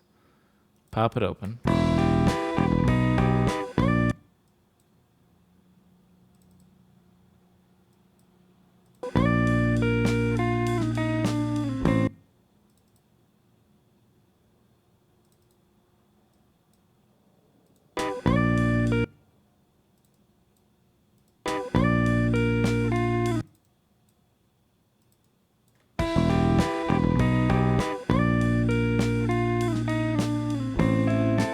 That sounds awful, though. Do I just change this riff? What do I do?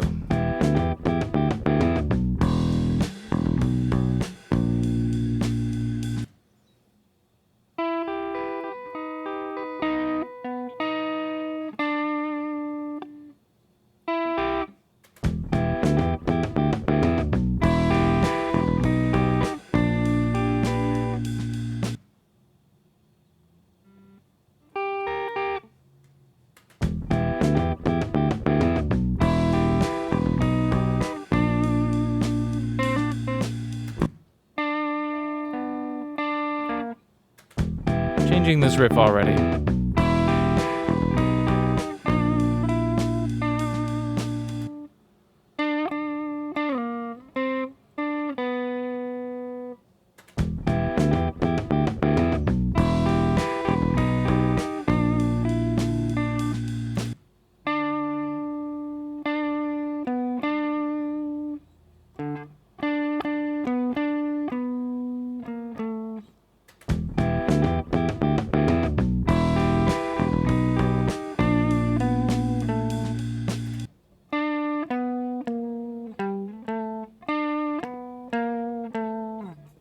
Maybe something like that.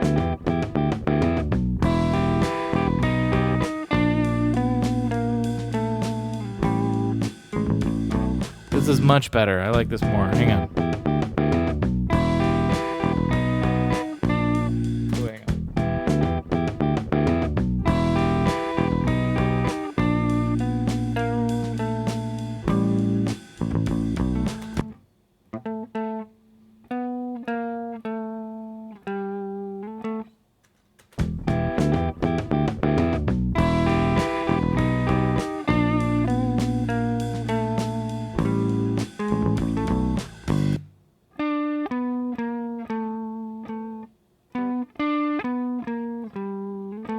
Maybe that's better? Hang on.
Here. Ah.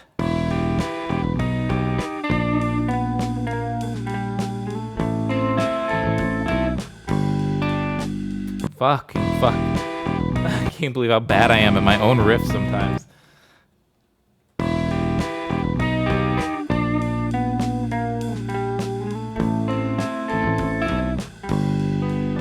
Fucking.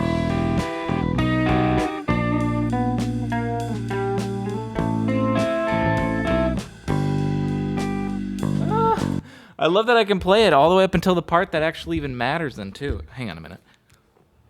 Hang on a minute.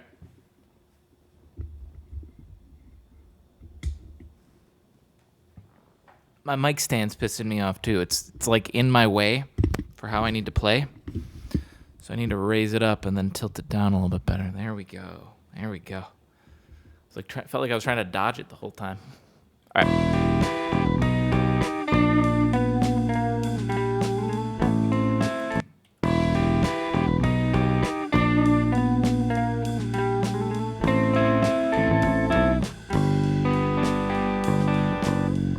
No.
It's such a reflex to hit that last note with the single finger, but I have to, or with the one finger. I have to hit it with my ring finger, the 3.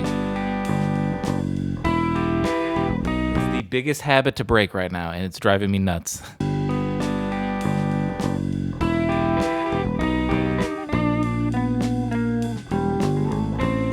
Oh, I even did it, and then I fucked up the next chord.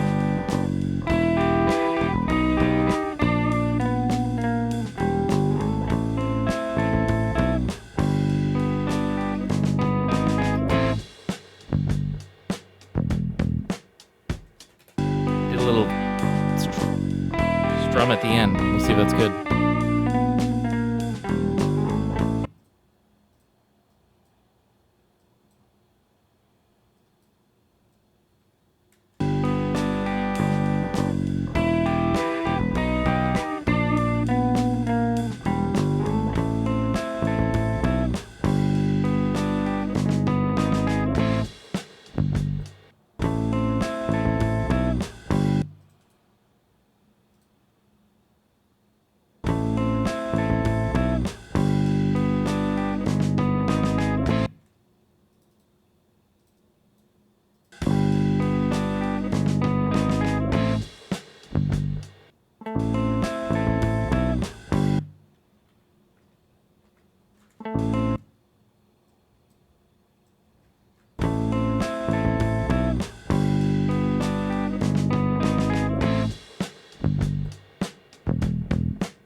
Theoretically,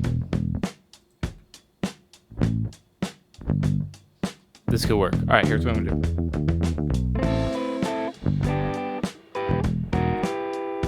Okay, here's what I'm gonna do real quick.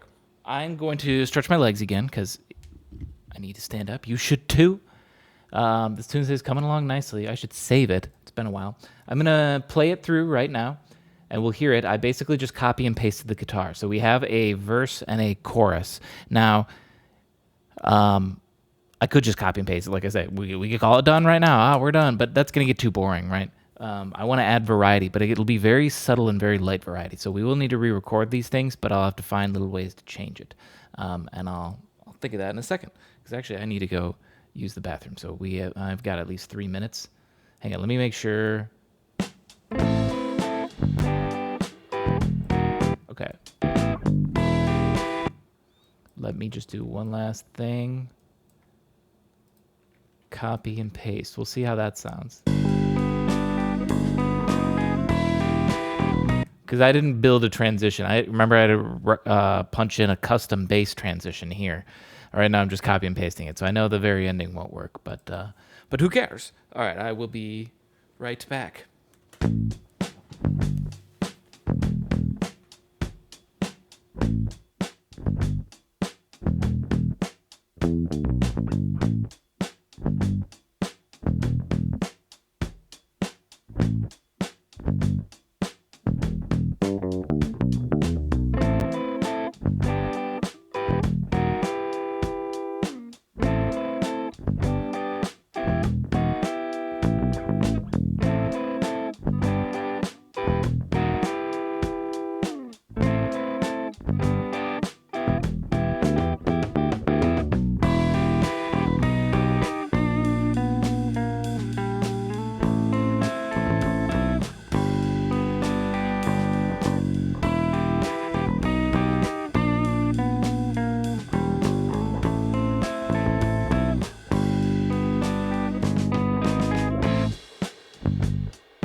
I didn't forget about y'all. It's getting dark. I need to turn a light on.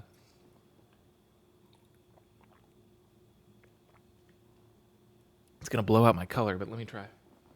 Let's try a light one. Yeah, let's try some red. Bring a little red in. So, I love how this sounds so far. I don't know how you guys think. As you can tell, it was still a copy-paste guitar. But I don't think I need to change much in terms of the guitar. I think the most amount of work in guitar is going to be this part. It's because I think coming out of this riff, instead of just ending it abruptly, like...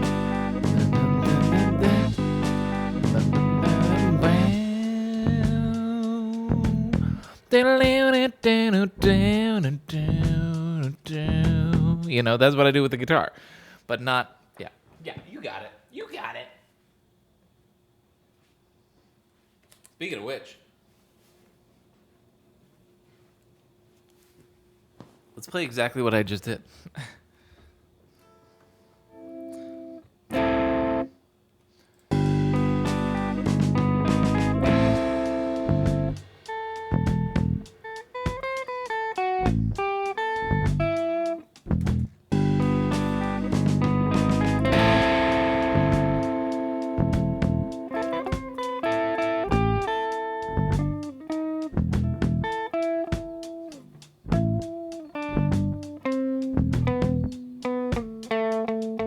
So we're hearing this guitar as well, pretty vanilla.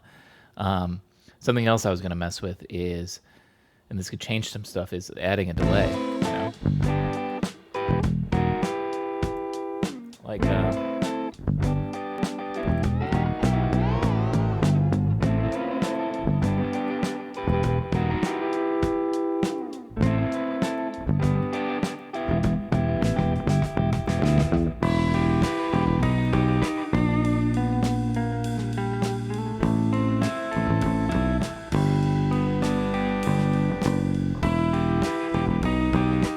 song is still very mono. That's something else I need to think about.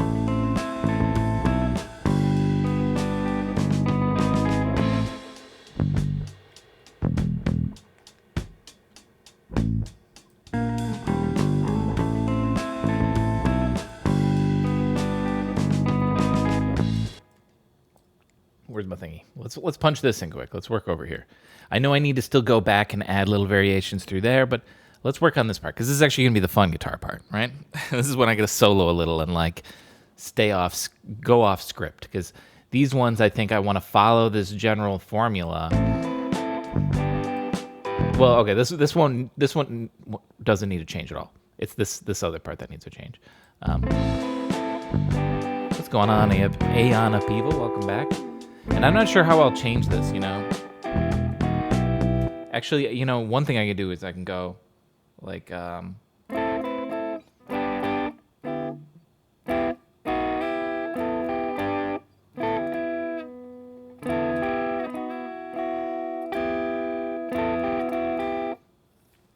something like that, maybe. It's little, it's subtle, but that's all I need to do for those, is just put tiny little variations in that more just say, like, hey, I didn't just copy paste this. Which I am going to somewhat copy-paste it. I mean, if I play a better part, I'll copy-paste that. But we got little bits of variation. Keep you listening.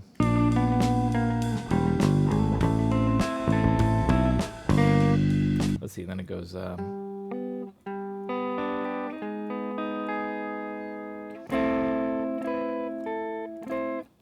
already forgot how that part went that I started.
That's another variation. It's a different inversion of this. I'm wondering if I should save that for over here. Hang on. Let me mute this part. Like, instead of them going, you know, for the third time, it would be, you know. I can go instead, I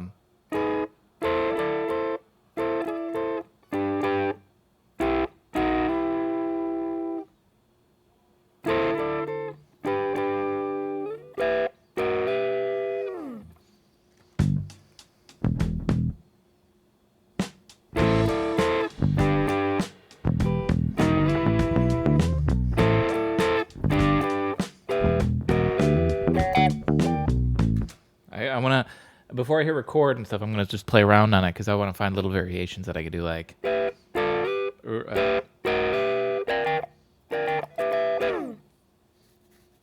just little fun things so I don't have to play it exactly the same, but inverted, you know? Like, I'm still having fun with it.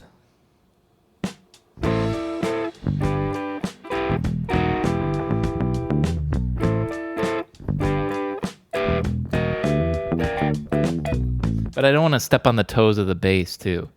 Bass is sort of going ham there, so if I do something, it's got to be not crazy.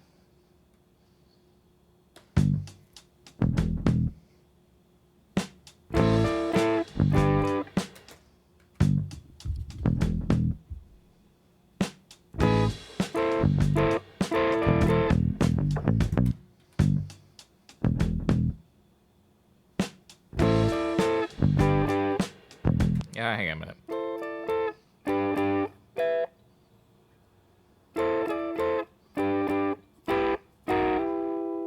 It's as soon as I hit record, you know, you go brain dead. At least I do. Like, I can play it there. Now, as soon as I hit record, now I'm going to forget it.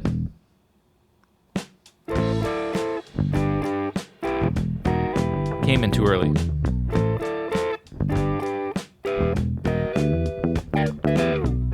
Oh, I like that.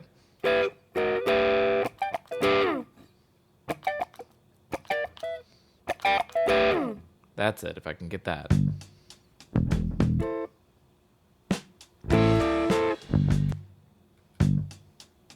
Wonder if I should check my tuning.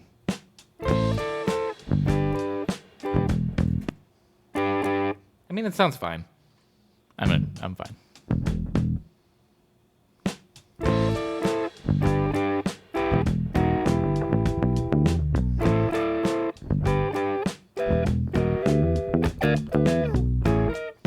Okay, I blew it on that part, but I think I got the first two pretty good.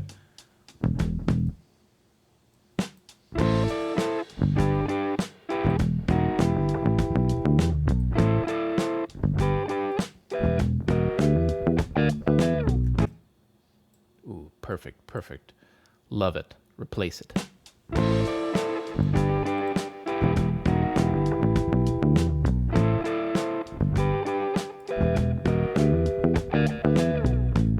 Ooh, I love it. Yeah.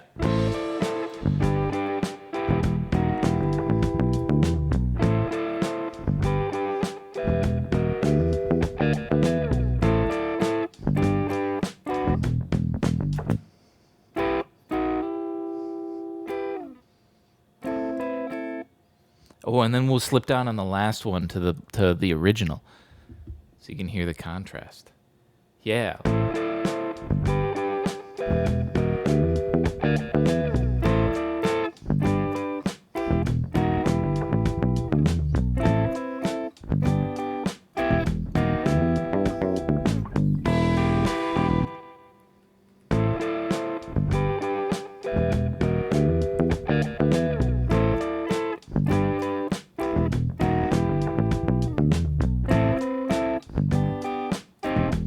Oh, damn it. Hang on.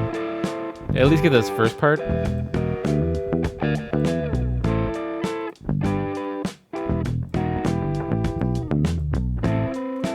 Yeah. Let's just do this.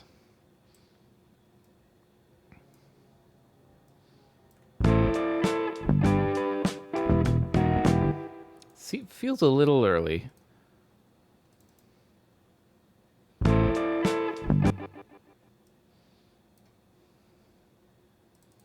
Because it is. Oops. I guess it doesn't matter. There we go. There we go.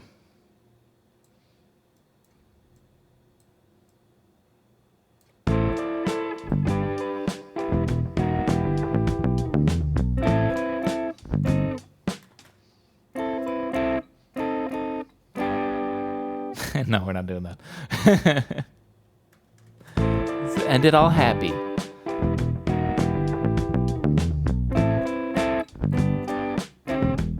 Whoops! I forget how this part's played now. I'm conditioned to the to the new inversion. How's it going? It goes. Okay.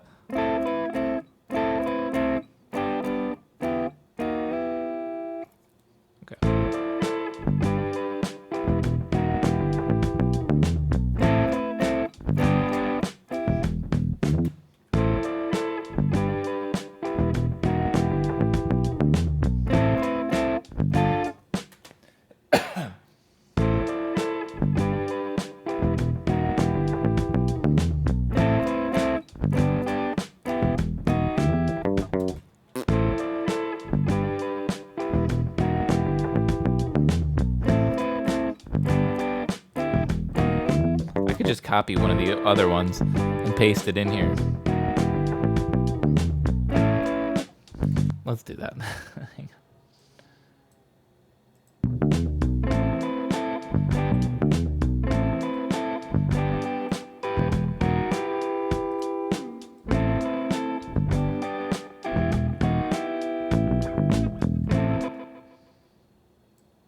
That's all I need.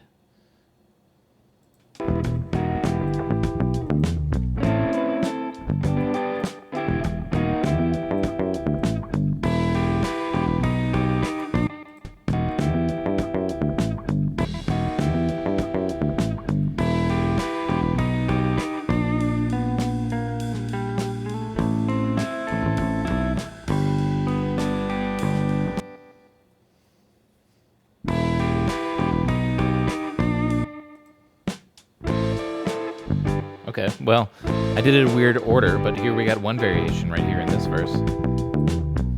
I still don't have a solo for this part, though. That was what I was going to work on. And it doesn't have to be a crazy one. Something chill. Oh yeah, I have to put that in still. I feel like I got to turn a real light on now. It's getting dark. It gets dark so early. It gets dark so early now. At least this light does work pretty well. In terms of being able to see everything we need to see right now. Especially if I go to big cam, you know. I mean, it's not the greatest lighting setup. If you were to show this to a professional, they'd cringe. But guess it's a job done. It works for me, Daddy.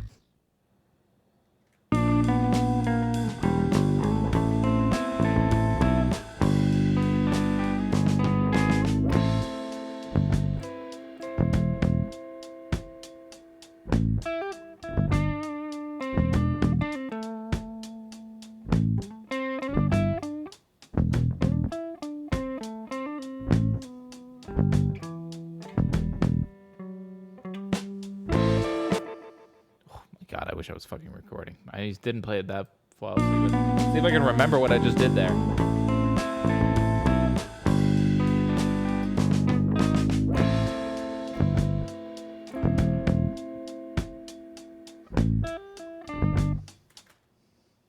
Wait, hang on.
was too early. Sucks because I got the other part really good.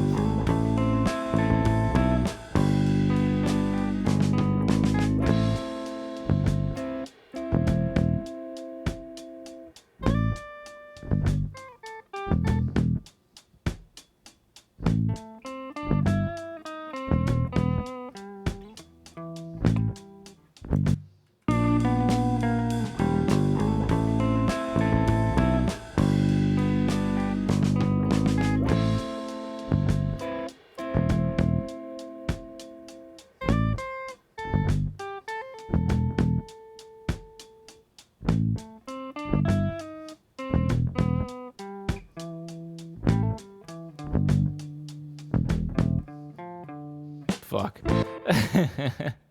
Okay, well, hang on.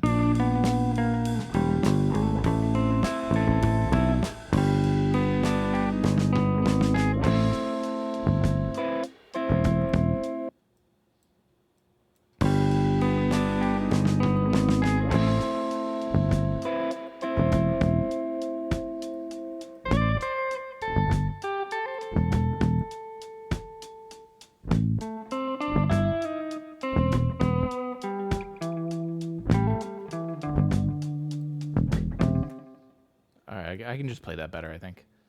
I didn't play it as good as I thought I did.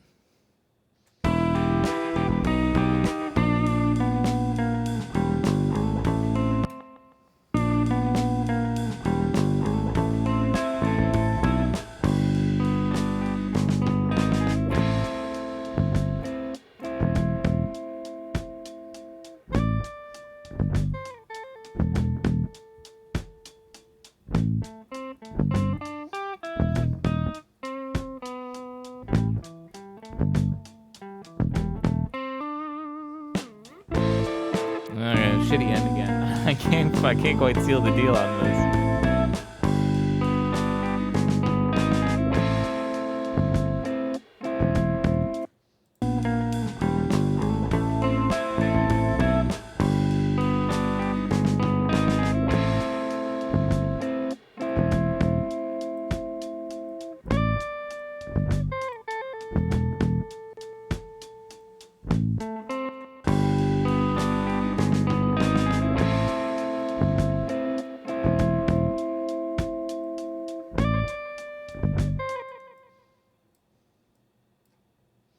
I can actually do this.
What I'm trying to make there.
can do better. I can do better.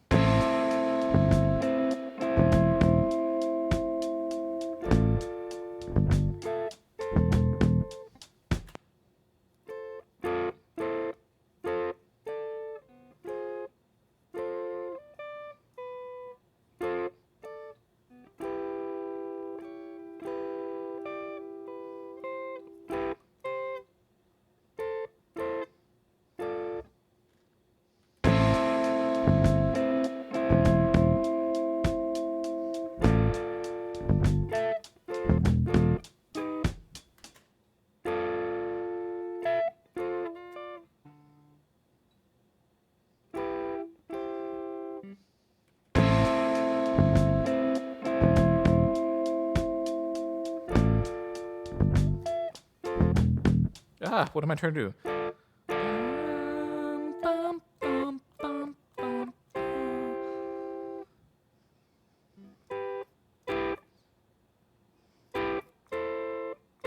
No, that's better.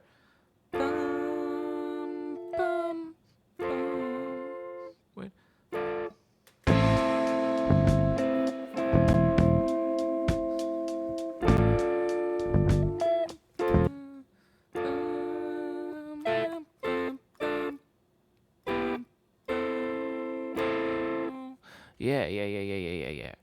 Yeah.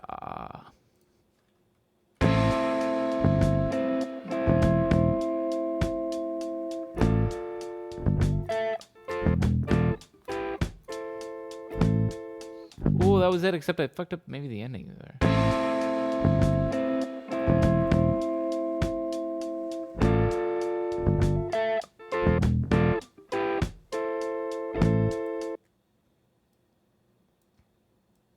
I came in too early. Can we stretch it and it feels real? Let's see. Everybody else was, oh, look at that. Look at that. I'm getting better, guys.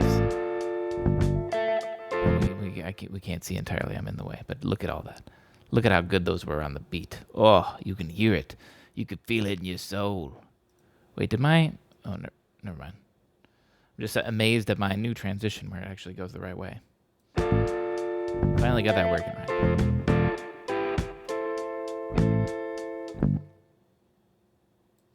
We'll see if we can punch something else in there too. But hang on.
We'll just get rid of this for right now. I know it's doable, but I can do a better one. Because I don't even know where I'm going for that.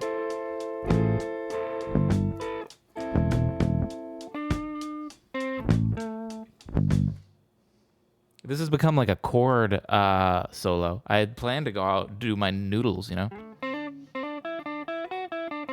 But no, this has become a chord solo. That's okay. It's nice.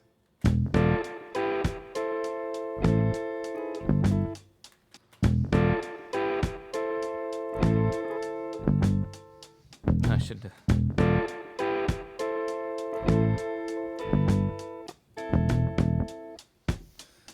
Ooh, my leg is getting stiff sitting like that.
I'm so close to the end. I should just come up with a last few chords.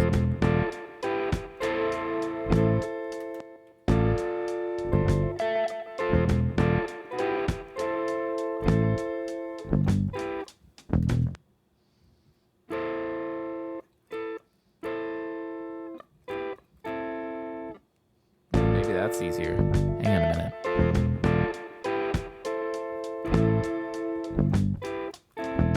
I like that better.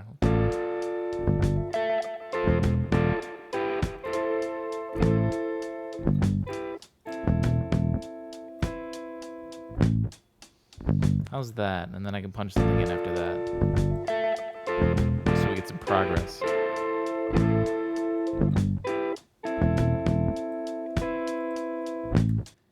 Now.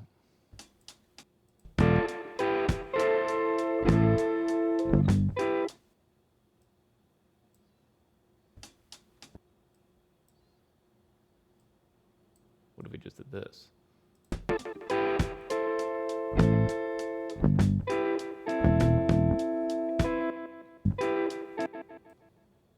Let's it's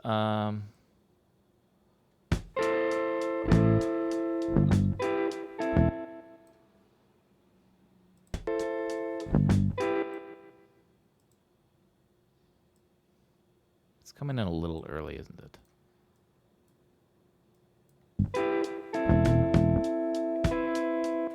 But then that comes in too much. Let's consolidate it where it is.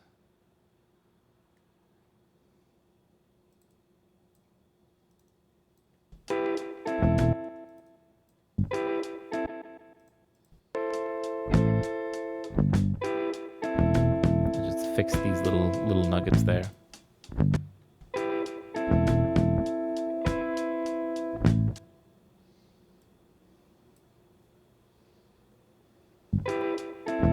I got enough time to go to a new chord now. Thanks past me. Did me a favor.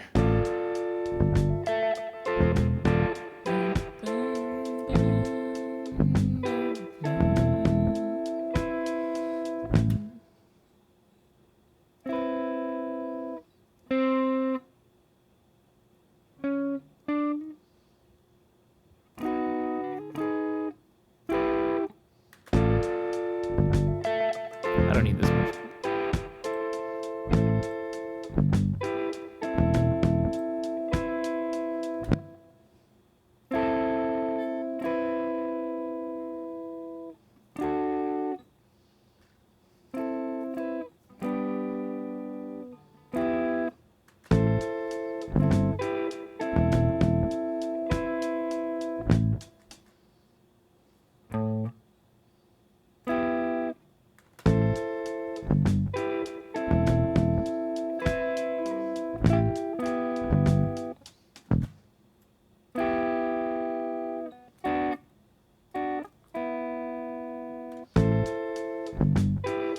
We can go to that low note that you wanted to go to.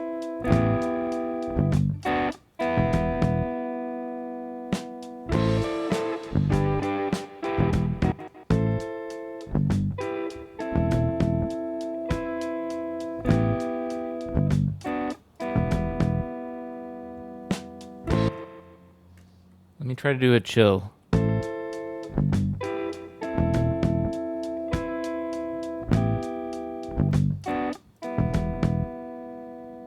I'm worried about how that sounds. I'm not a big fan of it. Maybe if I play it really light. I'm gonna transition.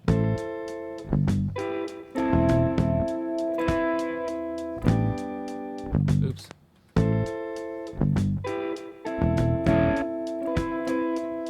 I want to play.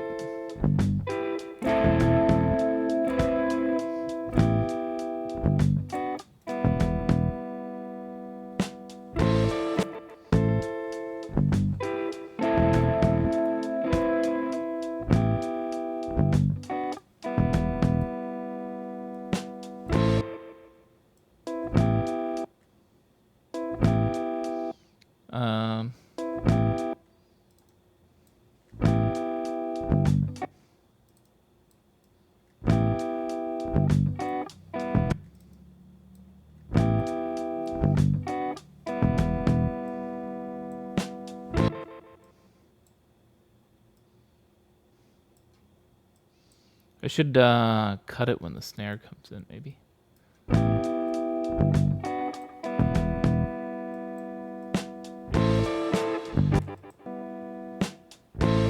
Yeah.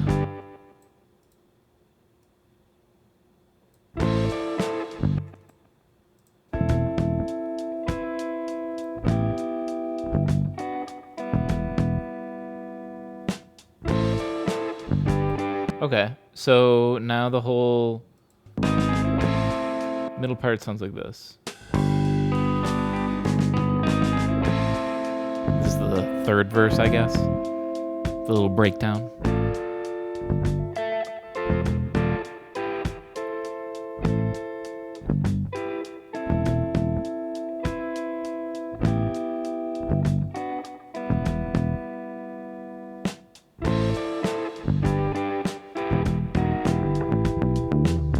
And then this is the same riff again, but it's a different inversion, so it sounds different this verse.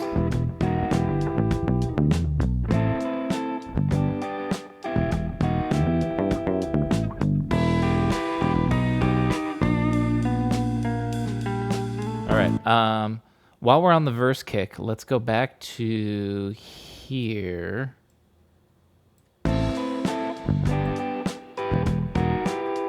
I'm going to just add some variety to this. Because then after that, all I got to do is add a little bit of variety to this chorus, and that's it. Then we're done. So let's take a look at it. I like this one. I don't feel like I want to add any other instruments. I like this one being just like a bass, drums, and guitar. I like making these jams sometimes when it's that simple of a setup. It's fun. I feel like some of my best Tunesdays are that style. I don't know. I guess I'm a big fan of, there's a band called Krangbin. Don't ask me how to spell it. I can't remember. Someone in chat, I'm sure, would know them, but they're a three-piece. That's just like a bass, guitar, a guitar, and then a drummer. And they would do something like this, perhaps. This very easily could be something they would do. Except they would play it better. And write it better. Anyways, let's see.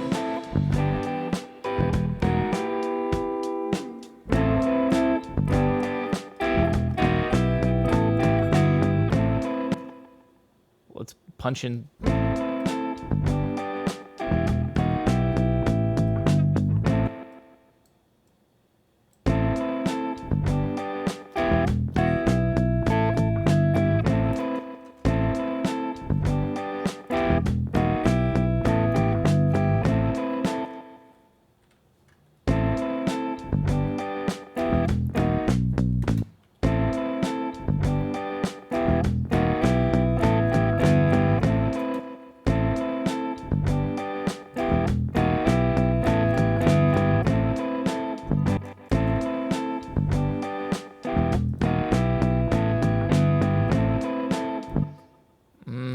I'm too late on it.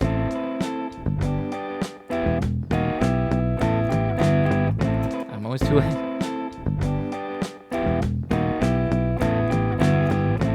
There we go. I think that one was good.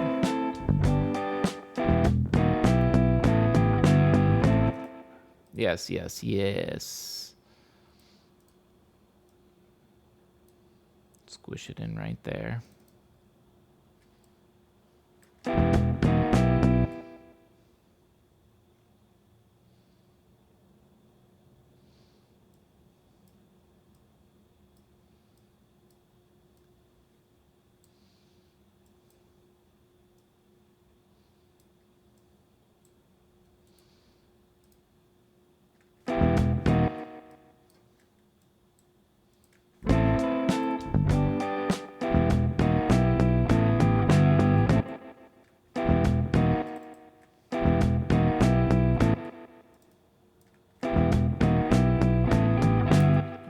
Ableton doesn't know shit. Look at here's the problem with Ableton right here. Look at where it guessed where the peak is. Is like this is where the chord starts. No, look at this.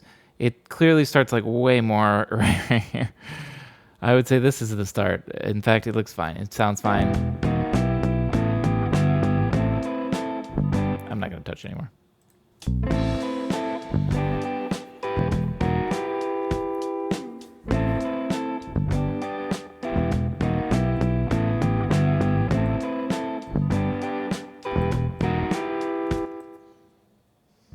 Let's do one on this one.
I played it too chill, actually. Hang on, I need to play a little.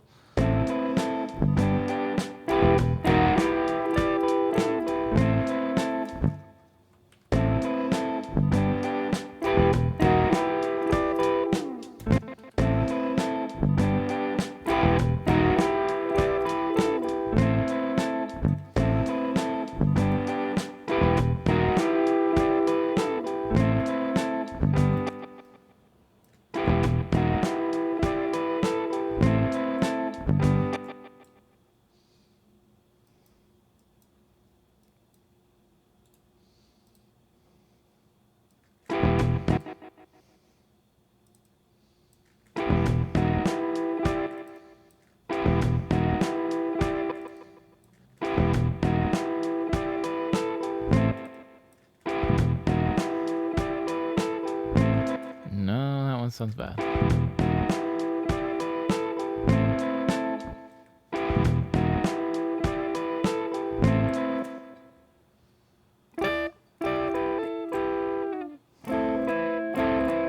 I don't care if it's possible.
It's interesting how the driver error compensation is fine.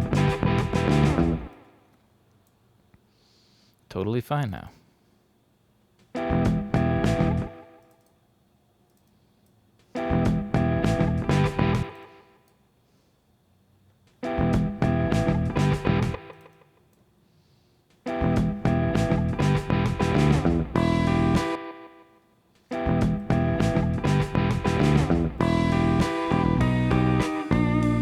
Okay, so we got enough variety through the verses. Let's now look at the chorus. What is the riff?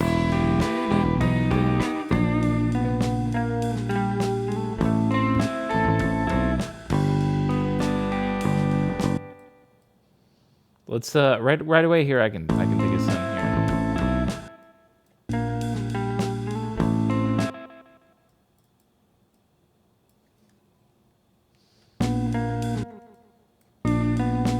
Let's start right at the beginning, I guess.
I didn't pinky finger that well enough.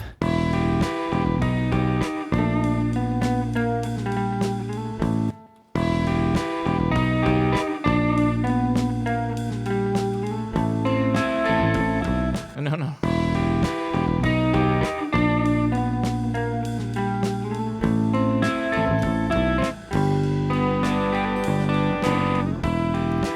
I need to mute what's going on already.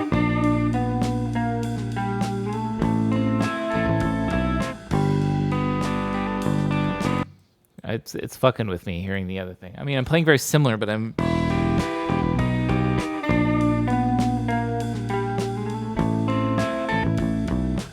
Yeah, that helps a lot.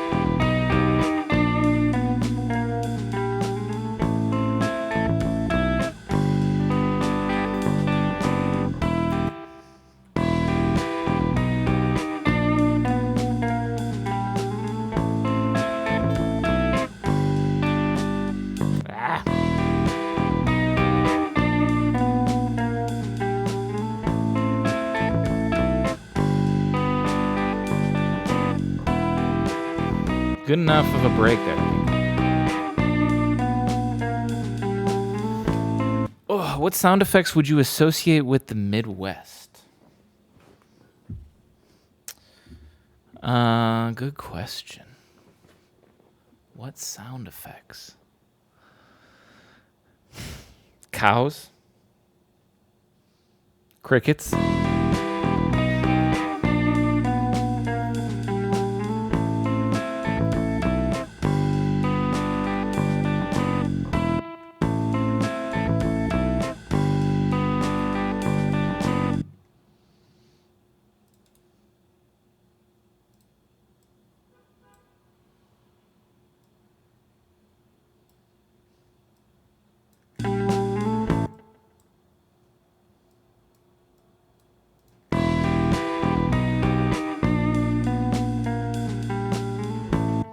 I'm late on this one, though, if I do that. Or I'm early on all the others.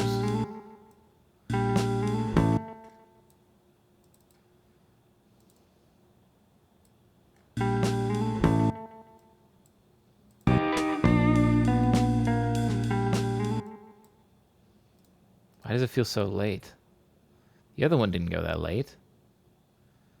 Oh, it still came in earlier, though. Should come in earlier.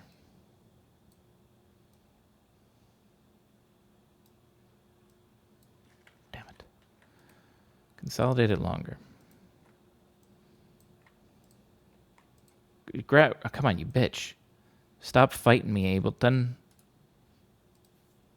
Oh, damn it, I hate that it's going to consolidate and keep the changes I made permanent in this.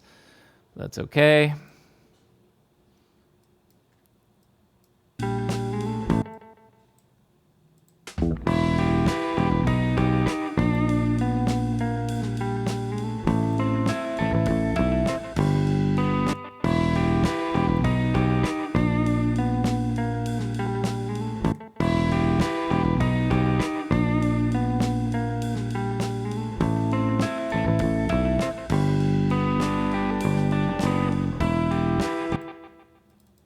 now back to this.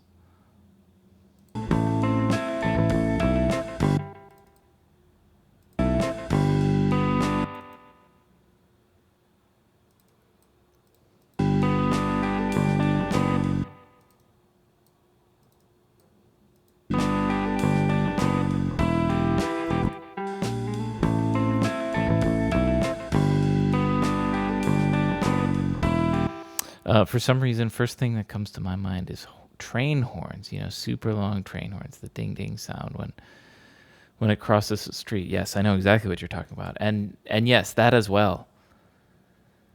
I realized that too when I actually recently took the train to Chicago, and I realized how frequently the train basically it's every time it's going to cross like a major road, it does that, and when you're actually like listening for the train horn while you're on the train, it like I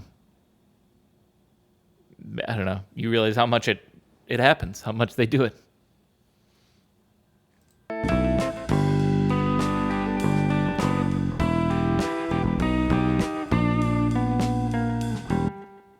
Okay, now let's add a variation, but in this part.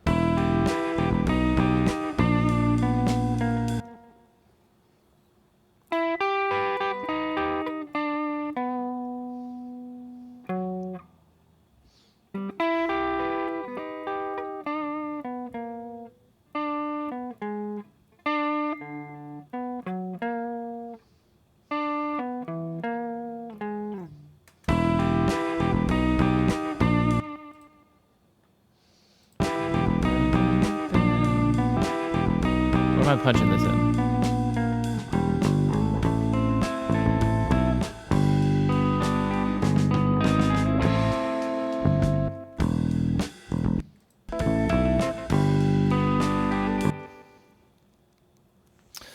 I think there's a mutual agreement between train spotters and train drivers to honk when driving by. That's nice. I like that.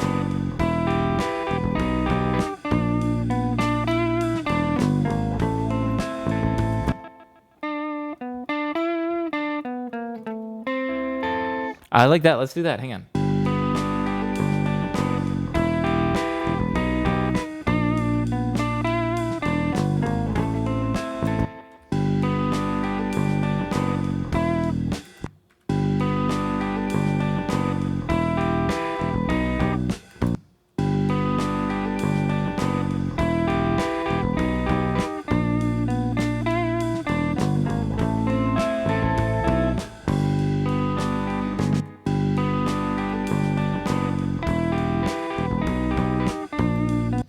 Now it comes in early again, but I didn't come in that early, did I?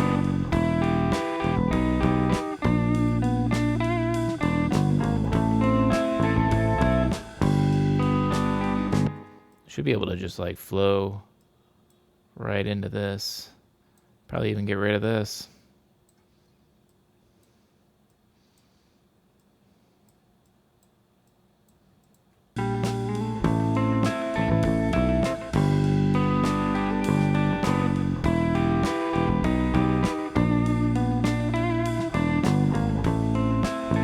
Perfect. And right there we got our variation on our second chorus. So now we just need to do the same thing on the last chorus. We'll just do, and now the last chorus is double, so we got double the variation we got to do, but I guess it allows us to get a little freakier. Yeah, let's save it and let's jump right in there. I was going to listen back to what we had, but you know what? Fuck it. Listening back is for when we're done. We got work. So, how's this sounding? I need to think about transitions too. Like there's nothing transitioning those two.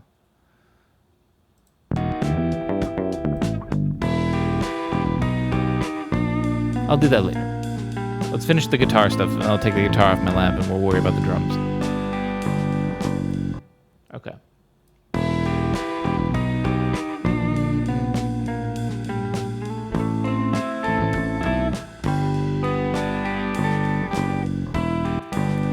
Let's do one tiny little variation here.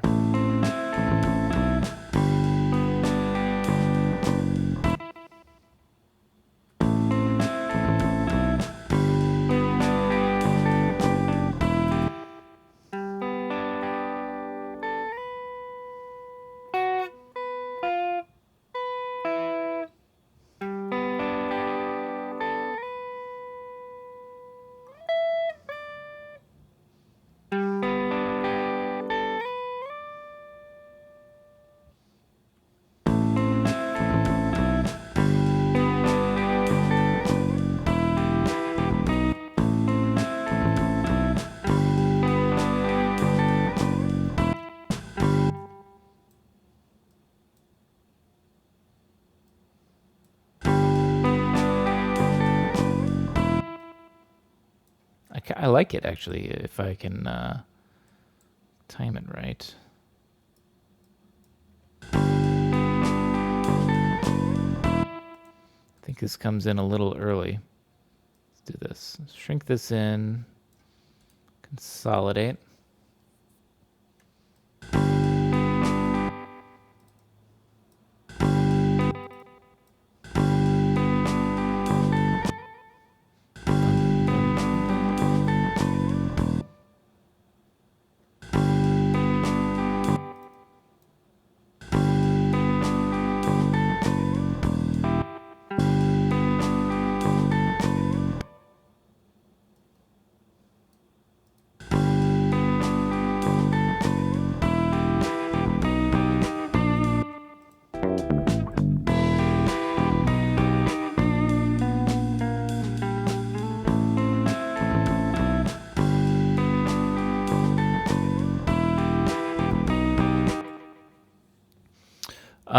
Take out the drums in the last section and go up 1 octave with the guitar.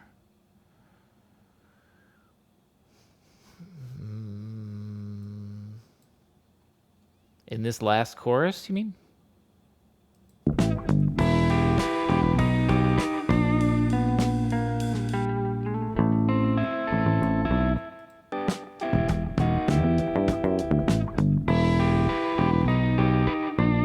Just doing this the lazy way.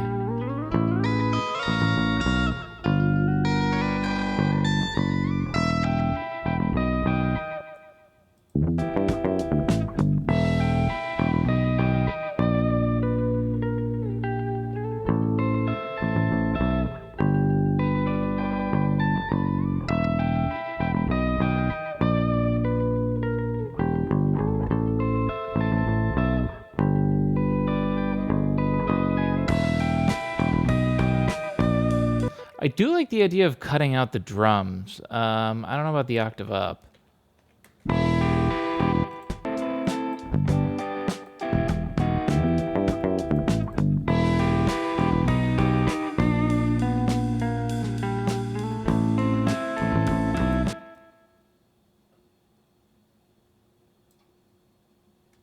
Or, well, I don't know, actually. No.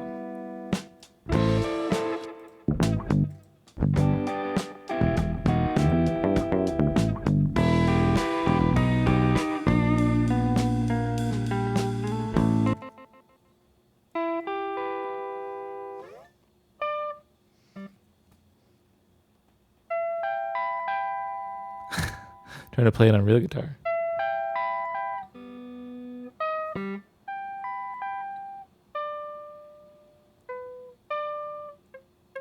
I can't play it. I don't have that many frets on my guitar.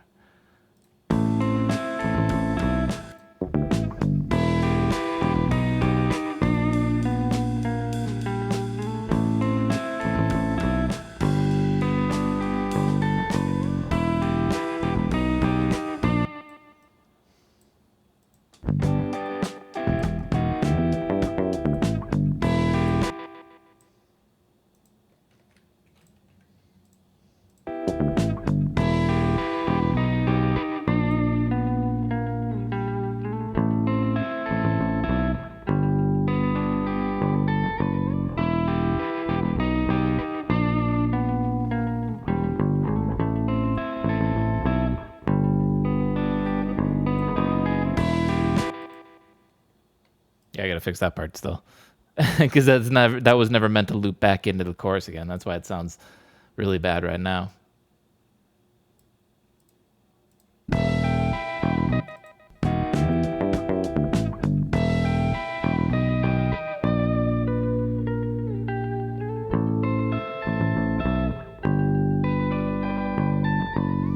The more I like it, or the more I listen to it, the more I like it. And there's something wrong with this.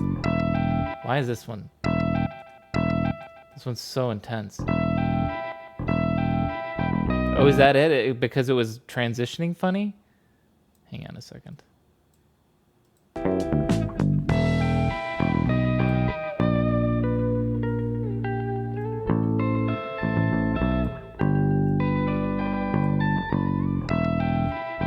It's because I know why.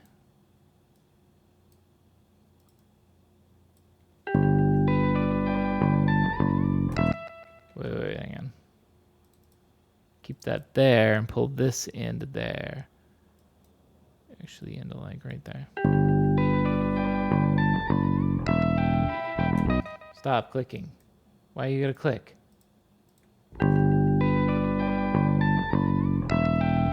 Why?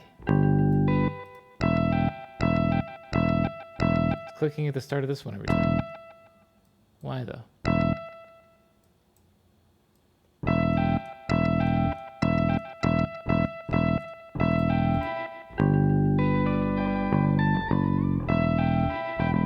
There we go. Did I fix it? It's so weird.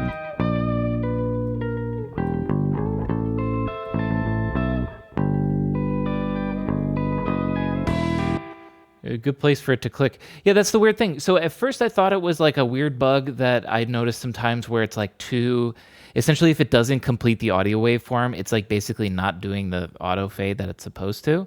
But then like I saw this and I was like, oh fuck, this is gonna fuck up clearly. And no, it plays it flawlessly. So I don't know what the hell it's doing. But whatever. But yeah, I do kind of like this.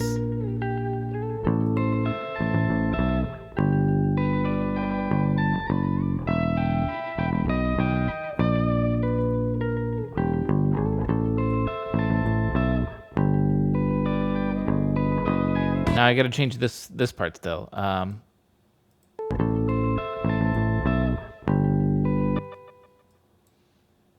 Bum bum bum bum bum.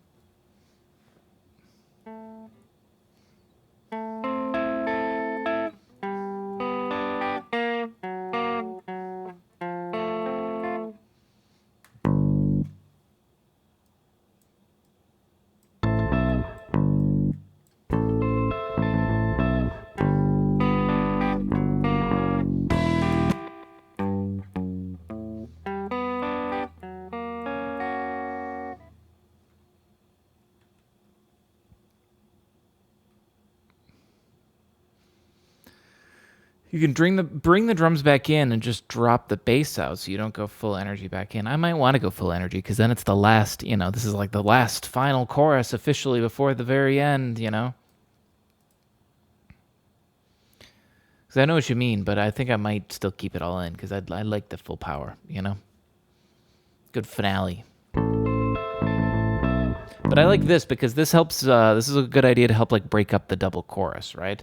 It is still the chorus being played twice, but it's being played twice in two very different ways. One an octave up and no drums, and then the other the regular way.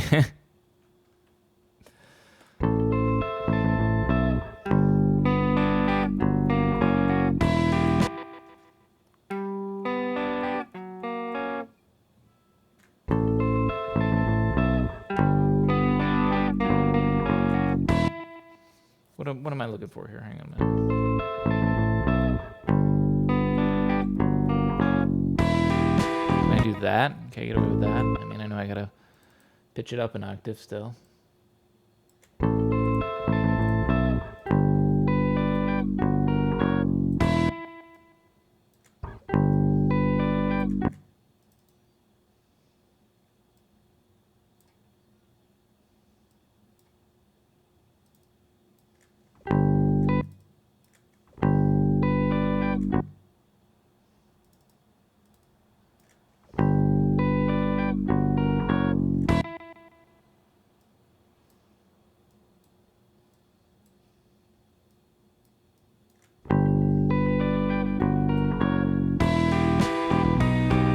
See, if I do this little lift here, that's what I can say is like, oh, that's where you switch off the effect for the guitar and you transition back how you'd play it IRL. I know I just said a minute ago when I punched something in, I was like, that's going to be nearly impossible to play.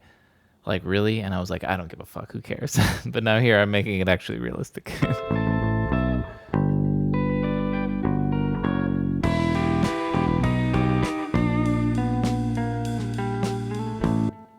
All right, I want to mix up this first part here right away.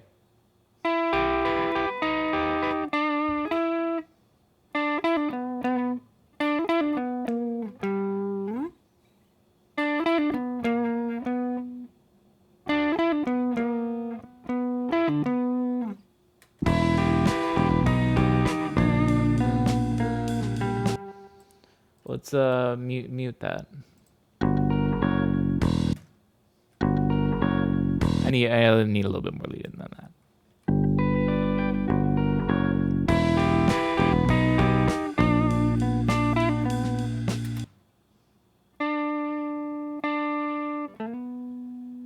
Ooh, hang on.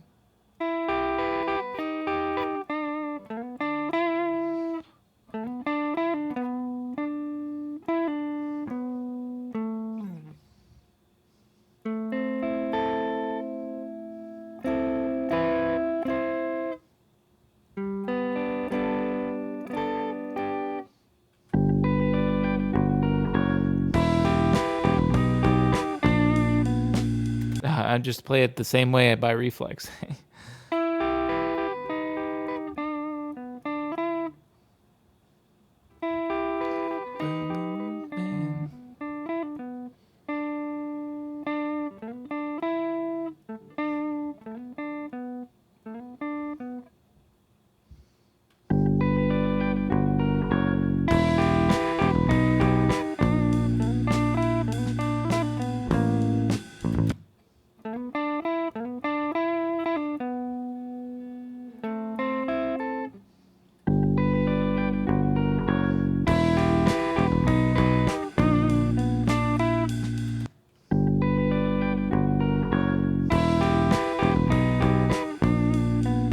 Well, hang on.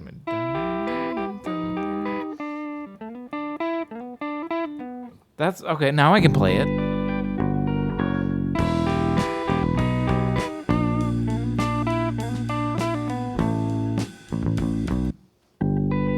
Well, hang on. How was that? When it's actually timed right.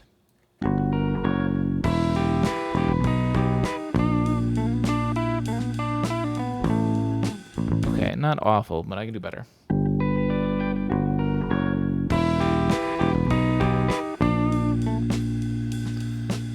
Wait.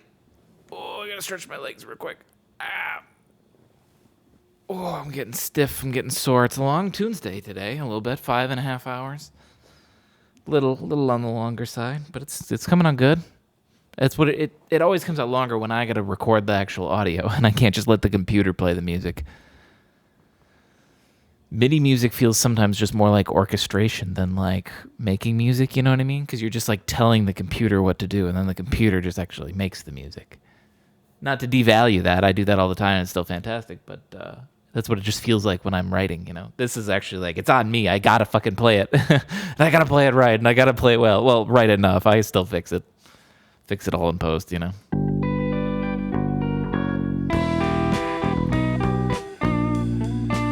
No, I'm too light on those rolls.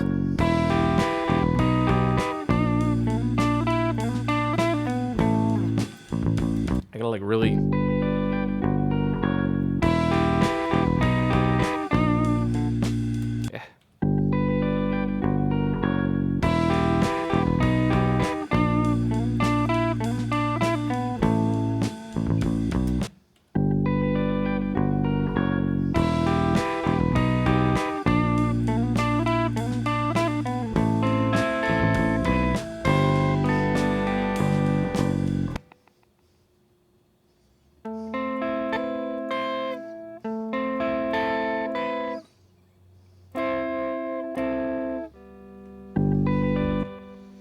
What is this? Is this a sample for this song? Maybe you use this somewhere.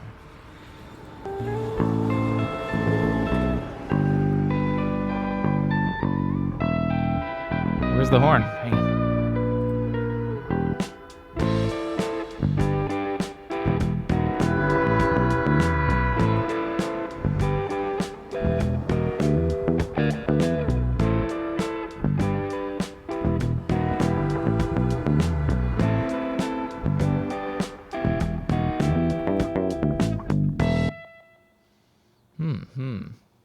It's not bad, actually. I'm gonna keep that open. I'll think about it.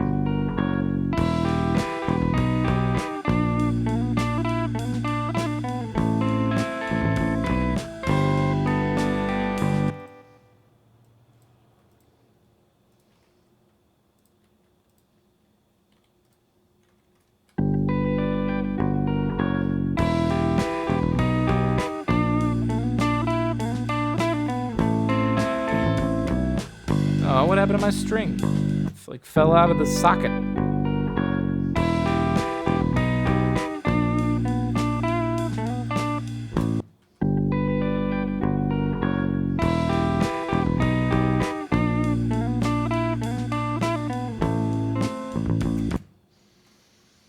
Give it more character, make it uniquer. I was going to try to slip it in somewhere in the beginning, maybe. I don't know if it'll work or not. I'll give it a try.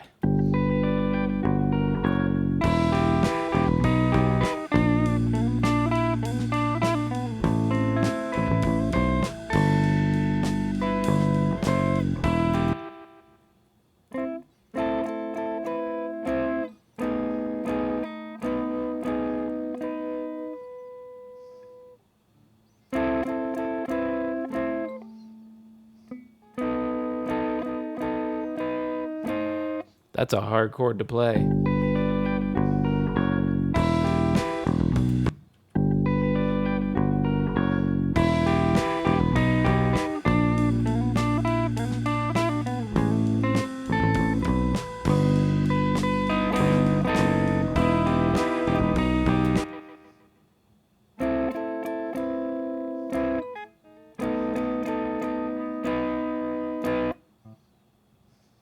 I'm going to cheat. I'm going to put a capo on the 3rd fret here. Or 4th fret, I guess I'd be. Is that where I need it?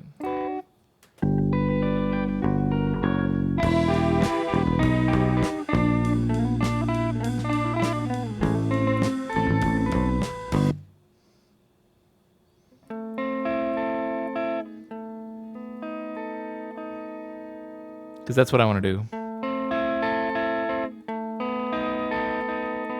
And now I can do it by just lifting my finger off, and the capo's right there. Let's try it, actually.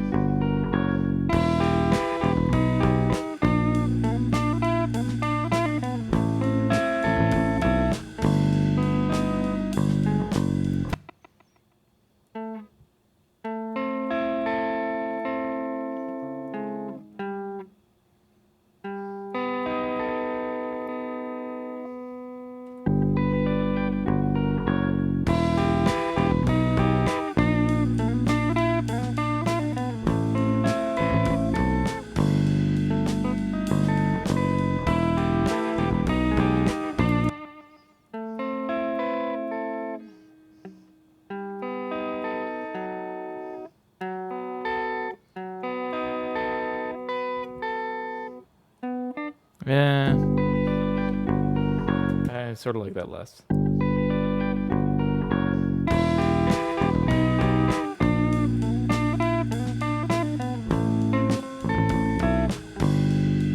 I'm gonna nix that idea. It also makes it harder to play the top riff because I can't bend the string as well with the capo on there, so I'm actually gonna just roll that out entirely.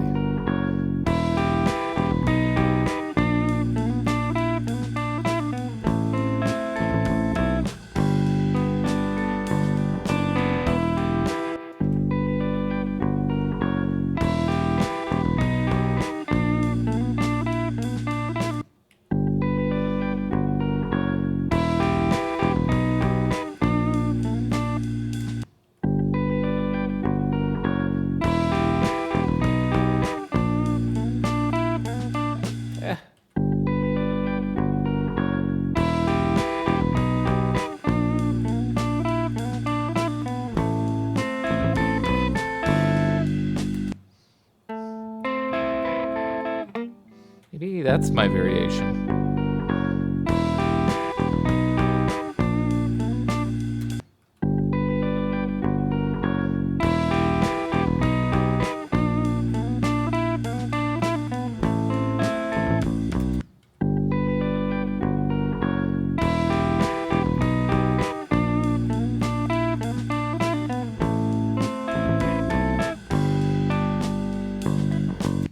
I got the variation right, but the other part wasn't very good.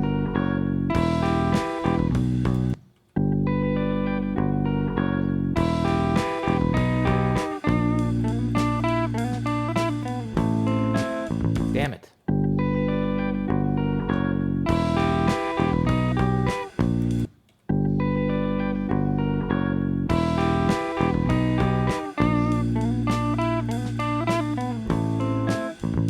Do it again.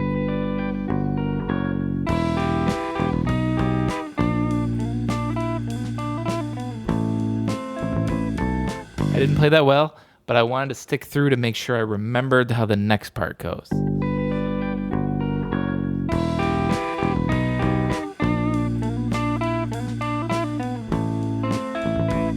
Yep, good.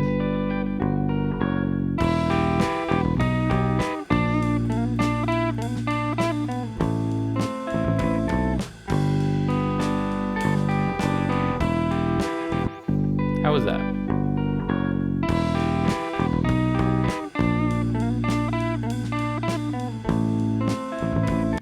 Everything feels early, right?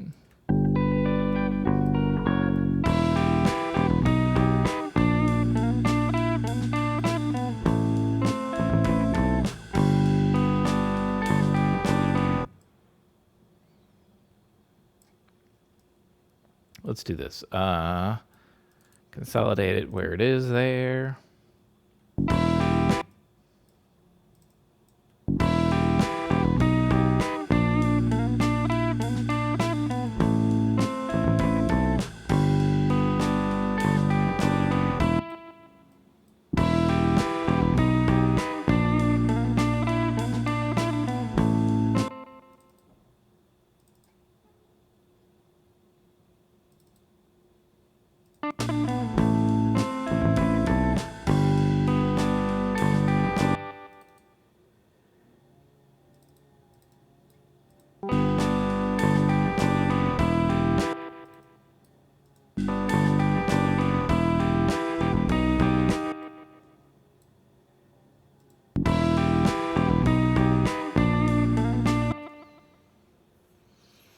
Maybe you can have a tiny gap before the first note of the variation, but it's a very nice variation. By first note, I mean the longer unexpected note.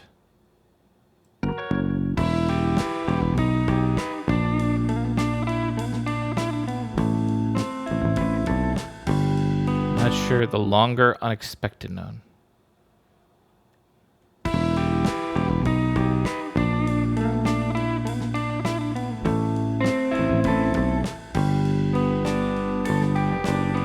Fourth, so this note.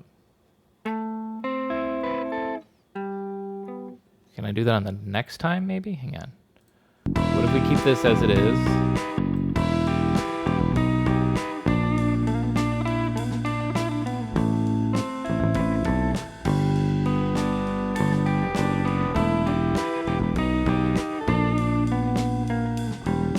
I still gotta think of, yeah, because I gotta write a specific ending for this. I feel like I should just do this. Let's just write an incomplete ending.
Starting in the middle of the two. It's always so complicated to explain. Wait.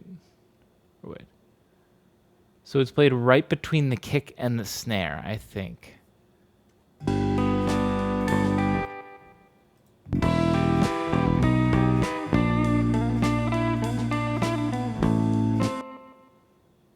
So essentially you would be saying like this. This is the dirt man way of doing it.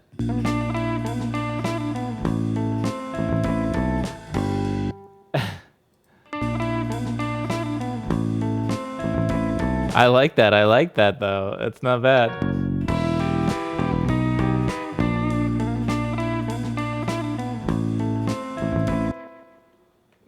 That's pretty good. I wanna. I was wondering if we should use that in another instance. Hang on, let's go back. Go back to here.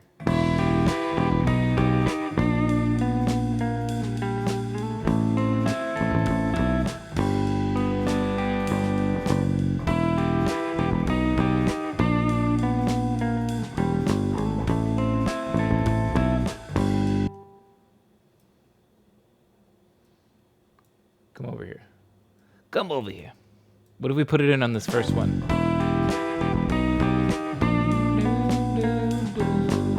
Bum, bum, bum.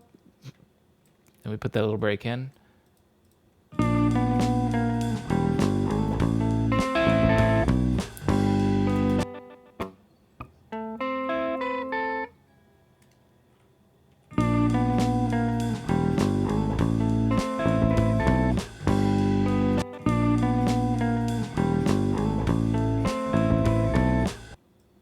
Yeah, like that.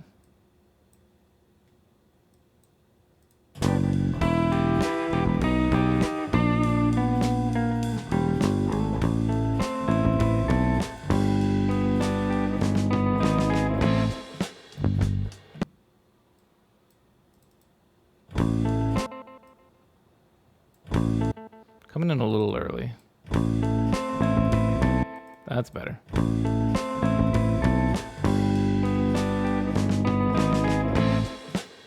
Yeah. So there. And now we got that rhythm in the first chorus.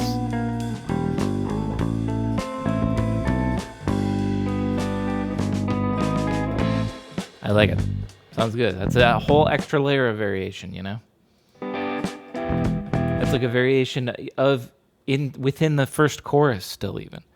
We're like, oh, I'm so bored of this chorus riff already. I'm already flipping up the script on the rhythm. No, it's good. It's good. It's very good. Okay,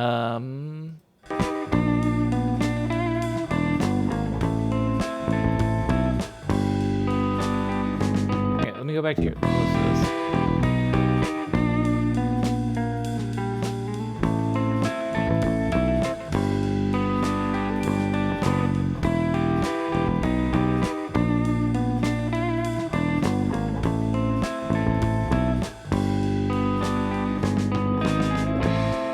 That one can stay the same.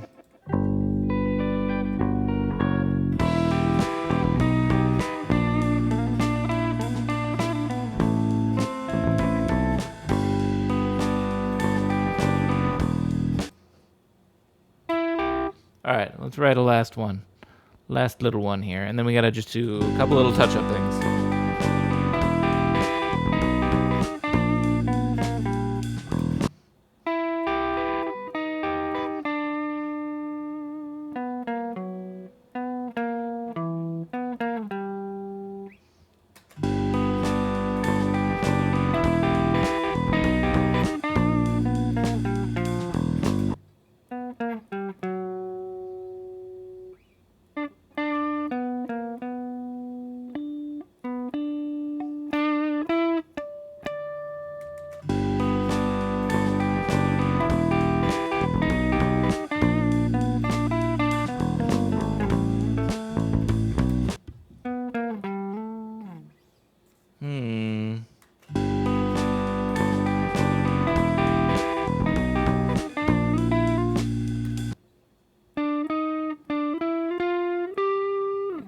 Everything sounds a little off because the note that is being played in the bass is a little off, right? But I like it. It's good. But that's why so much...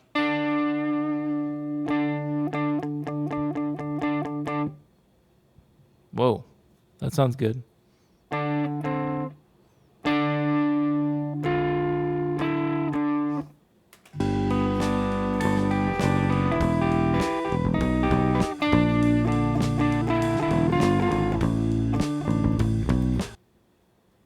Make that work. Whoops, not on this. Not like this.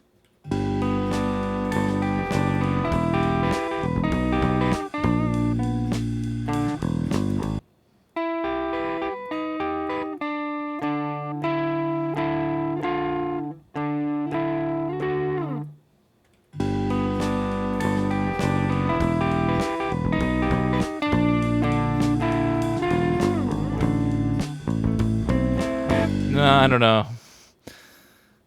I don't know that fits.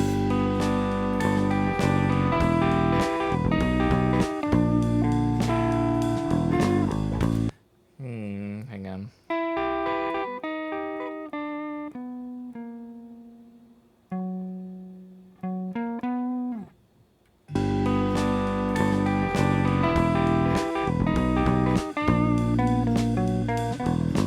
No.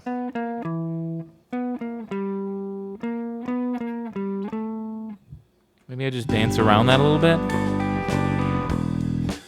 Give it some dirtiness, you think?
You know, some songs end with messed up guitar takes, right? Where the player misplayed and they just keep going with the mistake for a short bit and then it's over. I think I've heard songs like that, yeah.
Yeah, I know what you're talking about, Ann.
should do one final little hit.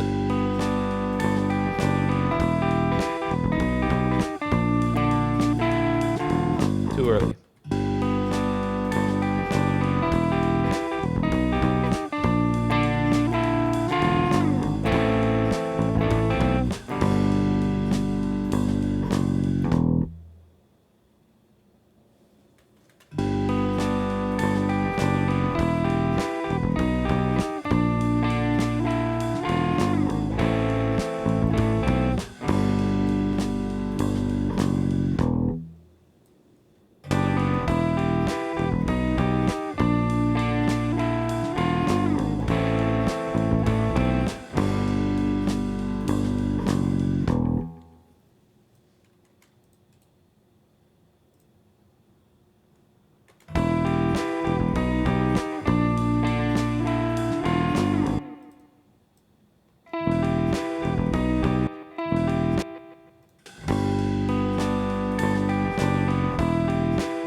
Is it still early? Is it more like that?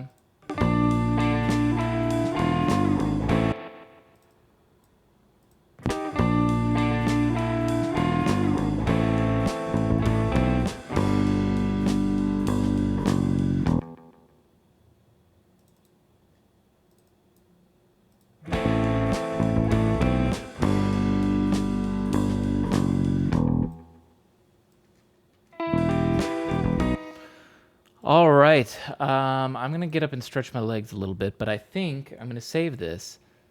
Theoretically, we have all of the recordings we need. We got all of our guitar in, we got all of our bass in.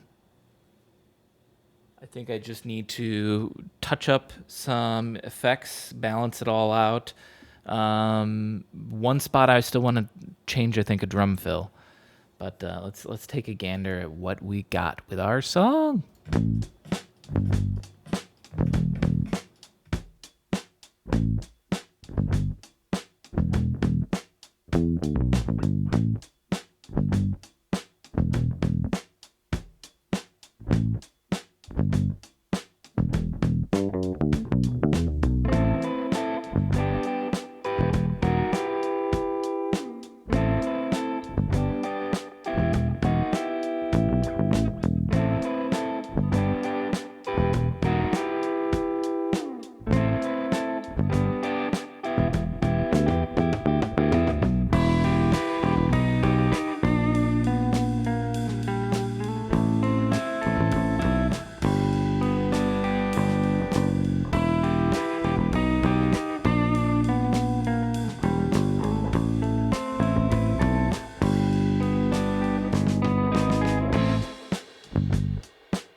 Your song has a nostalgic feeling. I appreciate that. I like that. Honestly, I was going to the thing I was going to change the drum fill to is this one where the drums drop out. And now with them dropping out, I feel like I don't even need one. Even though I've never heard it before. Yeah, it was literally written just now. Isn't even finished being written. And it still sounds familiar. I'm good at that. I don't know why. Well, I don't know why I always do that, but everyone says that a lot. Trying to think if there's anything else I need to do in terms of touch up. It's really interesting. The bass is just running straight pure DI. I have nothing else. It just sounds that good.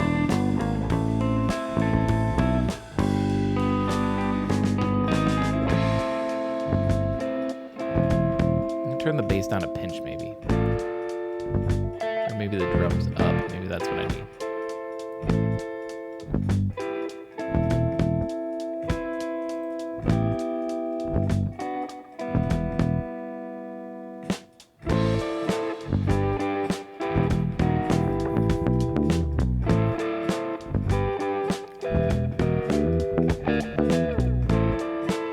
God damn, this one turned out pretty good. I like it.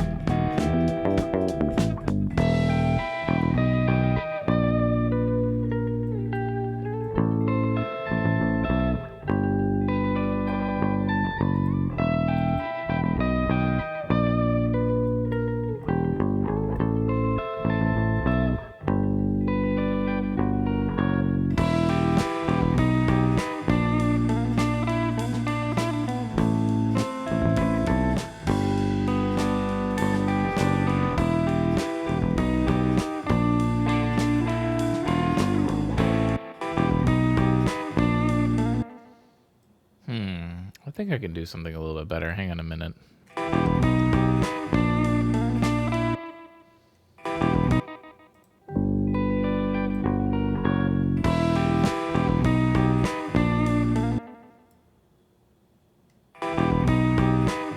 I'm gonna save in case I fuck this up.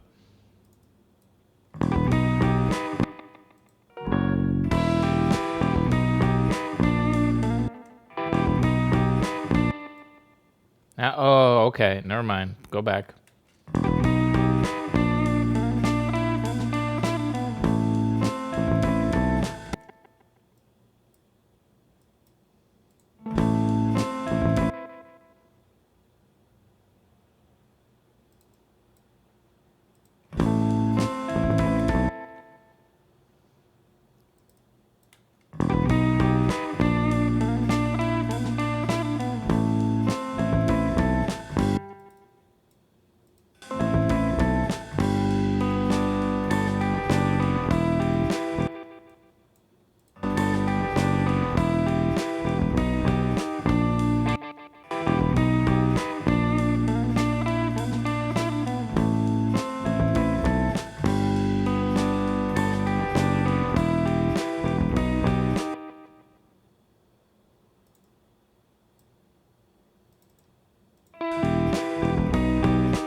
Comes in a little early because the kick's a little late.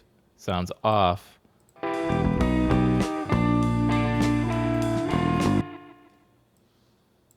That's okay. We can just make it a little late.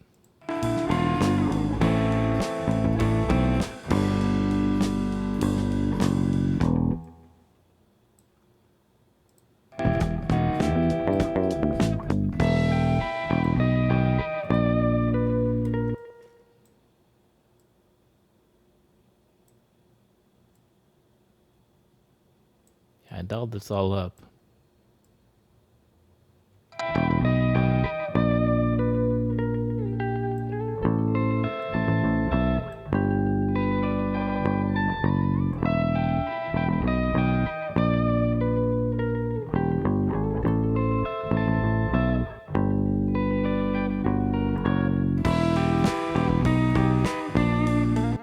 Now let's go back here.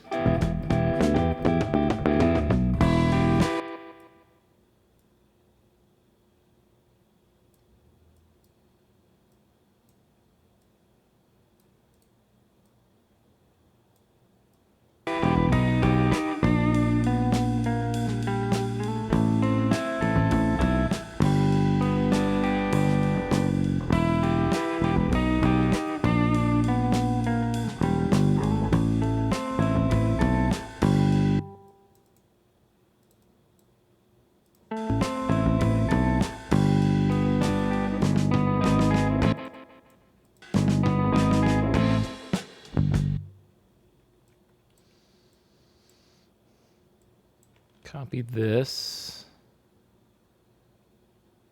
Where's the chorus again? I copy the weirdest parts, you see, just like in the middle here, and then I just like drag it out on both ways. Because this one does the same ending, right? Yeah. So we can do that. We drag this all the way out to here. All right. Fix up the timing a little bit for the bass and the chorus.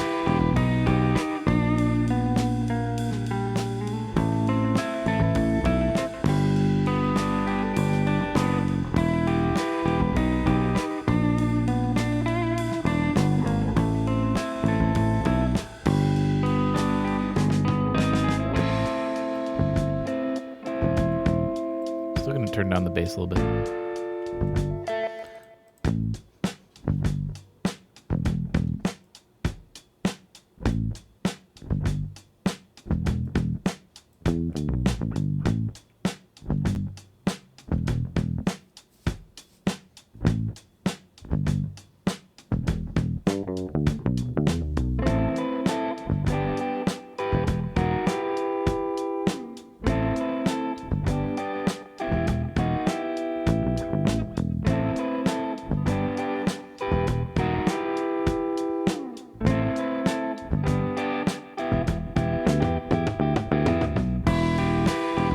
Imagine you didn't have the music hobby and nothing similar. Like, what would I do?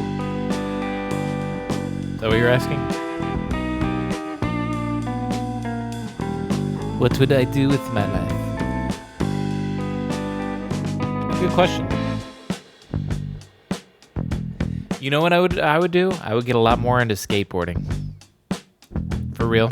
Because I really want to skate. I used to skate a ton when I was younger, until one time when I broke my elbow. This was when I was older, I broke my elbow.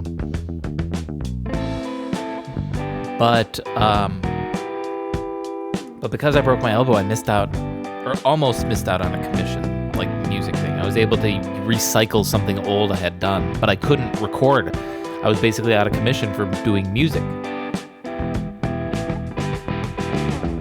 And I was like, oh my God, I can't keep doing this hobby if it's putting me at risk of the other hobby that actually can generate some money, and then I want to be a career or something, you know. So I kind of quit skating for the most part. I mean, I'll still like ride around on a board or something, but I won't try any shit. But I'd love to be able to like try shit. So that's honestly what I'd probably do. If I wasn't into music, I would start skating more. But there are people who don't have hobbies for lack of time. They just don't have hobbies. Not for lack of time, they just don't have hobbies, I understand. They do have hobbies. Their hobbies are just things that we don't really consider hobbies, or they're so plain and basic, bitch. Like their hobby might be watching television, right? How boring is that? But they have an encyclopedic knowledge because they've seen every show that exists, which might be interesting to some pop culture people or something. You know? I absolutely agree that watching TV for 8 hours a day doesn't make much for a hobby, but it is for some folks. It's the same. Who am I to judge? I'll play video games for, well, maybe not 8 hours, but sure, why not? So I guess it's that. Everyone does have hobbies. It's some that are just like, it's so plain and so boring, you may not even consider it a hobby, but it is theirs. Like walking or something, you know? That's hiking. There's your hobby.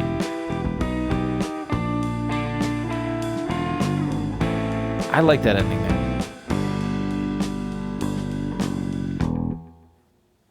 You say walking ... but that's hiking, right? And And do you know how many motherfucking people put hiking in like their dating profile? That's them just saying that walking is their hobby.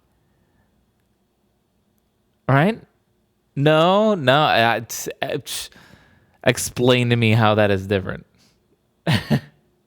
Hiking is when you walk at cool places. So it's walking, right? It's the cool places that make it cool. But like, I guess that when I say walking is a hobby, I don't mean like someone like goes into their basement and they just like walk in circles and they're like, oh no, this is my hobby. I like to walk. You know, I'm not talking about that. They go to places. And yes. No. I built a home walking course. It just goes in circles and there's nothing to look at. Because I don't like to look at anything necessarily. I just want to walk. But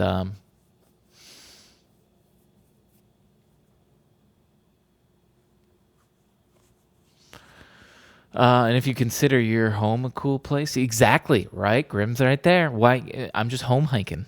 Just hiking in my home. No, but for real, to me, hiking and walking, same thing. Hiking is walking in cool places, but it's like, okay, it's still walking. It's just walking.